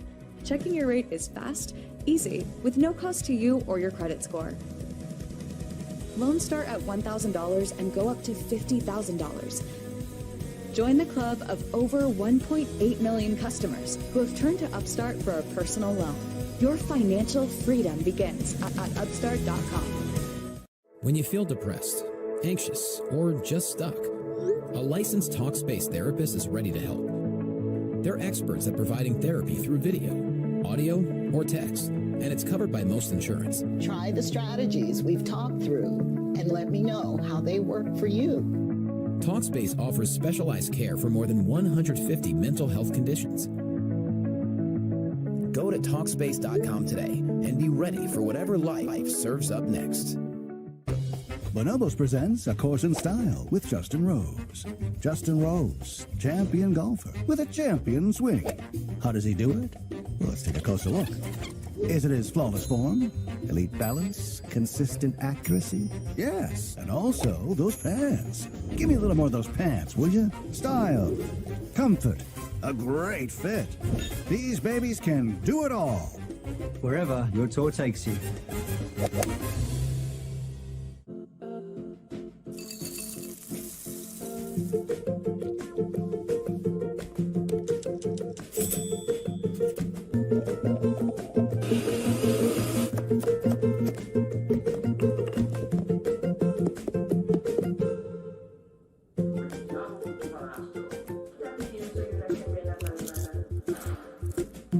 Everything you love from ShopRite is now in your phone on Instacart. Get free delivery on your first order. It's about trick plays, and if ever that local hero, national champ, now he's home and expected to save the franchise and continue to go forward with hope as the plan only has. What's up, guys? I wish this was in person so I could buy each and one of you a beer or something. Let's play the game. Hey guys, am I dreaming or can we actually win this thing?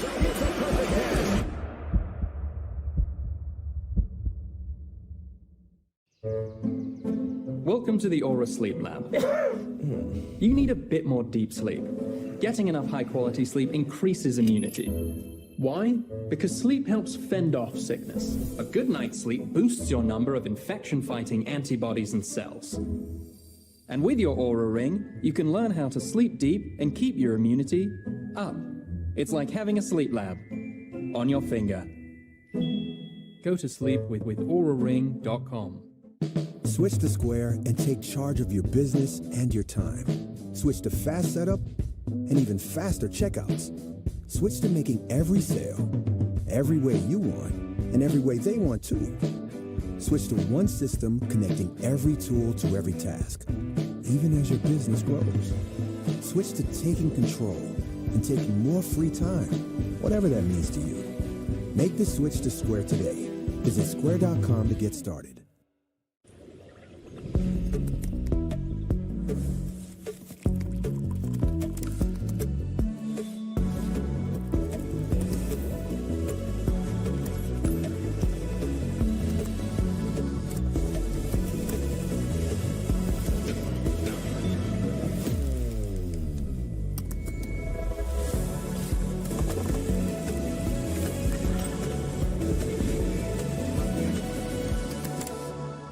All right, here we go. It's a big responsibility to be a designer. Dagny Dover is a bag brand based in New York City, founded by 3 women. We make hyper-functional, performance-driven bags. That's like a mouthful. We're all about getting the most out of life. When you're organized and you have your things together, you feel good. And when you feel good, you can live life intentionally. Oh, it's pronounced Dagny Dover. Dagny means new dawn. It's a new dawn for fashion. There are a lot of us now, and it means so much when we can all be together, especially when we can do something good, like our yearly service project. We're also running a t-shirt fundraiser through Custom Ink to help raise more money and awareness for the cause. Our t-shirt fundraiser with Custom Ink makes it easy to share our campaign and help our community, and their design services team helped us get a design we love. I'm proud that we can make a difference together as a community. Come together for a cause. Get started today at customink.com.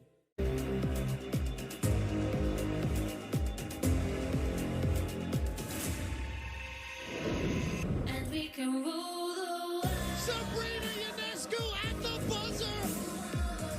It's New York. Welcome to Brooklyn. hype around this team cannot be overstated.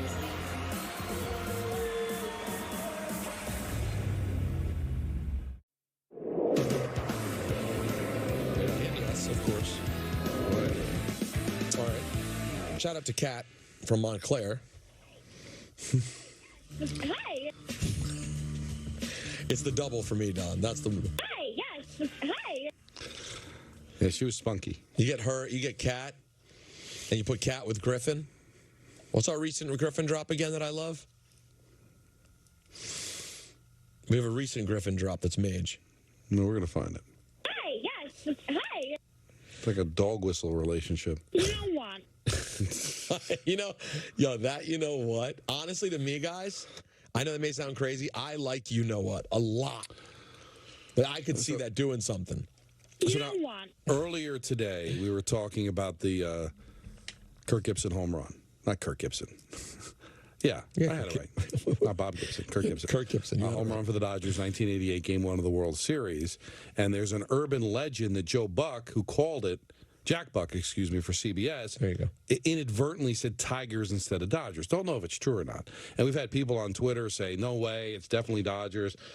Greek said, no, it's definitely Dodgers. It's an urban legend.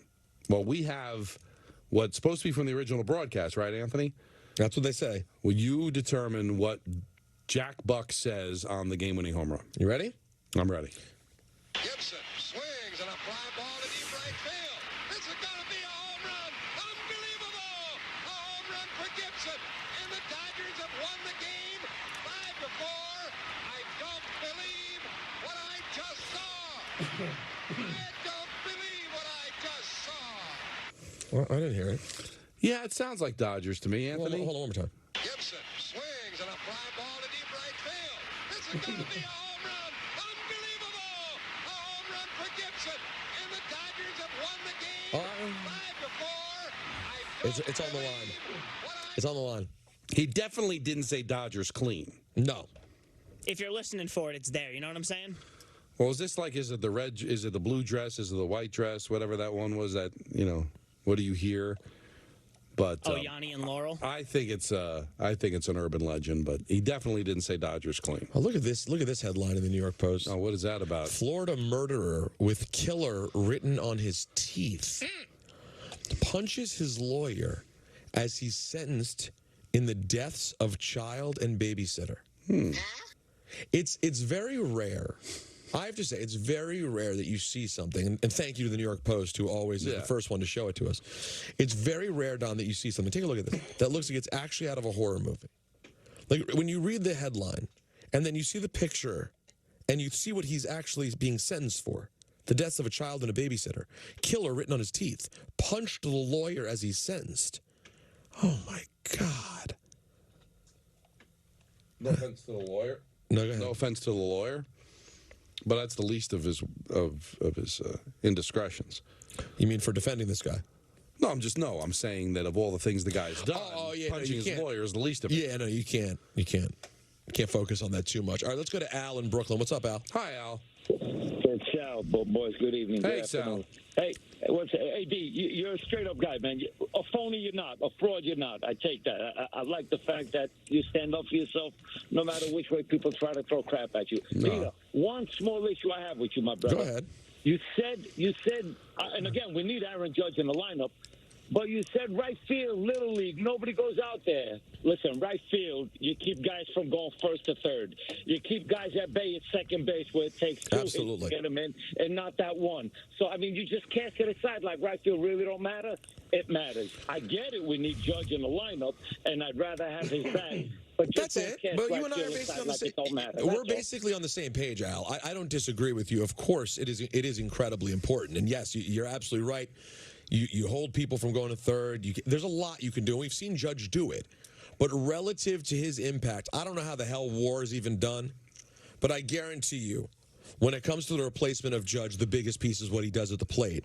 So the fact of the matter is, guys, how many of these injuries have been caused by his effort in right field? Right. And Well, is at it least worthwhile? At least two. One diving and then one going into the wall. And he also went into the wall earlier, missed a few games. He also dove headfirst into third base, and he missed the rest of that game, and I think an additional game. And is it fair to say, Don, that as important as right field is, if he was absolutely their everyday center fielder or shortstop, I might feel differently. And also, what about, can we just go to first base first? You can still keep him in the field if you think he's that important to be a defender. Sal's right, though. I mean, your best arm is in right field. The short porch at Yankee Stadium, how many home runs has he stolen just because of his sheer size? I mean, do you honestly want to really add up how many he's stolen? I think if you start getting that argument, I think it'll prove out that it's not worthwhile. If you took all of his defensive WAR and it amounted to maybe 4 or 5 games during the course of the year, is it worth potentially him missing 50 because of slamming into the wall? Well, and what would the WAR be offensively? That's the thing. Much better, but he's a good defender too. I get it. He is. But not at the expense of him being out of the lineup. That was a great catch against the Dodgers. But was it worth him missing the rest of the season over? If he had just played it off the wall, Peter, and even if they eventually lost that game because of it, would they be better off? Exactly. No, of course they would be. Because I think the combination of him and Bader in center field makes a tremendous defensive outfield, and that's going to help you win games. But I can't have it come at the expense of losing him for months at a time. No. And you know what we've realized?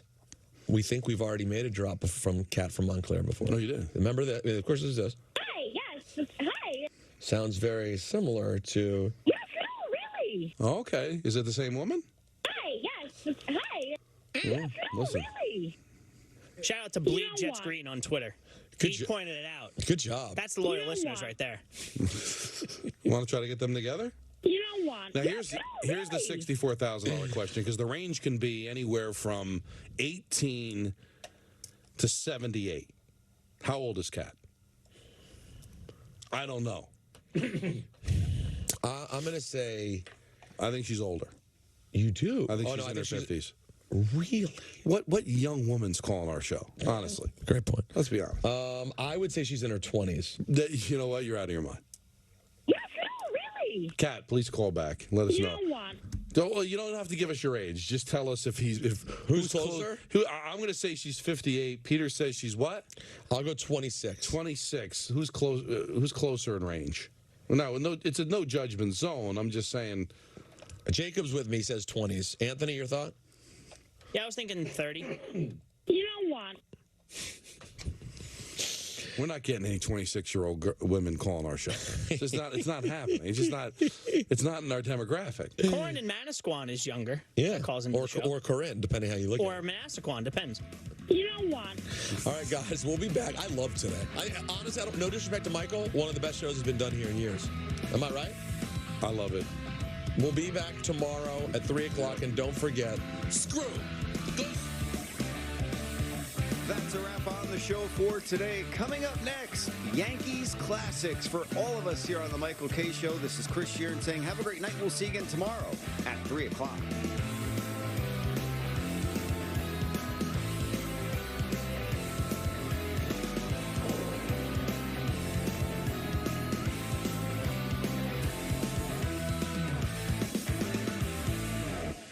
There are a lot of us now, and it means so much when we can all be together, especially when we can do something good, like our yearly service project. We're also running a t-shirt fundraiser through Custom Ink to help raise more money and awareness for the cause.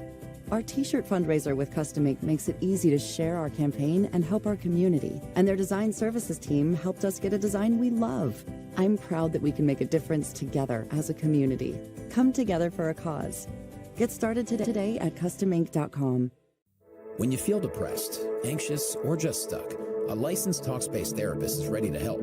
They're experts at providing therapy through video, audio, or text, and it's covered by most insurance. Convenient and affordable therapy, anytime, anywhere. Yep, it's Masterclass. There's a logo. And here's over 150 icons teaching you everything from philosophy to photography. Whoa! So what else do you get? Thousands of lessons where you can learn to start a garden, start a company, write a beat, make a statement, learn to make some bread. We out here making money. Design your home, own the room, get the shot, and leave a mark. Learning a lot? Good. Ha ha! Masterclass. Welcome to the Aura Sleep Lab. You need a bit more deep sleep. Getting enough high-quality sleep increases immunity. Why? Because sleep helps fend off sickness. A good night's sleep boosts your number of infection-fighting antibodies and cells. And with your Aura Ring, you can learn how to sleep deep and keep your immunity up. It's like having a sleep lab on your finger. Go to sleep with auraring.com. You, your best friend, Yeah, buddy. You ready to run? and Quattro all-wheel drive. Own the elements in the Audi Q5.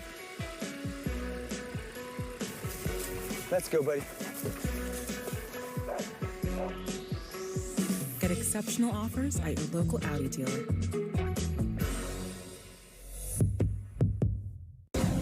Your attention, please, ladies and gentlemen. You're watching, yes, the Yankees Entertainment and Sports Network. At shortstop, number 2, Derek Jeter.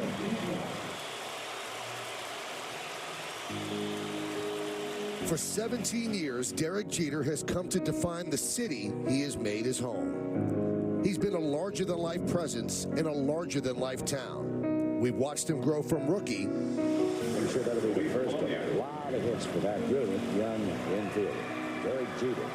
To legend. Jeter on the run, makes the play, and flies into the stands. Oh, what a play by Derek Jeter. We have been witnesses to every hit. Every milestone. Derek Jeter, hit number 2,000. Each at bat carries him closer to rarefied air. There it is. For 72 years, Lou Gehrig has been the Yankees' all-time hits leader. Now, it's Derek Jeter. He is not one to glorify individual accomplishments, but today it is indeed all about Derek Jeter. Once again, he finds himself at history's doorstep. The only Yankee to collect all 3,000 hits in pinstripes. The legend continues to grow, and it's next on Yes.